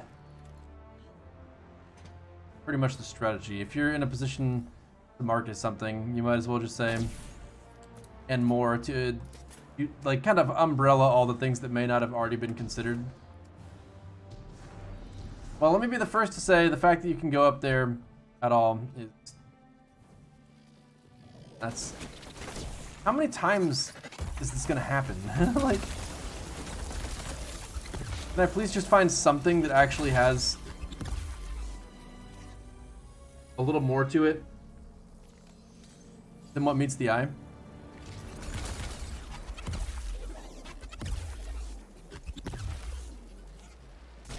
Hey chat, what do you think the breast pump noise is? What noise do you think was made with that? Oh, hey, it's a Roomba. Steer me around, my faithful steed.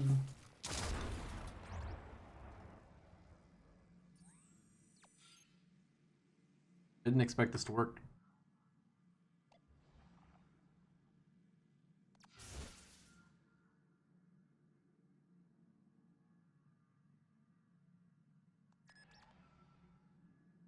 This is the worst mount ever.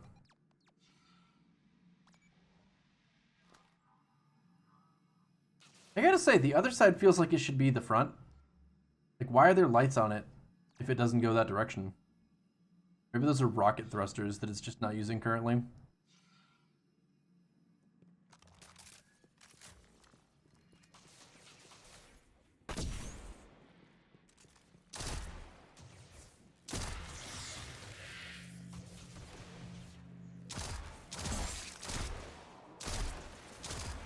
Man, a Guardian would be an absolutely horrifying entity.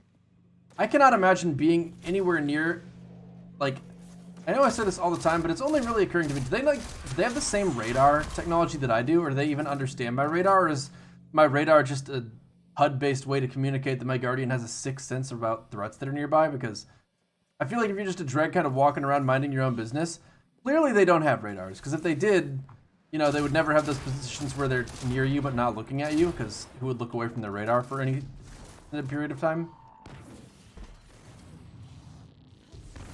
So that's something we have that they don't. And they might not even understand it, but like, I think a lot of players have a tendency to just walk towards any red on their radar and then kill it, make the red go away. Like checking a notification on your phone, except you're ending the life of an extraterrestrial being. That in some cases are just kind of being peaceful, and you're just like, that'd be horrifying.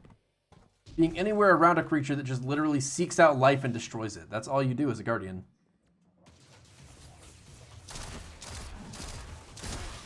Like, oh, red in front of me.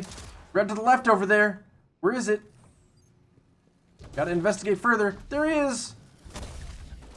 Just murdering things left and right, you know?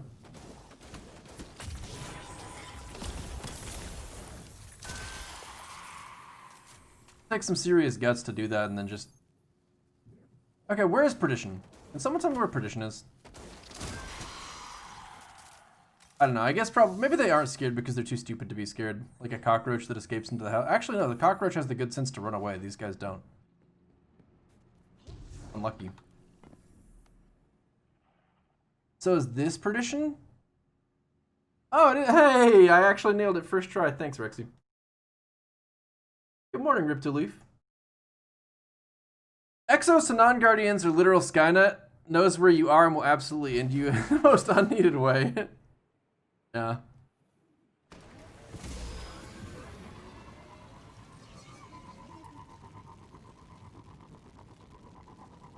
Honestly, if you're an alien, you better hope that the radar doesn't label you as one of the red guys, because if you're one of the red guys, you're done.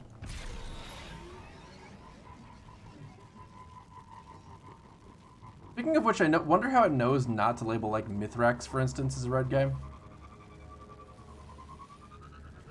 Wow, Grim, you got all the way to the top of a glacier, it looks like. What exciting secrets did you find up there that completely justified the effort? We share the same enemies, yes? Kill them, and Varix will be in your debt.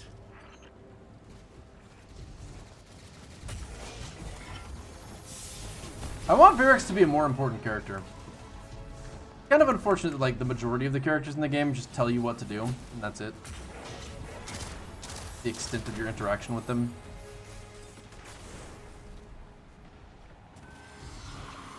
You want Varix to fucking die? Oh. Harsh. But fair.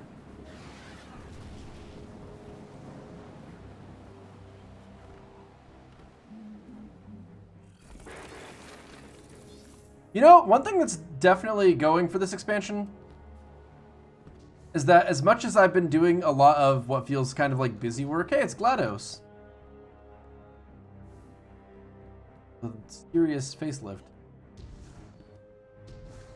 I haven't felt like it's been repetitive, so that's nice. Like, I've been pretty consistently going to new areas just all the time.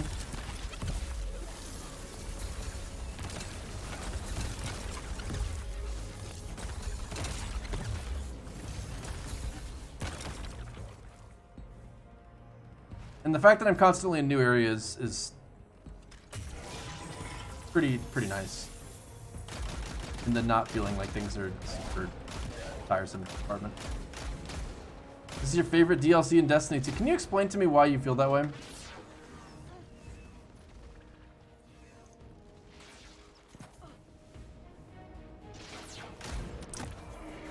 One. Not two. Two! Oh, you're still alive! Oh, I wondered about that. You disappeared a minute ago, so I thought you were dead. Usually how it works.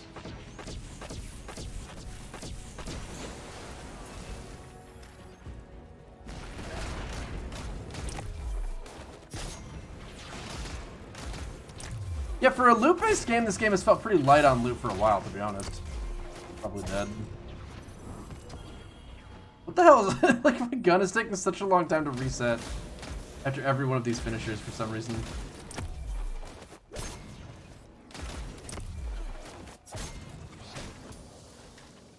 Like, I can't help but think there's some kind of bug going on with that. Oh, come on. How can I punch him to death, but I can't do a finisher? Feel of Yopa is really cool to you. You've been interested in the entire Brave family subplot, so seeing a little story development there is great. There's something weird about either finishers right now or this machine gun with finishers. Like, look at this. What's going on?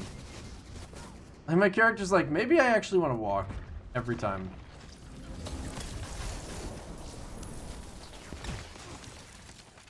Wait, did you hit 5,500, Corey? Already?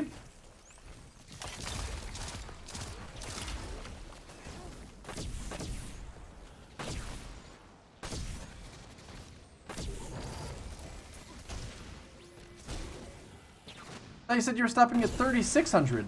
See, I knew you just wanted to play it. I knew it, man. You thought you were fooling me, but you didn't. Oh, Killerino.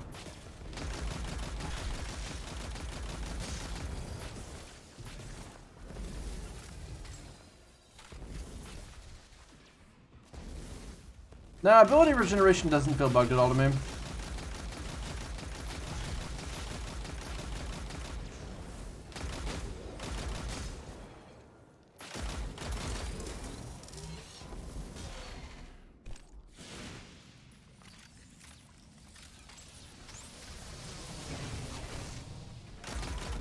What do you mean you're not going to say no to easy wins? Who did you rope into helping you? I'm really glad to see that there's a Minotaur boss at the end of this, because I was a little worried that I might actually have to fight a yellow bar wyvern. And that would have been kind of upsetting, because I think that might be genuinely new in a lost sector. Can you stop? As if your crisp spot isn't hard enough to hit already, you're flinching me like crazy. It's very annoying.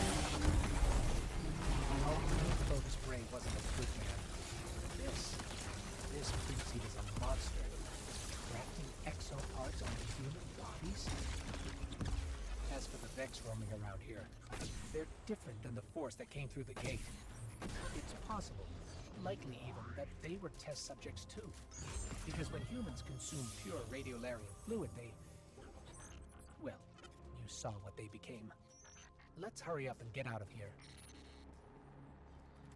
Was he grafting human exoparts onto humans? I did not get that vibe as I was walking around.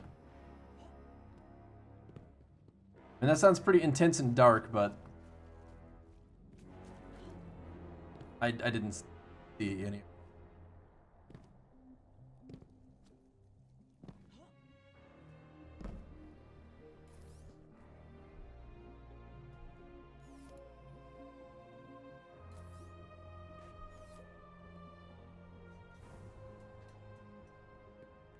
Neat.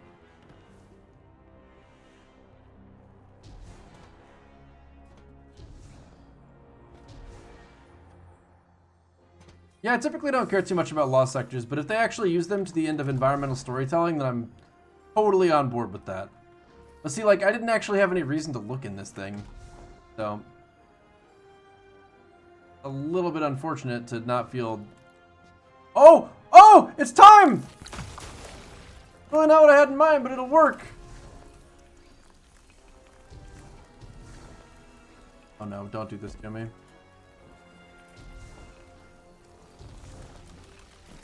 Now do it to me. I did it.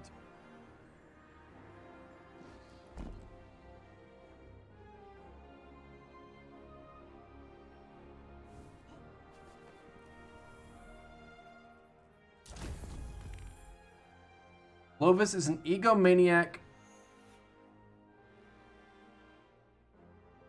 misogynist, and quite interesting.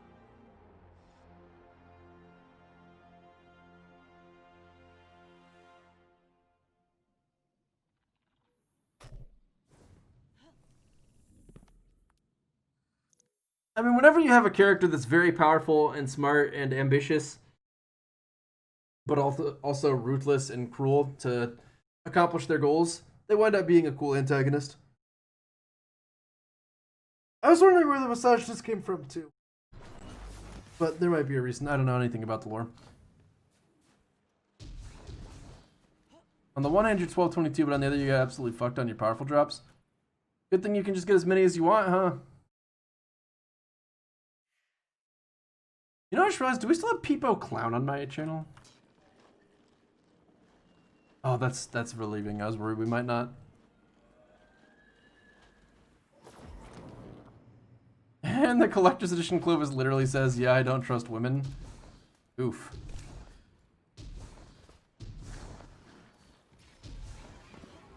Kind of sounds like a trash can of a person. Friend. Big. Less big. Are they powerful? They are! They're slightly powerful! Oh, that one's not. Unlucky. I wonder. I wish. I've got a test piece that's higher light. Alright, well, I've made him stop telling me about those. Let's look at... So I gotta get more stasis affected enemy kills. Barracks, can you not? Let's go get Vex kills in the Nexus, Infinitude, and Glassway. I really want those things to be out of my character's inventory. Also, they changed the way our characters look, didn't they? Is there any opportunity that I'm gonna get to maybe get a kind of look-see at what my character looks like now? Can I change that, or is that just not an option?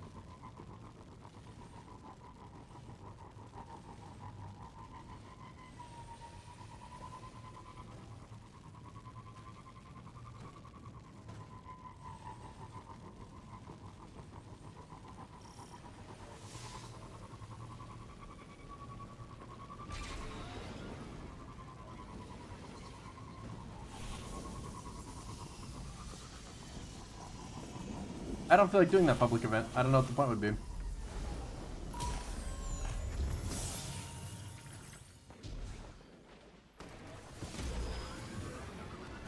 Arrows have 2 trails? Do they?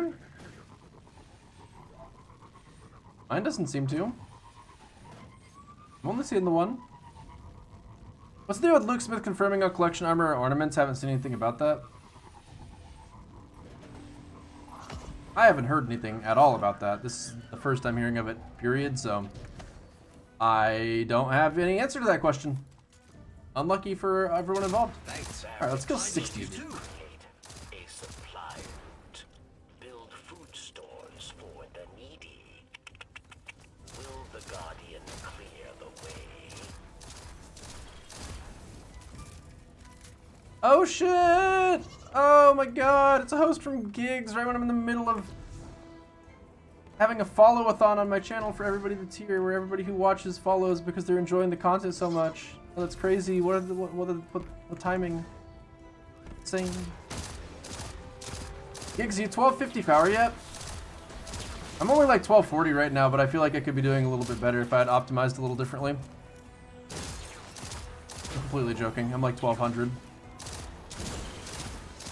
Those of you in my channel who have not followed Gigs should probably do that, because Gigs is basically like me, but better, in the sense that he's a streamer that does a better job of streaming, so you really would not be dropping the ball if you were to follow the channel. Just letting you know. Look, there's even a link in chat. That's so convenient. Wow. Crazy how nature do that.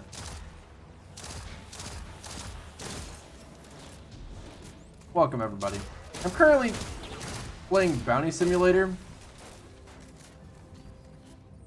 As in, I'm pretty sure I'm working on the No Time to Explain catalyst. I couldn't say for certain. I think that's right. Especially if you like watching at 3 in the fucking morning. Yeah, dude. Gigs is the absolute man if you want streams that come on at just the most unexpected hours imaginable.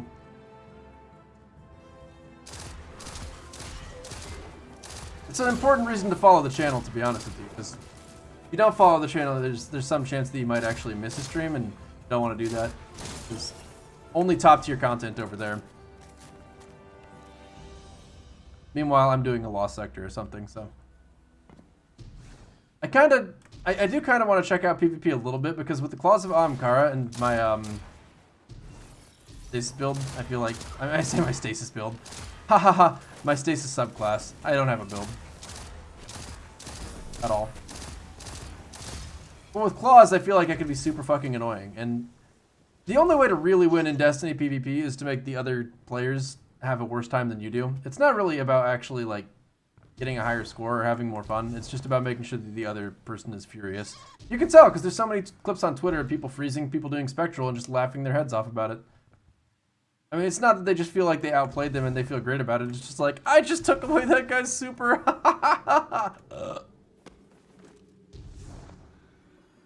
Or superior skill? Oh yeah, absolutely not. Superior skill is like... If you value skill, this is probably not the game to play. I mean, especially because this is apparently the season of crowd control, as far as I can tell, but I haven't played PvP yet, so, you know, don't take that too seriously just yet. I'm certainly not an expert, is what I'm trying to say. You know, it looks like the kill things mission does not progress if you're killing things outside of the area where you picked up that patrol. Because I'm assuming one of them picked it up and isn't killing things right now. But I've been killing things and it hasn't progressed. So that's different on this planet versus the other. Not that it matters, but... Perdition exotic chest armor, bunker E15 exotic arms armor. Yeah, I have some exotic arms armor thing that I would like to do, but it says that I have to do it solo, so I'm waiting until the opportunity arises. Which I assume it will at some point. I had to kill Vex here, so these Fallen really are not my jam. If I open this door, is it going to be more Fallen? I don't remember this door being closed.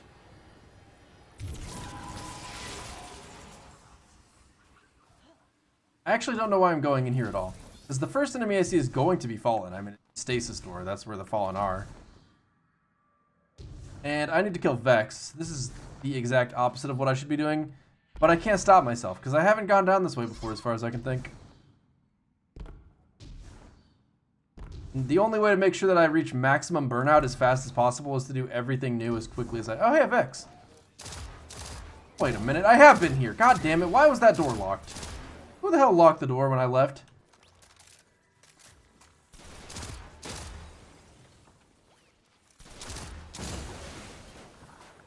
So the patrol is Fallen only. That's interesting.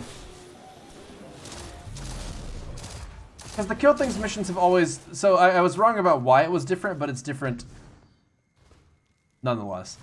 So the kill things missions have always just been kill enemies and you complete it, but it looks like in this case it is kill specifically Fallen, which is effectively what the scavenge missions used to be, where it would say like kill Fallen or kill Fallen Shanks specifically. Those were the ones that were horrible that I always just abandoned. I feel like patrol variety has only gotten skimpier over the course of Destiny's history. Not that I mind, because patrols are kind of pointless, but... Whoa! Alright, buddy. Freeze! Hold on, let's try that again. Freeze! Oh my god, my fucking... Stasis does not synergize at all with No Time to Explain. That's kind of funny. That's so stupid! Oh my goodness! This weapon is supposed to synergize with No Time to Explain, because when you headshot frozen targets, you get your bullets back, or even if you just shoot them or something like that. But then, of course, they had to drop the ball and make it where frozen targets get unfrozen when they get shot. And your little buddy that comes along with being whatever the hell No Time to Explain's damage perk does, unfreezes them. Like, why would you want that? I didn't see Gig say anything, so I don't know if he actually didn't say anything or if I just missed it, but can anyone let me know what his light level is? What did he manage to pull off? I'm expecting at least 1220.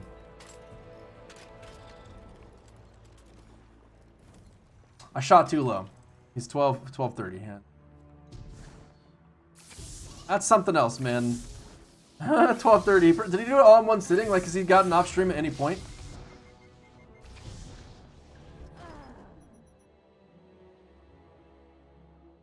No? Okay, that's straight one sitting. That explains why he hopped out of chat immediately.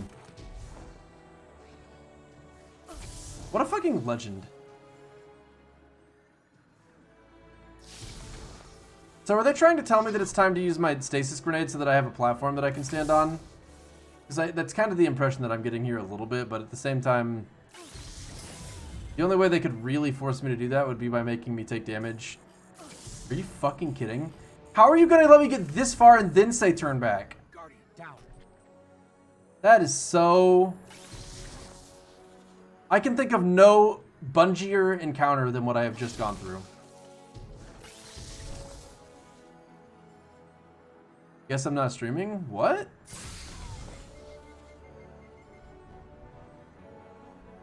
I thought about doing a 24-hour stream, but I just... quite honestly, the content was not enough for me to be like, oh man, I've gotta play this like I'm on some kind of horrible withdrawal.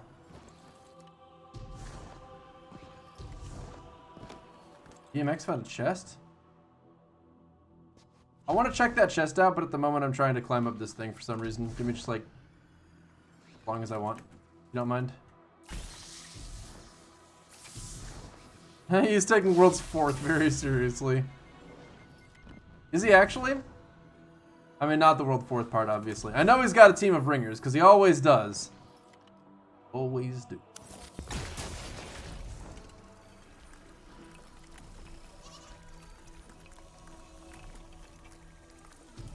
Gotta tell you, a double grenade charge exotic right now would be pretty lit. No! Please!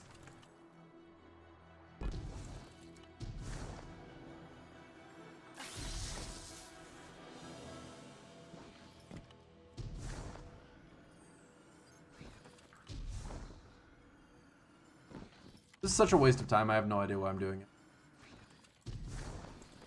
Wait, what the fuck was I standing on?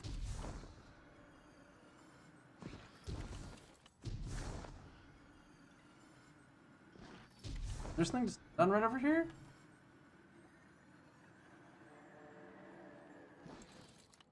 I hate this game.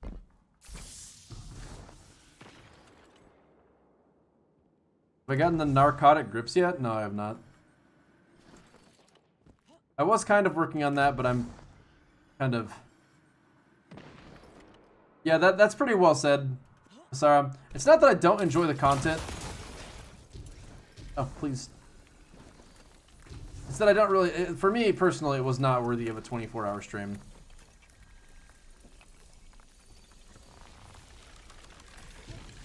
No. Okay, I'm approaching this all wrong. We're gonna try this a little differently in just a second, but I want to go to the chest that he found first. Ah, my life force. Recover health, please.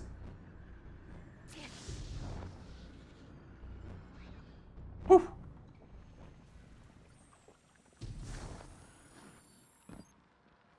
Nice find, man.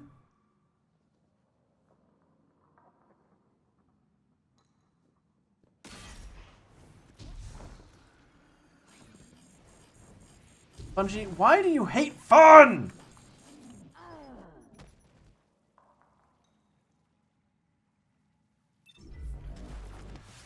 Oh, that's handy.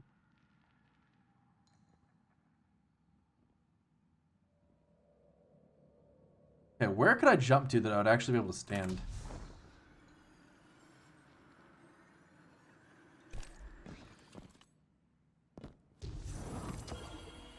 In on this.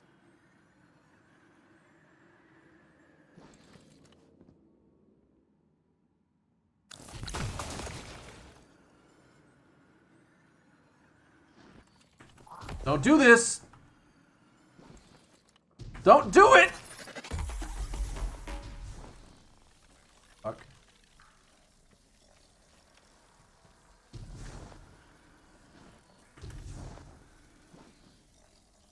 Boy, I can't wait till I get to the top and there's not a turn back zone and I find Galahorn.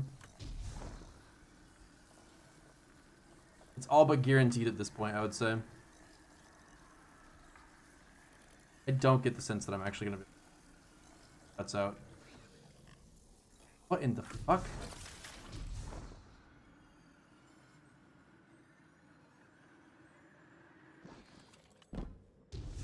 That's very disappointing. Okay, well, I get the vague sense that maybe I'm not supposed to do that, so I'm gonna go ahead and pass on it for right now. Now, if only I had, like, 4 grenades, we'd really be getting somewhere with that, but unfortunately, as I do not have 4 grenades... Hold up. You know what the real meta here is, though? Like, why in the world would anybody bother with this weak bullshit? Like, I mean, that's kind of cool, I guess, a little tiny bit. But what you should do is have your friend throw the grenade while you pull out this bad boy. Okay. So, XDBMX, I'm gonna need your help. Oh, what do you mean goodbye? That's really not the timing you want to see. He probably has some heroic venture that he needs to go on. I can only assume. Yes, I need to visit Varix. I need to... Still a couple more stasis enemy kills. Playlist activities with stasis equipped. Combatants affected by stasis aspect of control.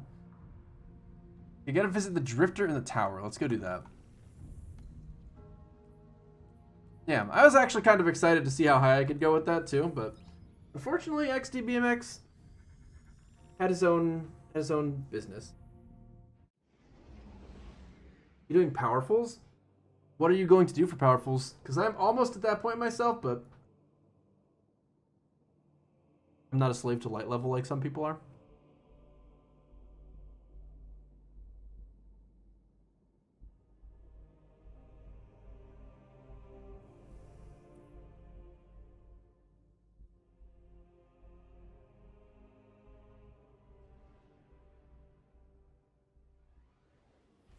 Ideally 1 pinnacle first, then other powerfuls.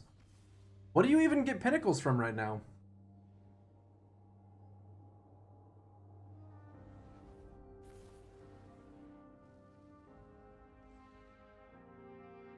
Wait, Grim. Do you have that stasis wall grenade?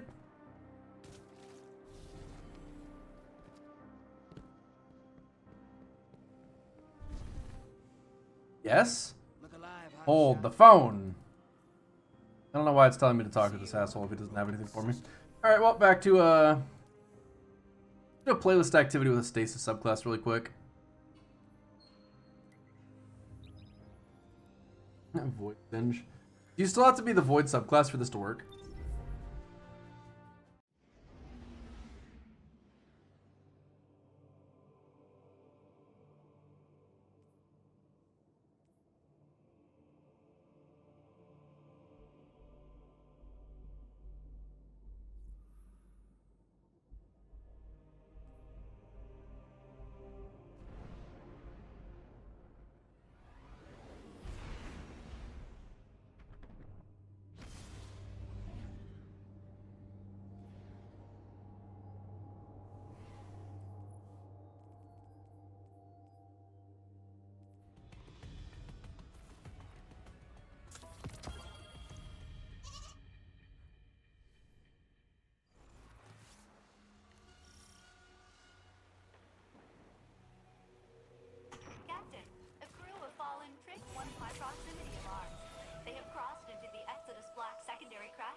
Are you kidding me? Was my timing bad? I guess I gotta wait for him to get his grenade back.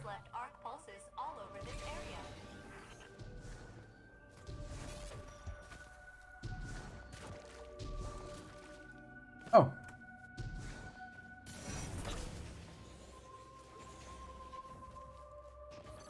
Yeah, it's pretty cringe that they decided to set it up where there's no way for you to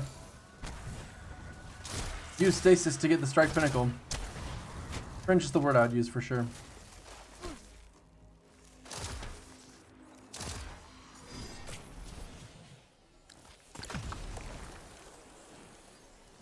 That is... You know, that is pretty pretty consistent with the level of disappointment I've experienced with most of the new things that I've decided to try. I mean, he's throwing it at me. If Grim, whenever you get it next, throw it at me one more time, and we can see what happens, which will be nothing. Like, it doesn't seem to want to push me. I guess because they figured that would be annoying to deal with, teammates doing that or something.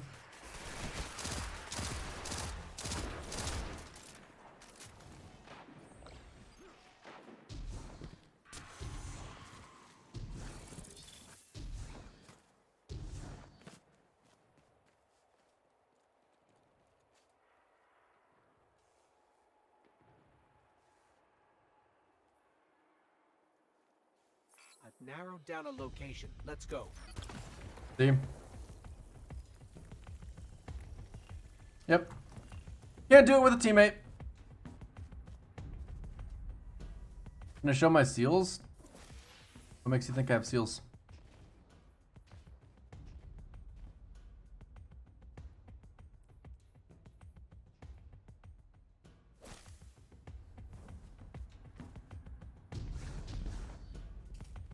It's singe, not burn, so the damage increase from matching the element isn't even that noticeable. Yeah. Well, that's just how it is sometimes. I mean, they want to make sure that you play the Void subclass, because they don't want you to forget that exists. Honestly, Stasis is in a very weird spot. The fact there's only one Stasis subclass versus, you know, Solar, Void, and Arc, but it has its own page, makes it feel like kind of empty. You know, like this feels complete, and then if I click this, it just starts being empty instead.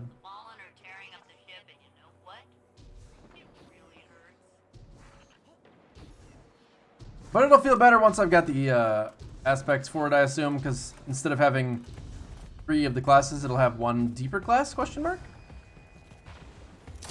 Word on the street anyway. So I don't actually know what makes this thing give you a little helper, but that's fine. We gotta wait for the rest of the darkness subclasses to get added. Honestly, I'm pretty cool with that, assuming that's the direction they're going with it, but Be careful while I'm gone. I don't think we've ever gotten a darkness subclass anytime, or a new subclass at all, anytime other than the Looks like some kind of keep saying September expansions, but fall expansion. Probably best to keep hot energy away. Okay, we're at rewind again times 8. There we go. Alright, motherfuckers. I'm a solo firing squad. Yeah, that's right. For like 4 seconds, but still. It was neat while it lasted.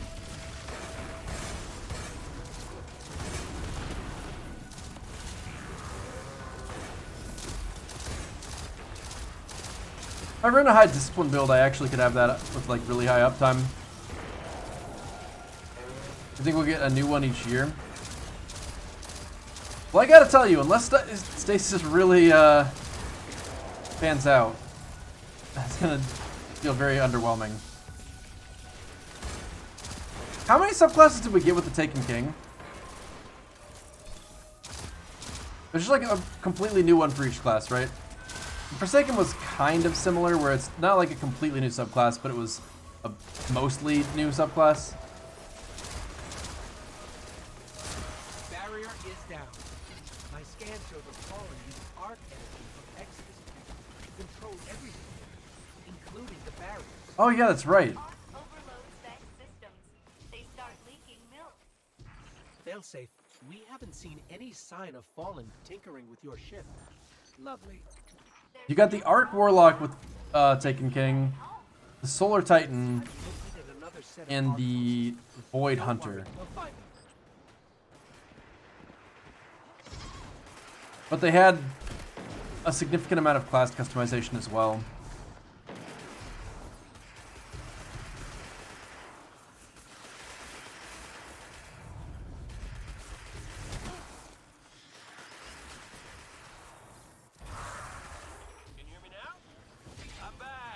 Whee!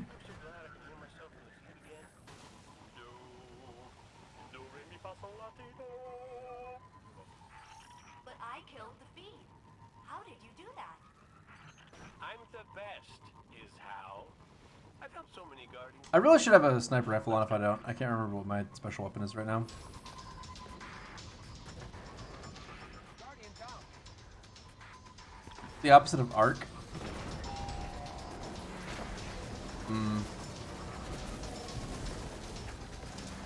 What is the opposite of electrical energy?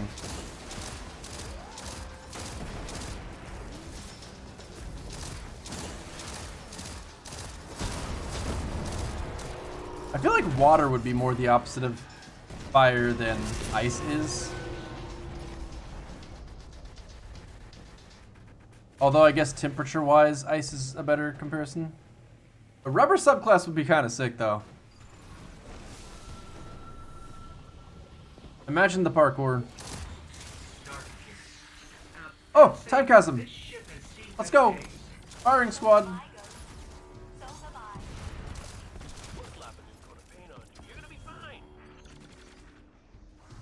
Oh, this has been exciting. I need an exotic that makes little helpers stay for longer. My sentient Arc Soul is kind of a dumbass. He spends a lot of time not firing.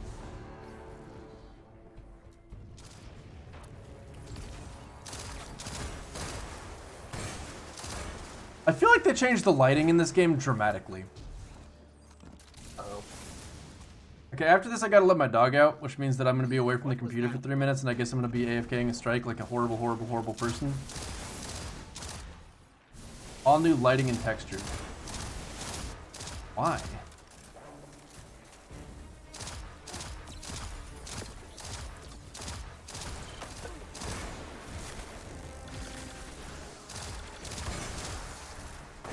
New engine? For real though?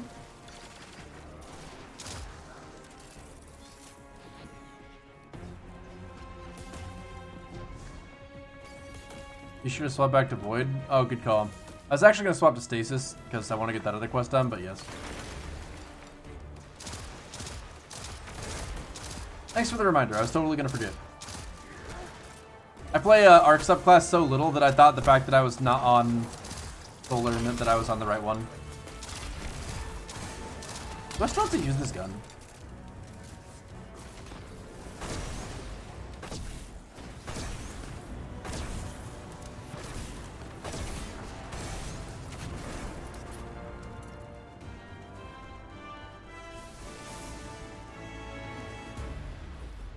I haven't had any problem with frames, really. There's one point where it was a little bit slow, but nothing, really.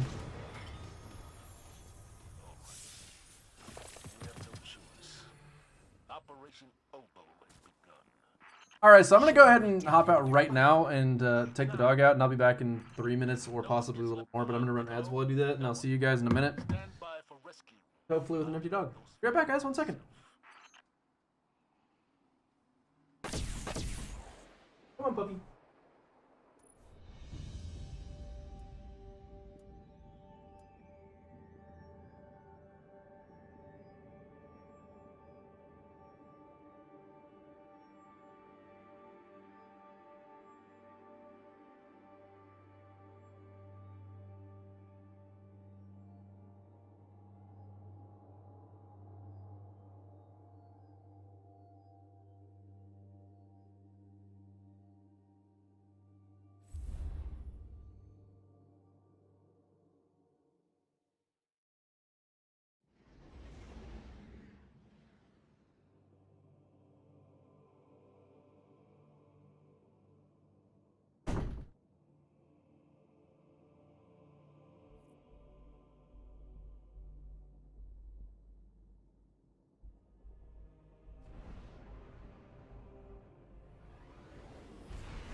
Item the first. Strike's been started for a while. Huh.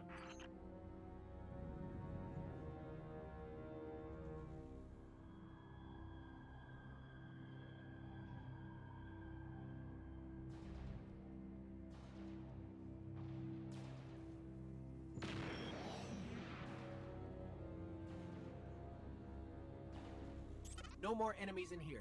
There are plenty outside, though. Get me to a console and we'll get out there.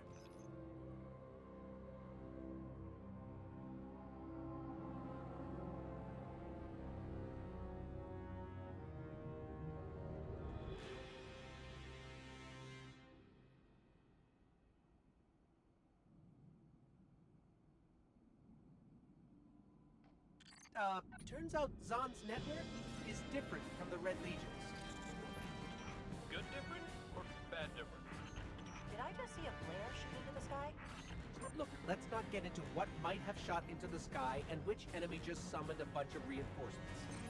He sounds like you. Oh, thank you.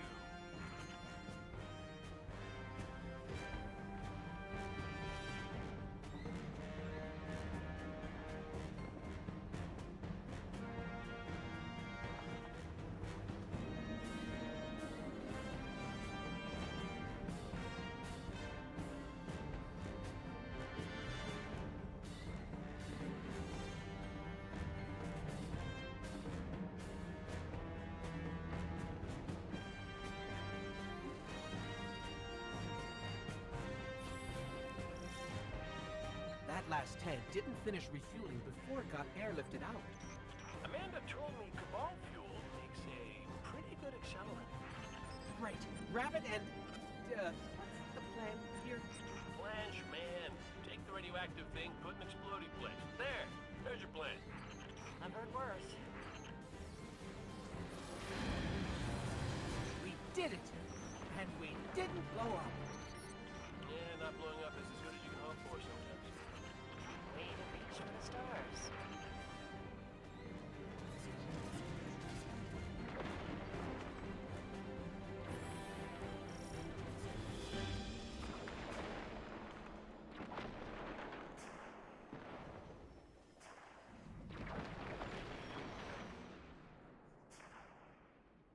Zahn's lieutenants aren't messing around. Think we've seen the last of them? He's bound to have more. Insecure men tend to surround themselves with others like them. Cade, anything to add? Nope, she's totally right, which is why I work alone.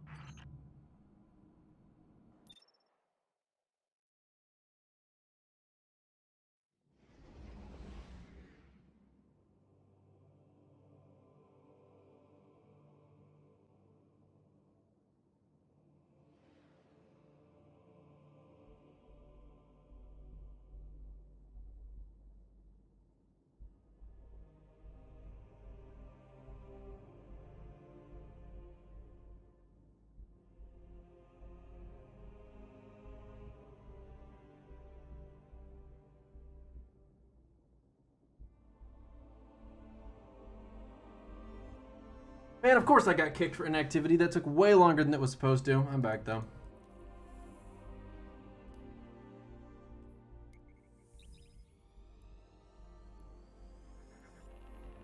Low light is way harder than Grandmaster? Low light what is harder than Grandmaster?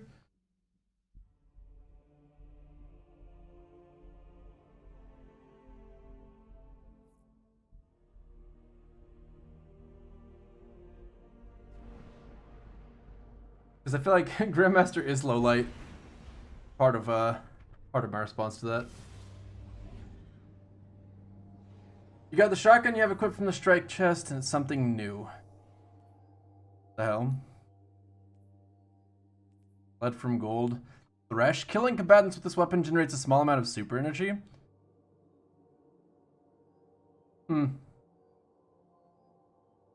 That could be good.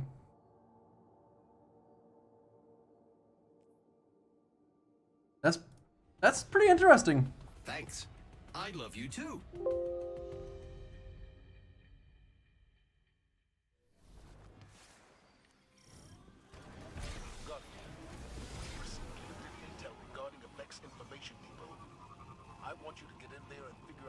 Justic 6, thank you very much for the 7 months. Appreciate it, dude.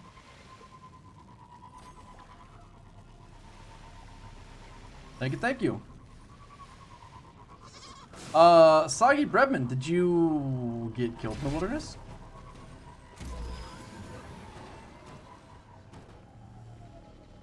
I actually liked Major Arena 2 quests, so can't relate. Okay, what do I need to do for the catalyst on this thing? Do I, like, can I stop using it? Oh my god, I need to just kill 20 more Vex.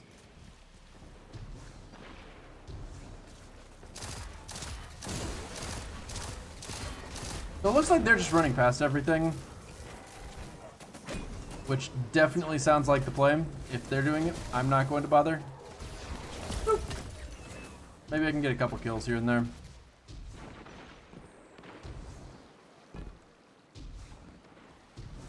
You defended Bungie on sunsetting quite a bit, but you think it's ridiculous that 95% of the drops you get in this DLC do not have current new season power cap on them? Yeah, I'm gonna have to agree with you on that.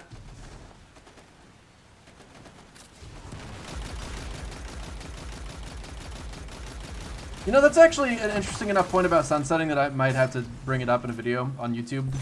Sunsetting Part 4. Electric Boogaloo 2.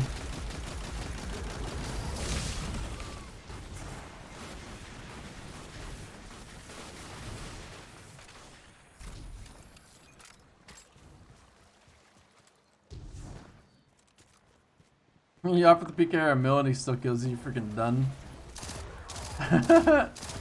Why would he believe you? He probably thinks you have a mill on your person. The fact that you're offering a mill to him probably makes him think that if he kills you, he'll get something of value right then and there. You gotta be careful what you say, man. Tell him you know where he lives. That usually stops PKers in my experience.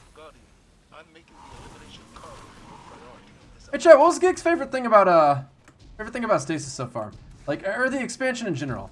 I mean, he played for 24 hours straight, so he's obviously got to have some idea of things that are, like, really awesome to him. Like, what was the parts that he was raving about?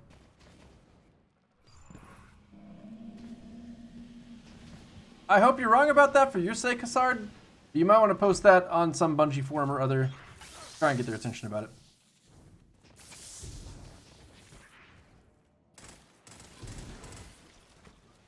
You had a PKR chase you across the map when you literally had just a clue scroll. You got to the lever by the major arena.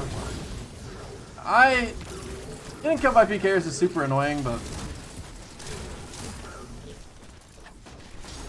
it makes me wish that I was good enough at that game to, like, slow them down if they really wanted to try and kill me. But I'm not. Can't wait till I play PvP. What? PKR is player killer. It's in RuneScape. He's talking about RuneScape right now. I think Titan Stasis is sloppy. He hates it in PvP. He had the angry. Oh! Nice try, idiots. No portal for you.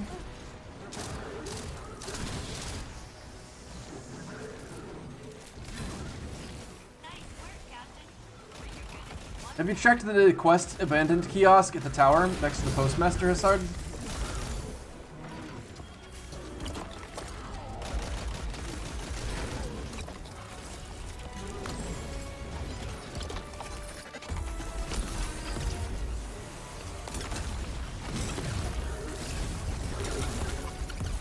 Man, I don't like the way this thing feels.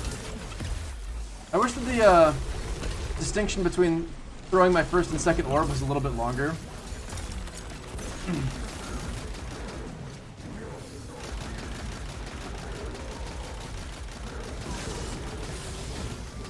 Yikes. Yikes, Raggy. You played Destiny 2 before any DLC launched. Can you buy this expansion and skip the previous ones? And is it worth it? I don't know if you can do that. I would bet that you can based on the way that they've been modeling their content. But you should probably wait for someone in chat to confirm that before giving it the go-ahead. But, I'm not 100% sure what all would come with Beyond Light if you were to buy it. So if it was just Beyond Light, it's probably worth it if you're looking to get back into the game, not worth it if you're on the fence. But if it comes with more than Beyond Light, like if you were to get Shadowkeep or Forsaken in addition to Beyond Light, then it would cross the threshold into being completely worth it. There's Karkin. Does anyone in chat know?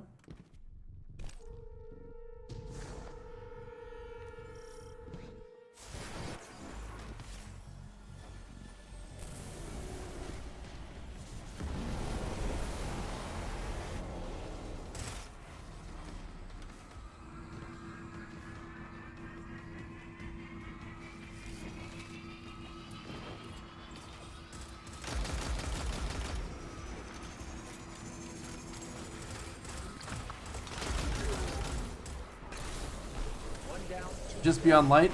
Yikes. Yeah, if you got a craving to play Destiny, that's worth it, but otherwise, I don't know, man. Forsaken and Shadow, well, specifically Forsaken would be worth checking out, but I don't know how easy it would be to find people for it at the moment. Forsaken had tons of content and was a lot of fun, but the experience would be a lot different now than playing it on release was, so I'm not 100% sure what to think of it. They're all free on Xbox Game Pass? Oh my god. That's crazy.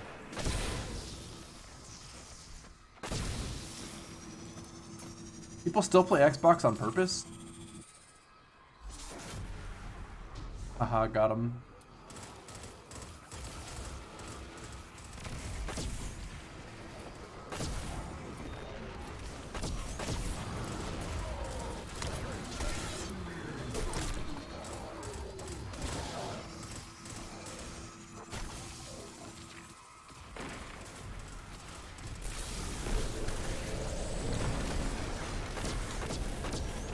Oh my god, he had no health at all. What was that?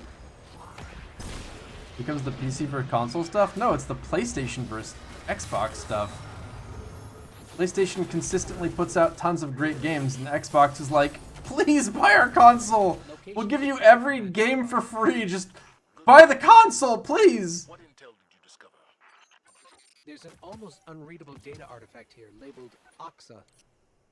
It's heavily corrupted, but I'm able to make out MSund12 from the access log. What is Oxa? I mean, actually, though, it says a lot about the fact that Xbox has Game Pass being as absurdly generous as it is with giving you new titles and such. It, should be squarely beating PlayStation in terms of sales and popularity, if not for the fact that PlayStation just actually has better game. Like, if you're buying Xbox, you really might as well.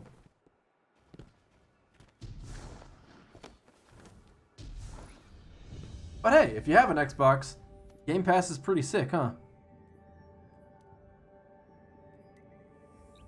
I mean, that's not insignificant. That is pretty cool for them to, you know, give it a competitive edge of some kind, make it worth it in some way. Bow, bow, bow, bow.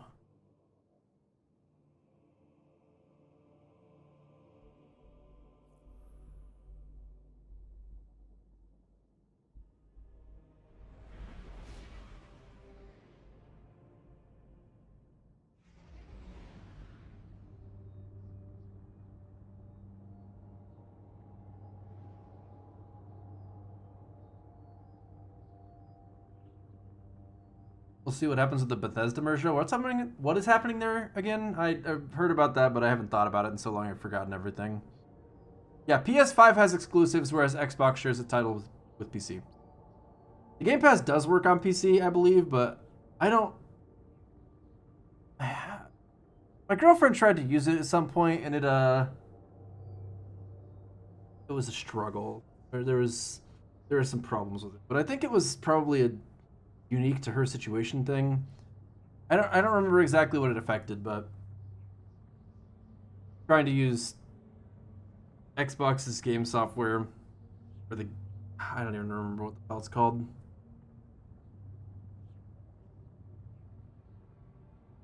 I'm drawing a complete blank. Anyway, she was trying to use the game software, and it made the rest of her computer just, you know, it gave it a terrible disease.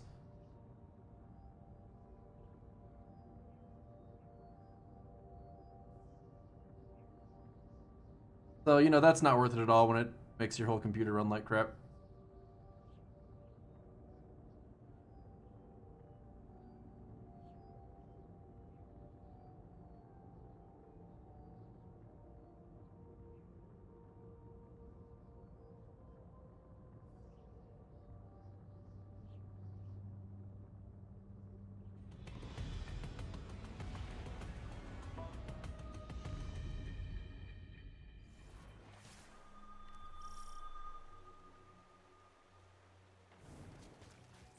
Game Pass on PC uses the Xbox app, and it's a pretty awful app. Yeah. Her experience with the app was particularly bad. I don't remember what's going on there, but it was particularly bad. Platform exclusivity is ass. You know, that's true, but that's also the only selling point of a product. In a way, like, if they develop the console and there's a different, better console, then the only, like, I don't know, I've got to stop taking so many drugs. Apparently, I'm really struggling to form a coherent thought right now.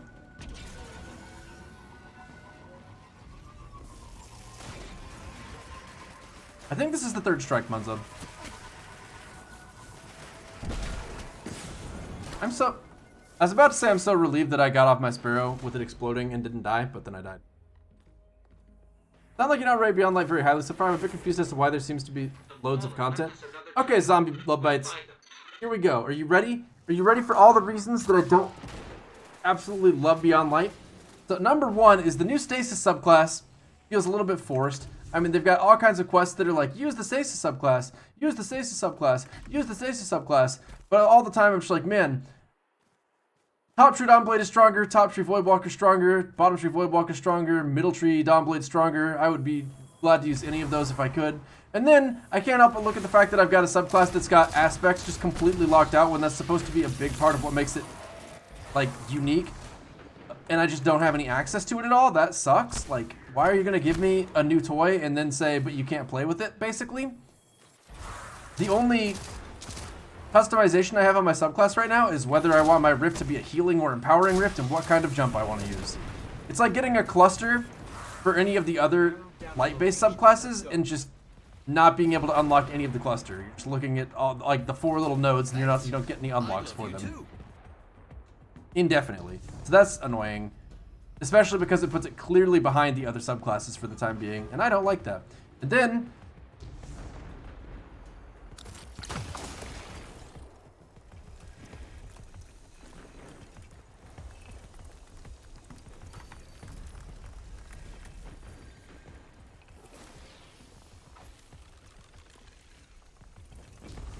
are you fucking kidding? I put all that effort into staying alive and then my character trips on the ice and doesn't double jump?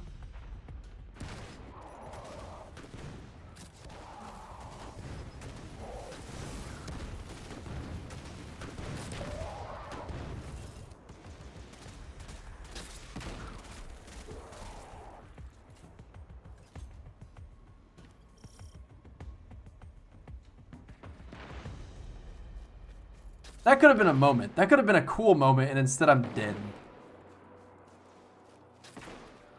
See, like that right there, I would have lived if I was on top tree Dawn or if I was on middle tree Dawn. Instead I died because I'm on stasis and the grenade doesn't have enough utility to keep me alive apparently. Anyway, subclass, not sold on it. It's not good enough compared to the things that I already have for me to really be thrilled about it right now. And they haven't pushed me towards getting anything new fast enough. Then there's the story, which is just like, Aramis is being bad, go stop her, or something, put her in timeout. I'm like, okay, and then she sends a bunch of guys after me, like Praxis and Pripyat and Practicality and whatever the hell their names are. And I just kill them, because that's what you do. And they give you the Stasis subclass, only during that, so that you can just beat the absolute living dickens out of them, and then they just fall over, bungled and broken, and explode, as they do. At which point you eventually get to killing Aramis, and then you don't actually kill her. You're just like, haha, I've mostly killed you. You seem to be frozen, so I'm not gonna, like, take your head as a trophy or anything, considering that you're a pretty bad guy. I'm just gonna leave you frozen here. And then there's a couple more missions that send you back to kill the remainder of her council or something. I don't know. It all felt very inconsequential is really the bottom line. It gave me some Curse of Osiris vibes with the storytelling to some extent. Like, the actual tone of it, the way that the characters interacted with each other was good. Having some optional interactivity with Drifter and Eris was good. It felt cohesive, so I'll give it that. But the stakes felt extremely low for how big of a deal that they made it out to be. You know, like, we're engaging with the darkness for the first time ever. Like, we decided that we need to look beyond the limitations of the light in order to defeat this adversary. And it's just some fallen that had a shield that wouldn't break unless you use stasis.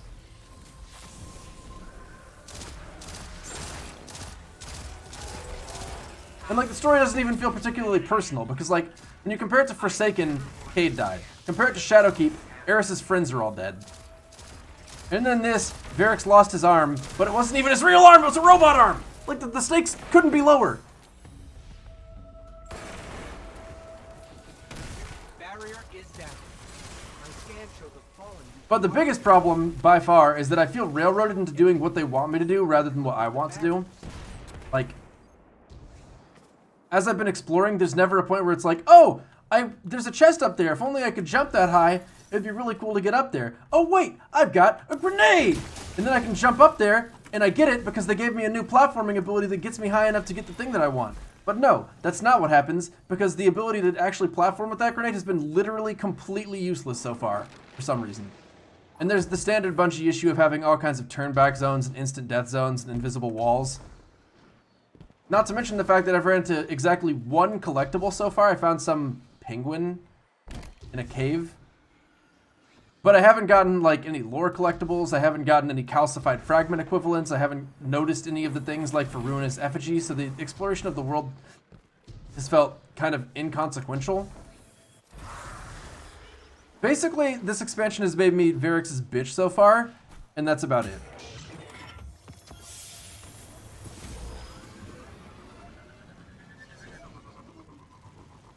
Like, Varix says go do something, and then I go do it. We're fine. Failsafe was just being fidgety. Why did I expect anything other than mediocrity from Bungie? Because it's a fall expansion. Like, last fall, we got the artifact, which gave us things like solar plexus and oppressive darkness. And that thing that makes it where when you cast your super at low health, it gets huge damage. Or this season, the thing that makes it where when you end your super, you get a damage buff based on the number of enemies you killed while in super.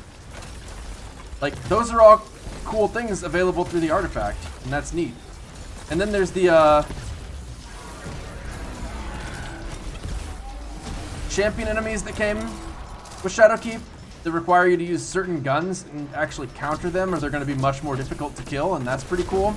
And they brought Nightfall Ordeals along with that, which were super rewarding in terms of exotic. It's like by far the best avenue we've ever had to getting exotics, which is really nice.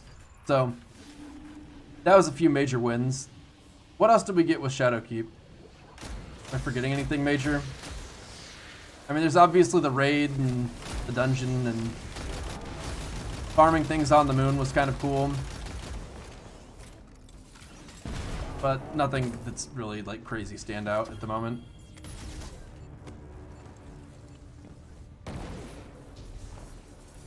So, I mean, you say Shadowkeep itself was bad, but I feel like to say that you have to ignore the things that I just mentioned.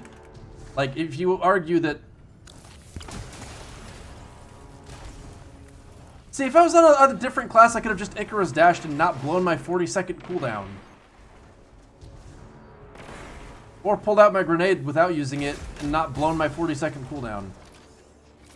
Like, yes, it's cool that this can sometimes do things that other classes, like, it does it differently than the other classes, which is nice, but it's just like, if I throw my grenade and it doesn't hit any enemies, I almost feel like I should get it back a lot faster. And then, like, Forsaken brought us, like, okay, I mean, I could go into the pros of other expansions that we've had in fall versus this one, but this feels by far the skimpiest. It's like we've got a new area, a new subclass, but the thing is, like, every other time we've gotten new subclasses, like when you think of the Taken King in Destiny 1, Sunbreaker Titans were fucking stupid OP for a really long time. And then, the Stormcaller Warlocks had by far the longest melee range that was available in the game, on like a locking on melee, and that was unique. And then it had, like, all of the new subclasses were by far the strongest. Like, if you weren't running Night Stalker, or if you weren't running Stormcaller, or you weren't running Sunbreaker, you were throwing, because they were just that much better. And then with Forsaken, it was kind of the same thing, where Spectral Blades offered a whole lot of utility for PvP Night Stalkers that wasn't available. It became the best PvP class for Hunters and has remained so since. And then there's Well of Radiance Warlocks, which have remained the best PvE subclass for Warlocks by a huge margin since. And then for Titans, you got the Banner Sentinel, which fell out of favor once they made the bubble return. So there's that, I guess. Yeah, I guess so. Did that not complete the quest? Okay. Rendezvous with Spider's associate in the concealed void law sector. I don't know where that.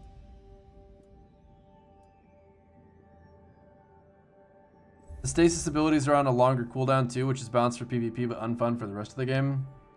I didn't even know they were on a longer cooldown, so fortunate. Oh, that's actually kind of good. If Outrageous Fortune were good. Not lucky. Okay, so all of that said, I think that's a pretty damning list of cons, to be honest. Like, it makes it sound pretty damn bad. That I don't like the new area feels vast but empty. The new subclass feels like it can't compete with subclasses that already exist. The lack of secrets and collectibles seems immediately apparent, to be honest. There's not like new weapons that I'm looking to get. Oh my god, 1 minute and 33 seconds for the grenade? What the fuck?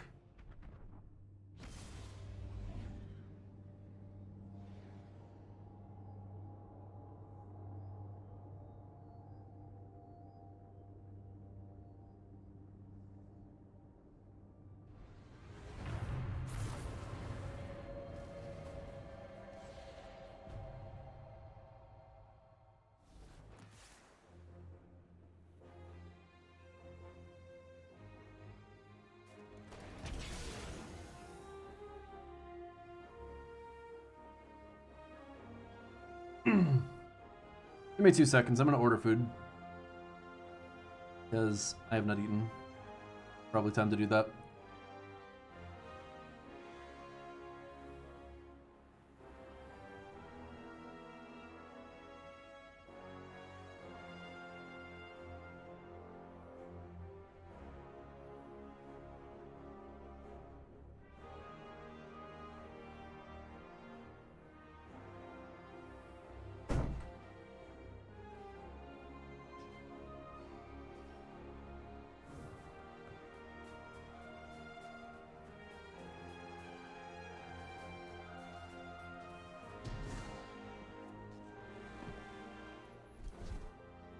Tell me, friend.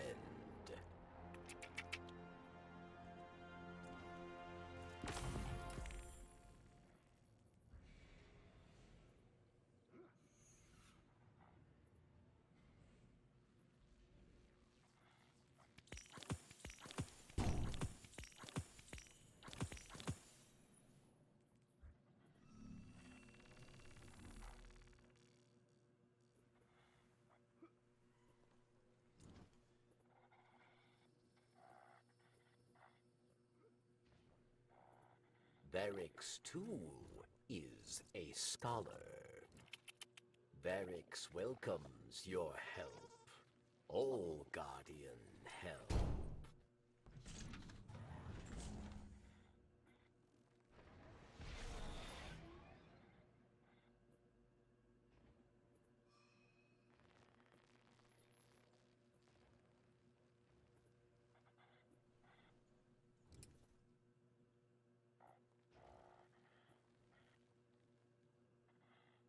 Elixni are not all warriors.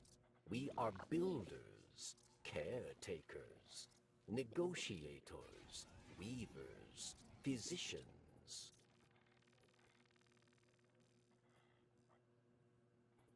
Okay, so food is like 95% ordered. We're final 5%. Final 5% is done. Are closing that window and getting back to the game. We're back. All right, let's see. So I gotta get the skiff codes acquired from Spider's associate in the concealed void law sector. Where's the concealed void law sector? We can have peace. What I know. Second King was not Destiny's Peak. Forsaken was Destiny's peak. Forsaken kicked the crap out of Taken King. It had twice as many playable spaces, both of which were more robust. It had a dungeon, which Taken King just didn't even have one of those. It had comparable new depth of subclasses, although slightly behind. It had comparable world activities, if the Blind Well is to be compared with the Port of Oryx, if a little behind. But it made up for being a little behind in that by having a much better world as a whole, with like the hidden bosses and the weekly curse cycle and a handful of other odds and ends. Forsaken was Poggy Woggy. That's not to say Taken King wasn't also Poggy Woggy, because it was very Poggy Woggy, my doggies, but it just can't compete with Forsaken.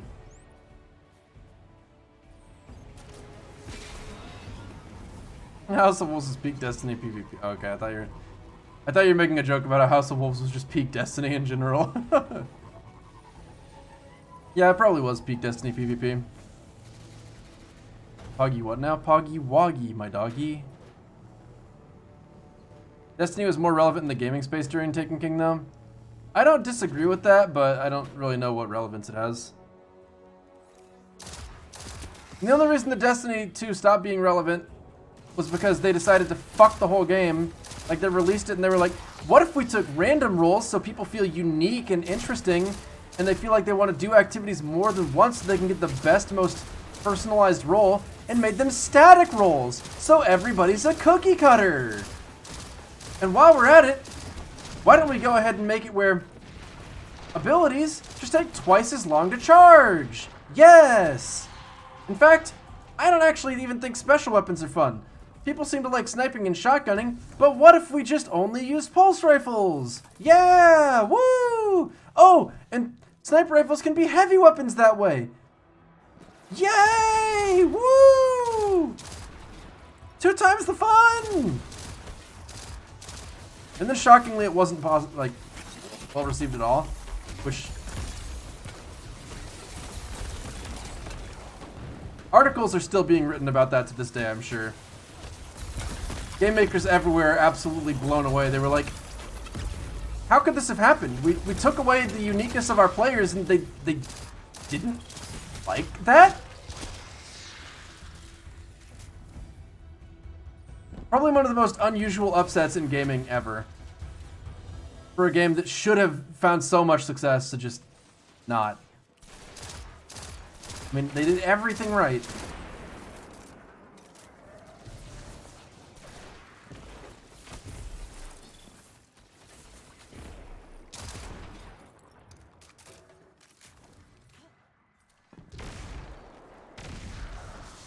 Lots of people have been complaining about how hard it is to get exotics. Let's just give everyone exotics! Woo! Oprah meme, you get an exotic, and you get an exotic, and you get an exotic! Oh, you didn't get all the exotics? Well, don't worry, just farm public events! No need for nightfalls or Xur or any of that stuff, just, you know the drill!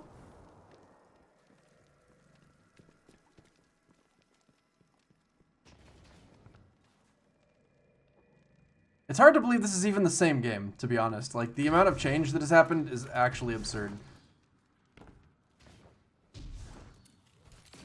But the amount of unfucking things they had to do for Forsaken is actually kind of crazy. They're like, okay, hold up. We need random rolls, we need special weapons, we need short ability cooldowns. Public events need to not be the best way to get gear.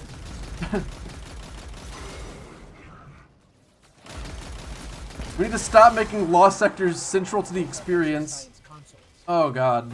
Like, what a time. Who knows how much history was lost during the Vex takeover? Amen. Thanks for the drugs.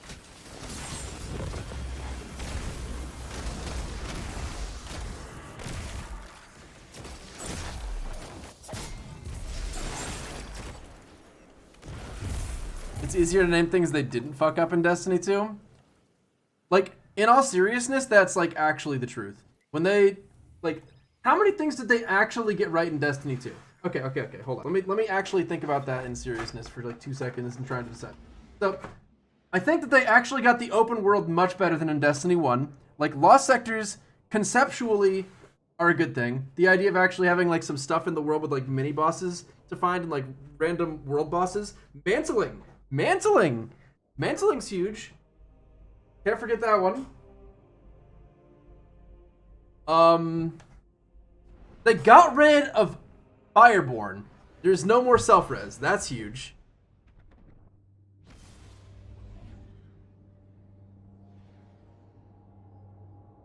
No sprint cooldown. That's nice. Blast abilities. Are cool. I still think that I think that they were a good idea, but they put them in the game and they were like, that seems right. We got it more or less right. And they've kind of tinkered with it loosely a little bit ever since, but what they should be doing is completely revamping it, because Warlocks have, like, by far the best class ability and everybody else gets oops-skadoodle. Like, Hunters, you guys can dodge to reload your gun. And they're like, they have, like, the raised finger. Hold on, let me.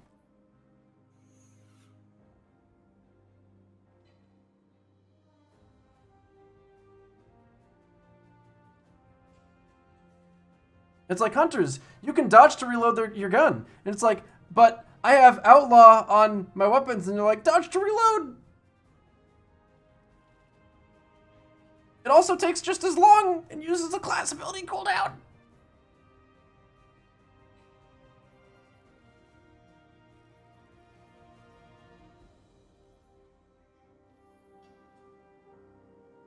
Okay, what can I get rid of so I can actually pick this shit up?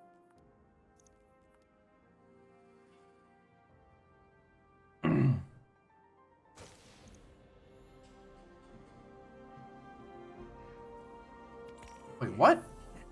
That was made for you. See you on your road, sister.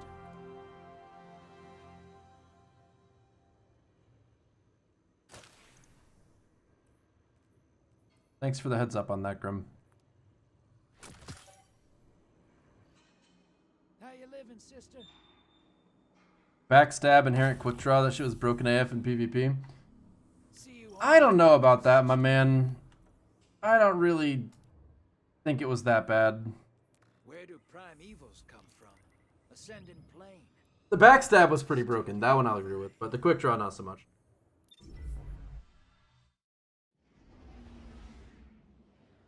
Here always you get from doing like patrols and lost sectors and basically everything. Just do a patrol. I still think no easy 2568. Your dream is to become ridiculously rich and buy Bungie and make them make a direct sequel to Destiny 1. I could name it Destiny 2.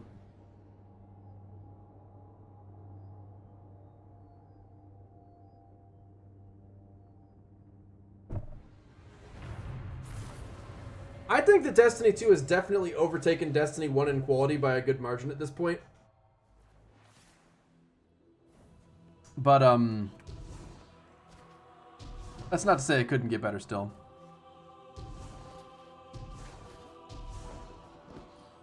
So I guess, okay, so back to pros and cons of this expansion. I think the one thing they did do very right is that the returning to Varix and being told what to do aspect of things does work. Like, I feel like I'm exploring Europa at a pretty good organic pace. I feel like there's reasons to keep going back for progression. Whatever that progression is actually doing for me, I can't really tell, which is concerning, but Drifter sent instructions for I do like that I'm He said he couldn't be on radio. Some top secret business with really engaging with Europa a lot, and it hasn't felt repetitive. The level design has been pretty good too.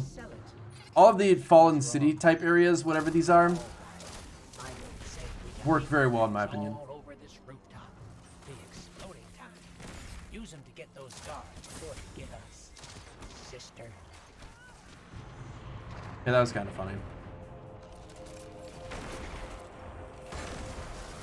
Like, the amount that I've gotten to engage with Europa has been pretty fantastic. If every area felt as worthy of being consistently engaged with as this does, that would be great. Because, I mean, the play spaces are huge. They've led to a lot of encounters that, like I said, don't feel repetitive. It feels like I'm kind of consistently I mean, like, that was kind of cool. They had melee guys coming up this thing at me, you know? Like, for a lesser skilled player, it wasn't quick enough on their feet to just press the melee button. That situation could cause them to panic and fall off or something to that effect. Which is, if not necessarily challenging for someone that is skilled at all, it is still an interesting encounter.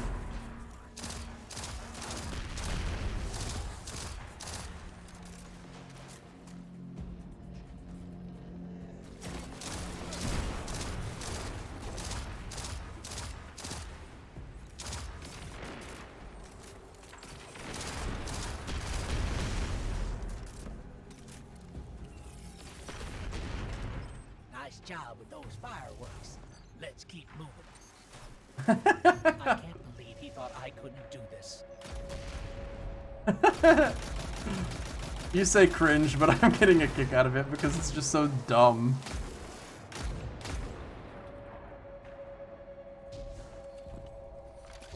I guess I just find it funny when people make fun of other people, though. My standards aren't super high in that department. I've been here before, I'm pretty sure. Now that is some pretty seamless level integration. I am actually a little impressed, because I would bet a lot of people came through here without realizing that they had gone through this at some point earlier. And I definitely didn't realize that I could have gone up top as I was coming through here. Which, I'm not even sure how easily you could do it, because it looks like it's kind of a one-way drop, more or less. But that was very well done. That's strong reuse of areas.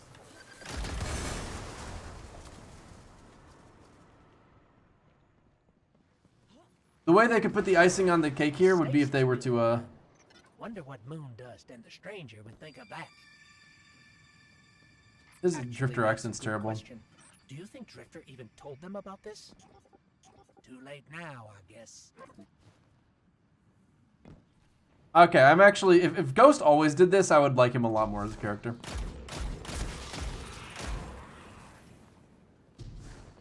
But the way they could put the icing on the cake here would be if they were to railroad me off the path that I'm familiar with again at the end of this. You don't get as old as me by being sloppy. No, too wordy. Don't get sloppy. Better.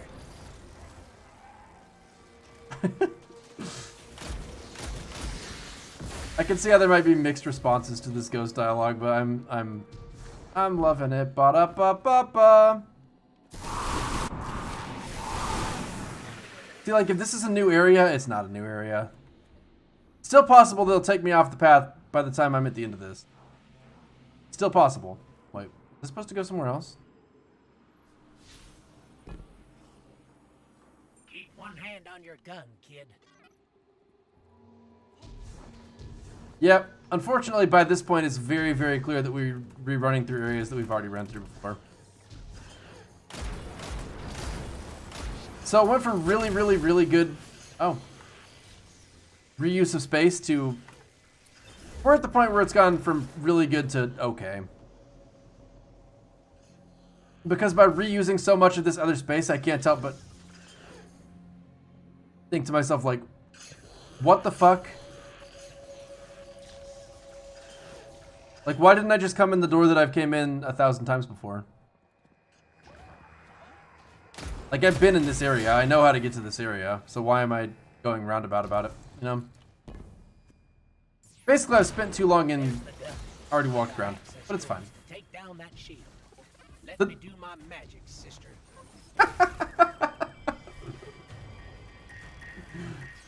One more. Keep pushing.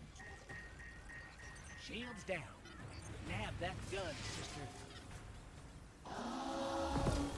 Ah, we tripped an alarm. We gotta hightail it out of here. Focus. Let's get out of here, Guardian. I wish it automatically equipped it and I just killed everything instead of leaving. These escape checkpoints always feel so silly to me. So, like, this is actually a problem in horror games too. But if you're gonna design something that I am supposed to feel like really intense about escaping, you better make sure that those enemies are extremely dangerous looking without being extremely dangerous. Because, like, the dramatic tension just got completely obliterated by an arc field. Like, how am I supposed to take seriously that I need to escape or I'm going to die when I just died and there were no consequences? Like, and I'm literally going the wrong direction. It spawned us on the side we wanted to be on.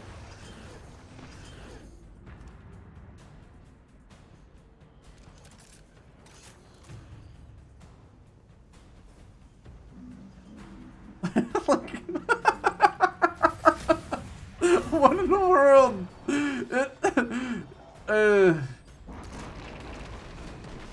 I feel like I'm riding a tricycle, and they put on an extra pair of training wheels right there. Like, oh, poor little baby, he died. You were supposed to die there, you little silly. We'll go ahead and help you along and bring you back to life. But yeah, like, as far as escaping, while I've just gotten a new exotic weapon that I'm really worried about being able to get out with my life, there's absolutely no tension here. And it also fails on the account of the fact that I've been in that room plenty of times before. And I've left the way that I just did plenty of ways before, so it's just like... My associates will arrive shortly. It's impossible to take that seriously, because I've engaged with that area and those enemies so many times that I just don't feel threatened. Kyle Madsen, I really would like to at some point. I don't know when that is in my future, but it's just going to depend how streaming pans out, because I think if streaming were to ever completely stop working for me, at that point I would definitely just go back to school and try to get some game design chops. Formally. Okay, see, now this is what we're talking about. Finally. Oh wait, hold up. Give me 2 seconds.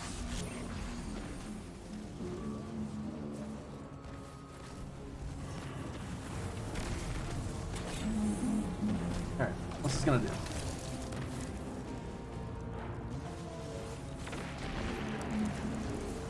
You really should be able to jump on their heads and use them for platforming, so that could be a raid mechanic.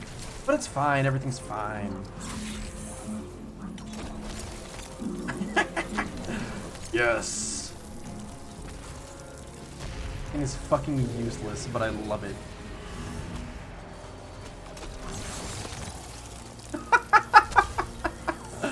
What do you mean immune? Get the fuck out of here with that bullshit. How are you doing that while you're frozen?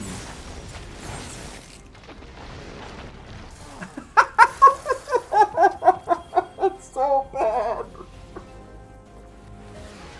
Why would I want to use this?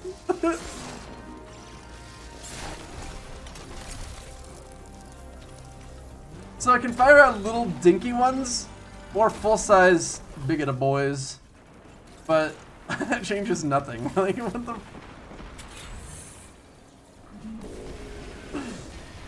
It's a heavy weapon that freezes enemies that, like, I'm not. What do you mean I'm not using it right? What am I supposed to do? Freeze them and then shoot them with my other guns? Like, my heavy weapon is just make enemies that already mostly stand still and are easy to shoot even more stationary and easy to shoot?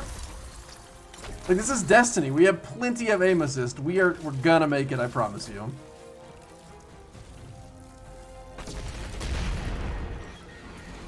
Maybe kills with stasis quest steps will be easier now. Alright, let's slow this fool down. Doop. Oh, well, that was really effective. Let's try one more time. Use the new exotic! Use the new exotic! We gave you ammo! We gave you a gun! You gotta use it! I actually have literally no idea how that thing just died, but... I don't know that freezing it was the reason. All right, we're clear. Thanks for the help, Spider. Oh, it was nothing. I've heard a little of your exploits with this new power, stasis. Consider this a reminder. You have friends on the shore. Don't be a stranger, Guardian. This man always wanting some quid pro quos, but I ain't feeling it. I was totally fine without him. Drifter impression was pretty good, huh? Bring a sword. See? Okay, the C part I'm not into, but it's all good. New drifter in town. Okay, I enjoyed that quest quite a bit just because of the ghost. Alright, well now to do the only obvious thing that you would do after getting a weapon like this. Fuck off!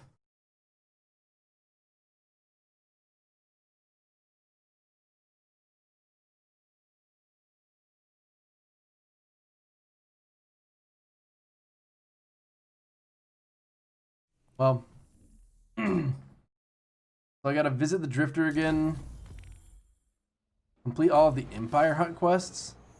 Weekly Empire Hunt challenge. So I can't do this then, can I? Combatants affected by stasis.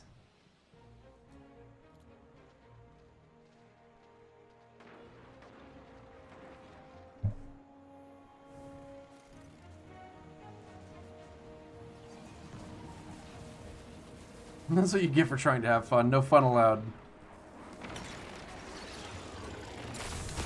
It's kind of nice that it projects where it's going to go.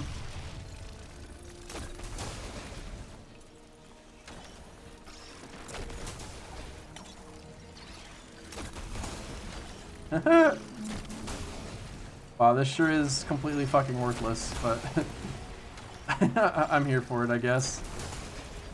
See, this is the inevitable fate of every time you try to have fun in Destiny with parkour.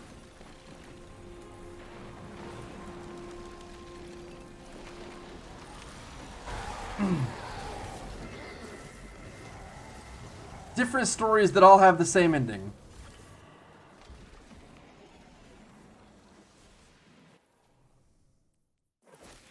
Like, I just don't understand how they could make a mistake like that. They give us a fucking ice cannon that allows us to to create our own handholds to get anywhere in a map that has walls, and then they just put turn back zones everywhere. Why? Why, bro? Just let me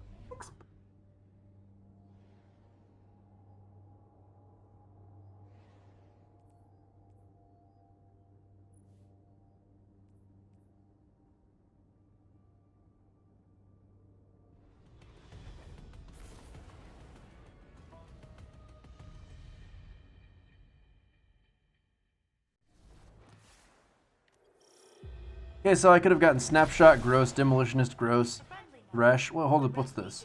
Surplus! Increases handling, reload speed, and stability for... Sounds like a job for us. What? Like, are you sure you can handle it? Quiet, you.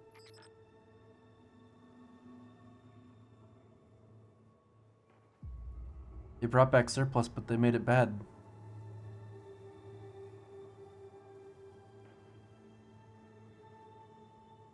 That's tragic. So I guess if I wanted this rocket launcher, I actually would probably want Chain Reaction and probably Quick Draw. Because I don't care about Surplus, I don't care about Underdog. Ambitious Assassin wouldn't be the worst, I guess. I don't care about moving target or killing wind. Unrelenting wouldn't be a bad thing to have on a rocket, I guess, too. This is not that great rocket.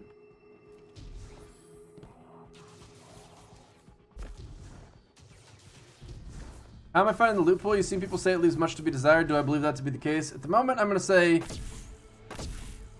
What's a word that's like yes, but a lot stronger than just yes? Because whatever that word is, that would be the answer. Absolutely. That still didn't feel strong enough. Is there a percentage of certainty higher than 100? Fuck yes. There we go. Fuck yes. I could not agree anymore about the loot pool being lacking. I mean, I got a rocket launcher that, as I just looked at it, I'm pretty sure I've got what I would consider to be probably the best roll possible, at least for me. My aim is great. And, it's still not good. There's a scout rifle that's obviously not going to be good on account of being a scout. There's a bow that doesn't have archer's tempo, so it's just bad. There's 2 shotguns that I know of, but I have no idea if they might actually be good. Shotguns typically aren't, so I'm going to guess it's not good because it is a shotgun.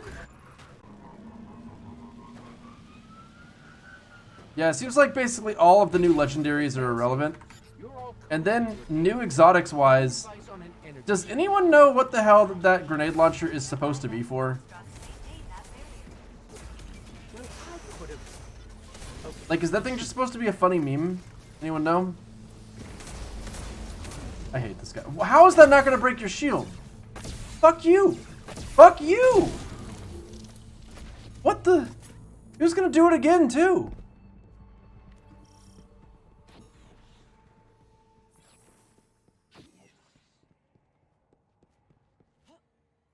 What could the Red Legion possibly be drilling for?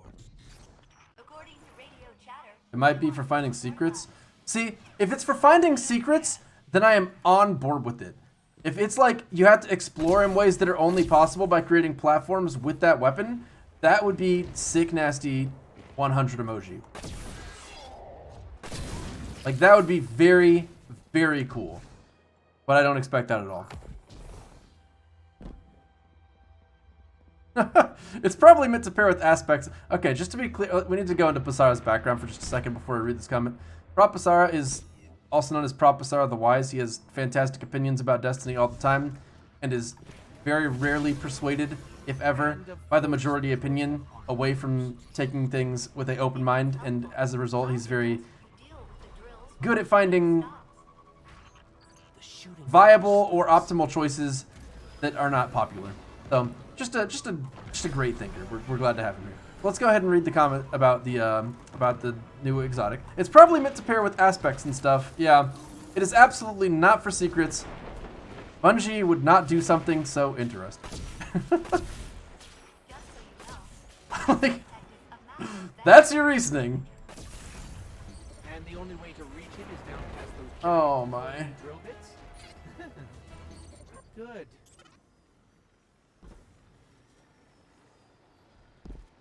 Bungie would not do something so That's so depressing.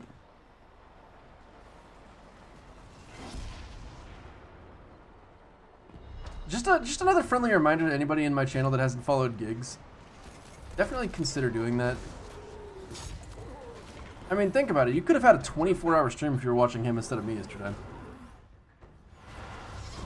course, it took him like an hour to get on the game, so probably want to watch me for like the first 20 minutes. When was the last time Bungie did something interesting with exotics? Good son. There was that time that they made the jumping puzzle that you could only do by using tractor cannon against your teammates. No, that was a dream. Wait.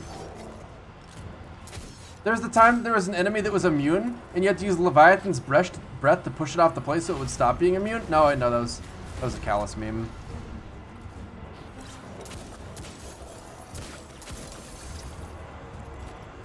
Ruinous Effigy is pretty cool. Yeah, Ruinous Effigy. That's actually a good one. That's a no meme good answer.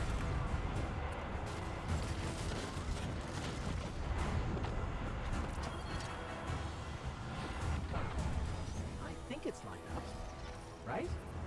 Do I think Bungie is scared to take risks with big changes and stuff? I'm not sure, but I kind of feel that a little bit with this expansion. Like, seeing the long cooldowns on stasis subclasses and the fact that we don't start with aspects. Like, I mean, maybe once I get a little further, I'll see it a little different, but for the time being, I am just, like, kind of at a loss. Like, stasis does not feel very strong, which is crazy with it being the centerpiece of the new content right now.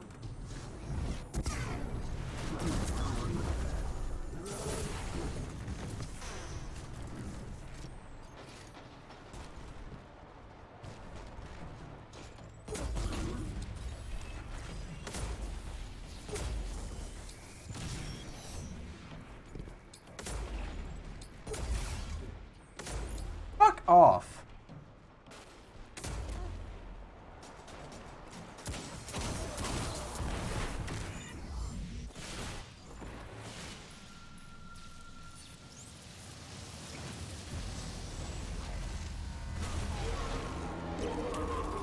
Oh no.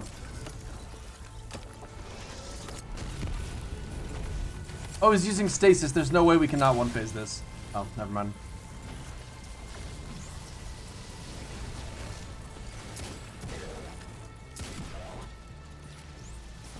Warlock stasis is OP. What are you talking about, bro?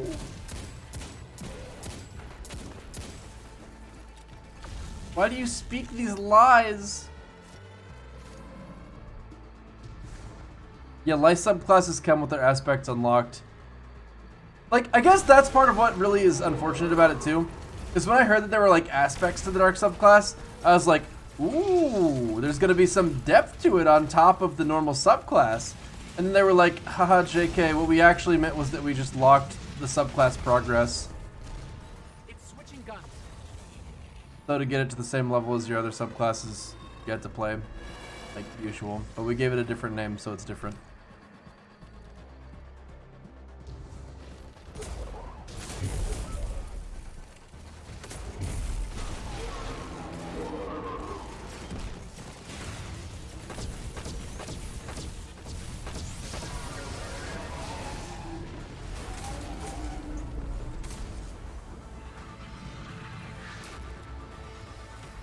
Human Revolution, if you're trying to get back into the game, then I would definitely buy it, because there's a good chance that it'll get better as it goes on.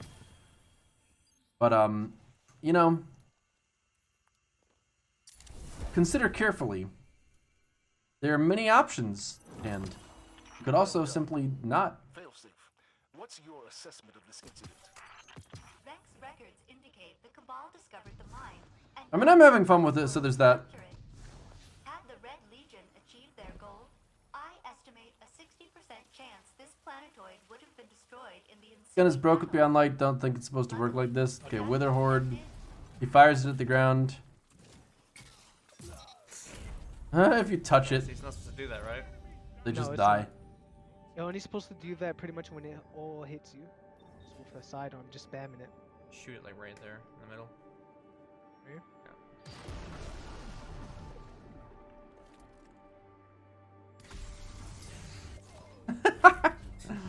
Fucking owned. So broken, so Yeah. busted. That's good news. I was really worried that we would get through this without any major bugs. I'm disappointed to see it wasn't Telesto that's broken this time, but, you know, I'll take what I can get. Wither Horde's good too.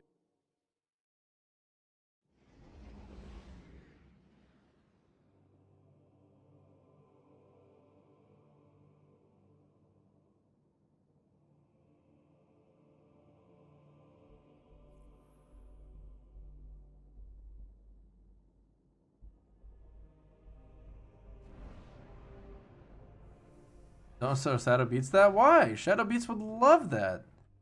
And don't we love Shadow Beats? Yeah.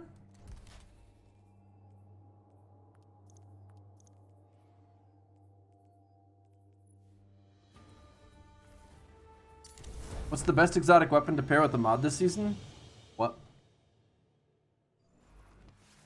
Bungie, we have disabled trials for the first 2 weeks while we try to deal with the Wither Horde bug. No, they'll just make the weapon unusable. I didn't realize this is a pulse rifle. That actually is really relieving. I thought it was a scout for some reason. Also, didn't Luke Smith say they were gonna like use disabling gear as like an absolute last resort? But they've done it like 25 times since that happened.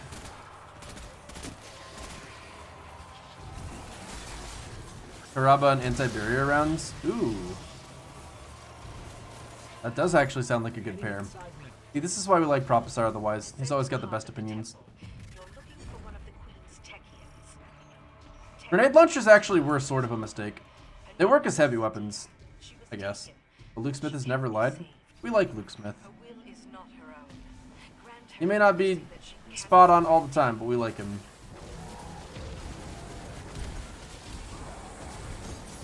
After all, he single-handedly made Destiny 1.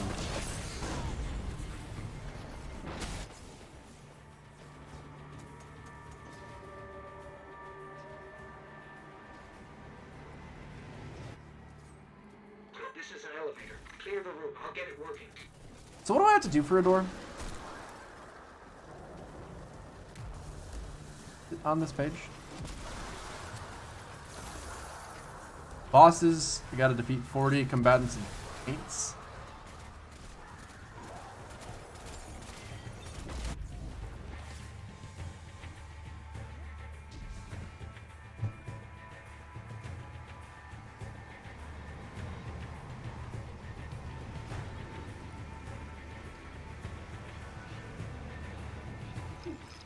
sabotaged the elevator.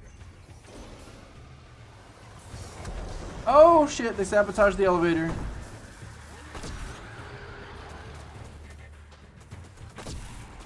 I don't feel the incentive to run strikes in Destiny 2, I just feel the incentive to avoid PvP. This is really easy and not at all annoying.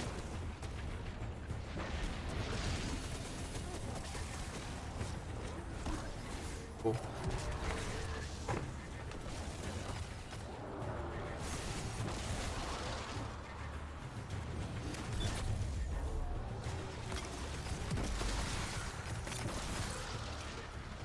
Then play Gambit, literally anything over strikes. I mean, I kind of feel what you're saying there. They have really made strikes feel terrible. Like, the value for effort is not anywhere near high enough. Because they just... What's actually amazing, so I forgot to mention this. One of the things that they've really made a lot better with Destiny 2 is strikes. Like, the boss fights are across the board more interesting. And the amount of, like, play space you have to go through from start to finish is usually a lot more. And the objectives that you go through with them and the sub-bosses that you fight are a lot more varied and interesting. Like in Destiny 1, a spider tank was sufficient for a sub-boss in one strike, and then a Goliath tank was sufficient for a sub-boss in a different strike. I mean, it's just... it's bad. But in Destiny 2, like as an example, this sub-boss is two ogres that you fight in the Ascendant Plane and the non-Ascendant Plane simultaneously, constantly getting pulled between dimensions. And then there's like the Warden of Nothing strike, where you just have like a mini Prison of Elders episode as a sub-boss. Strikes in Destiny 2 are just like way better. And yet they've leveraged them to almost no effect at all, which is just mind-blowing. That they actually did a good job with this content, particularly with respect to how well they did in Destiny 1, only to completely neglect it from that point forward. They were like, alright, what if we just designed this a lot more interestingly than before, and then attached no reason to continue at all. Like, you do 3 a week because that's how you get a powerful piece of gear. That's it. Wow.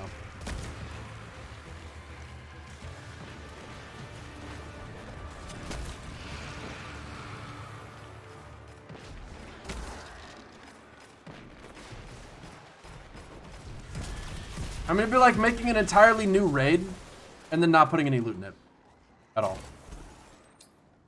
I mean, it's actually not very different from that at all. Because from the development side, making a bunch of new strikes isn't like a completely different thing from making a new raid.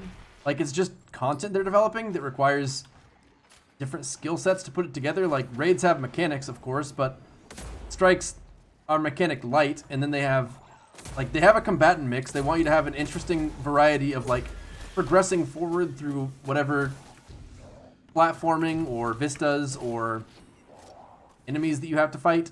They want that whole mix to feel good and be interesting and keep you engaged for the length of the strike. And the same thing is true of raids, except they want there to be a white mechanic that if you don't satisfy it, you start the encounter over.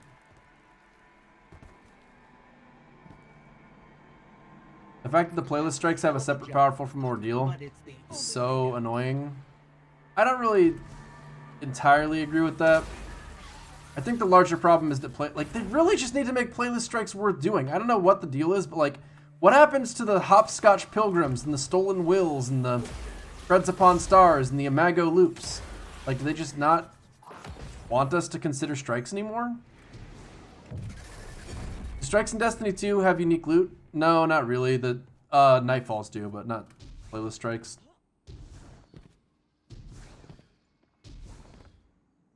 I guess I just don't understand how they can put so much effort into making strikes good and then just not give them an incentive. It's actually mind-boggling.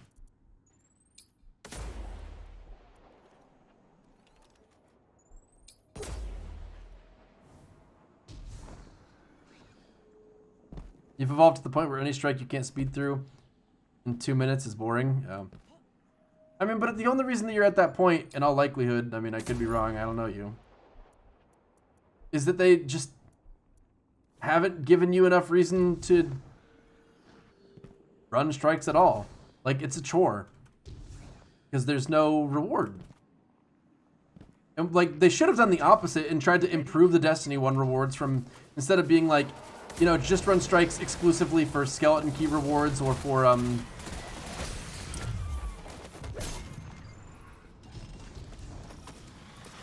what am I trying to say?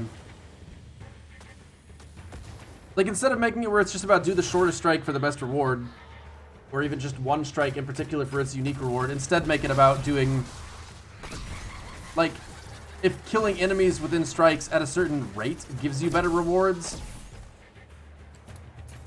to where you, like, the benefit comes from engaging actively with the strike and doing your best. Like, they got the score system at the end of Destiny 1, and bringing something like that back would be really nice.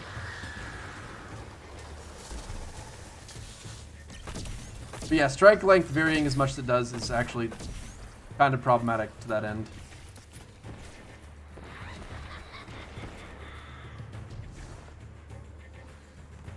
Watch yourself. What?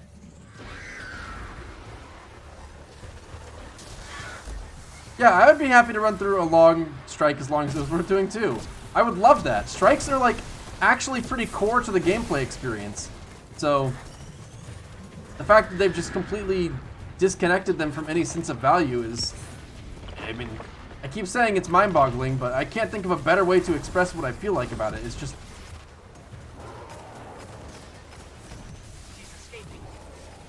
like, how could you make such a basic mistake? I should write Bungie an email. You know, I would write Bungie an email, but I've been invited out there 2 times, both not in recent memory. And I think the fact that I haven't been in contact since means that I'm out of touch. I'm too hardcore of a gamer, you know? You guys feel me?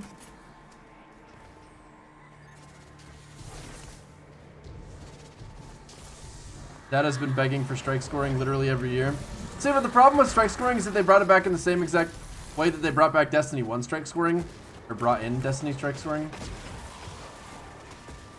It wouldn't be that fantastic, because what the game does need is, like, an incentive to be building up points.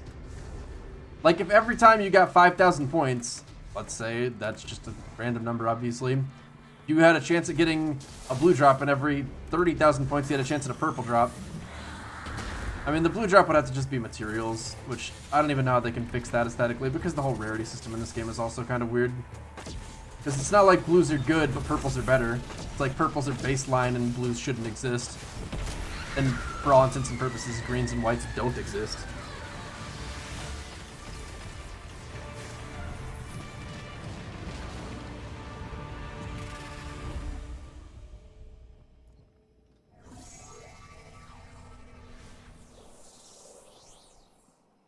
Thank you.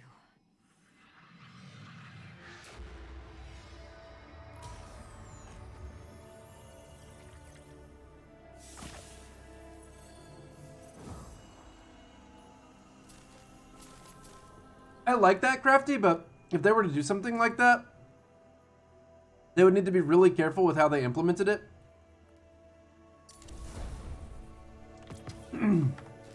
Because they would need to ensure that it's not actively encouraging players to compete with each other in what's supposed to be a cooperative activity. Because fundamentally, strikes are supposed to be about working with other players. I love you too.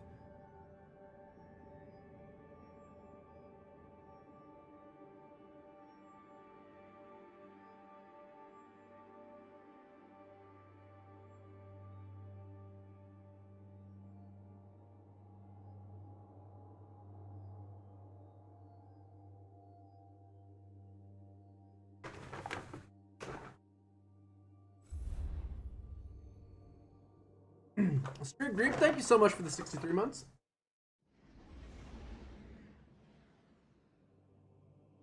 You are the absolute man, dude. for the resub. Much appreciated. And, yeah, bounties do have you competing with teammates, which is pretty annoying. Like, they should take steps away from that.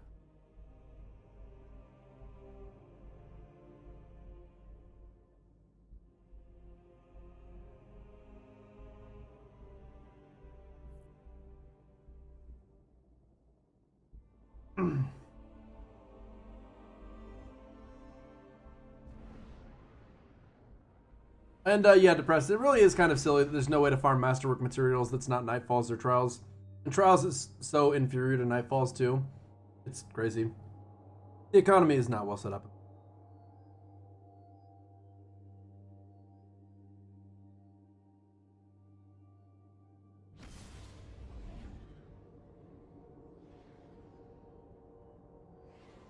Pretty fun game, Legendary Crobat. Yeah, Ascendant Shard should be easier to acquire. Dude, the fact that they're selling enhancement prisms for 400 legendary shards is so bewildering.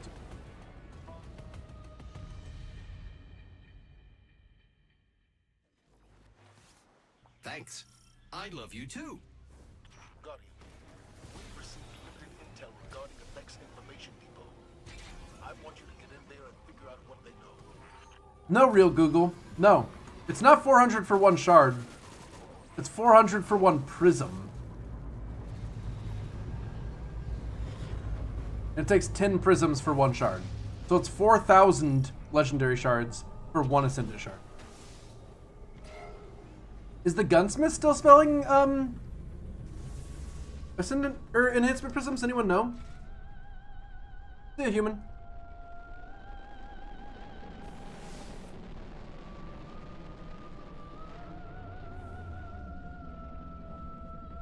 What's the gunsmith's price?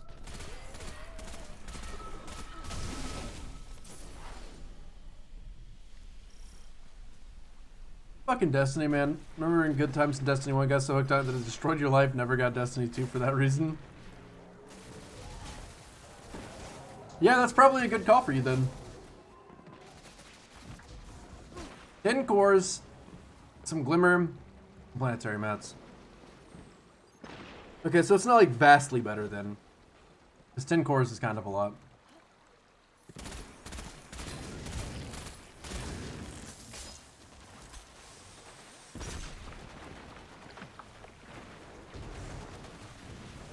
You have 600 legendary shards? Don't you mean 1.5 enhancement prisms?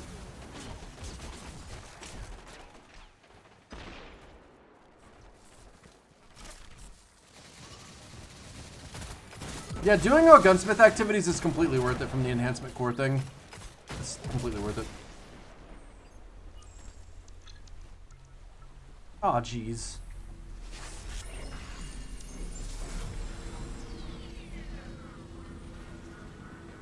Dude, I actually want to buy a prism from Spider. Dude, I was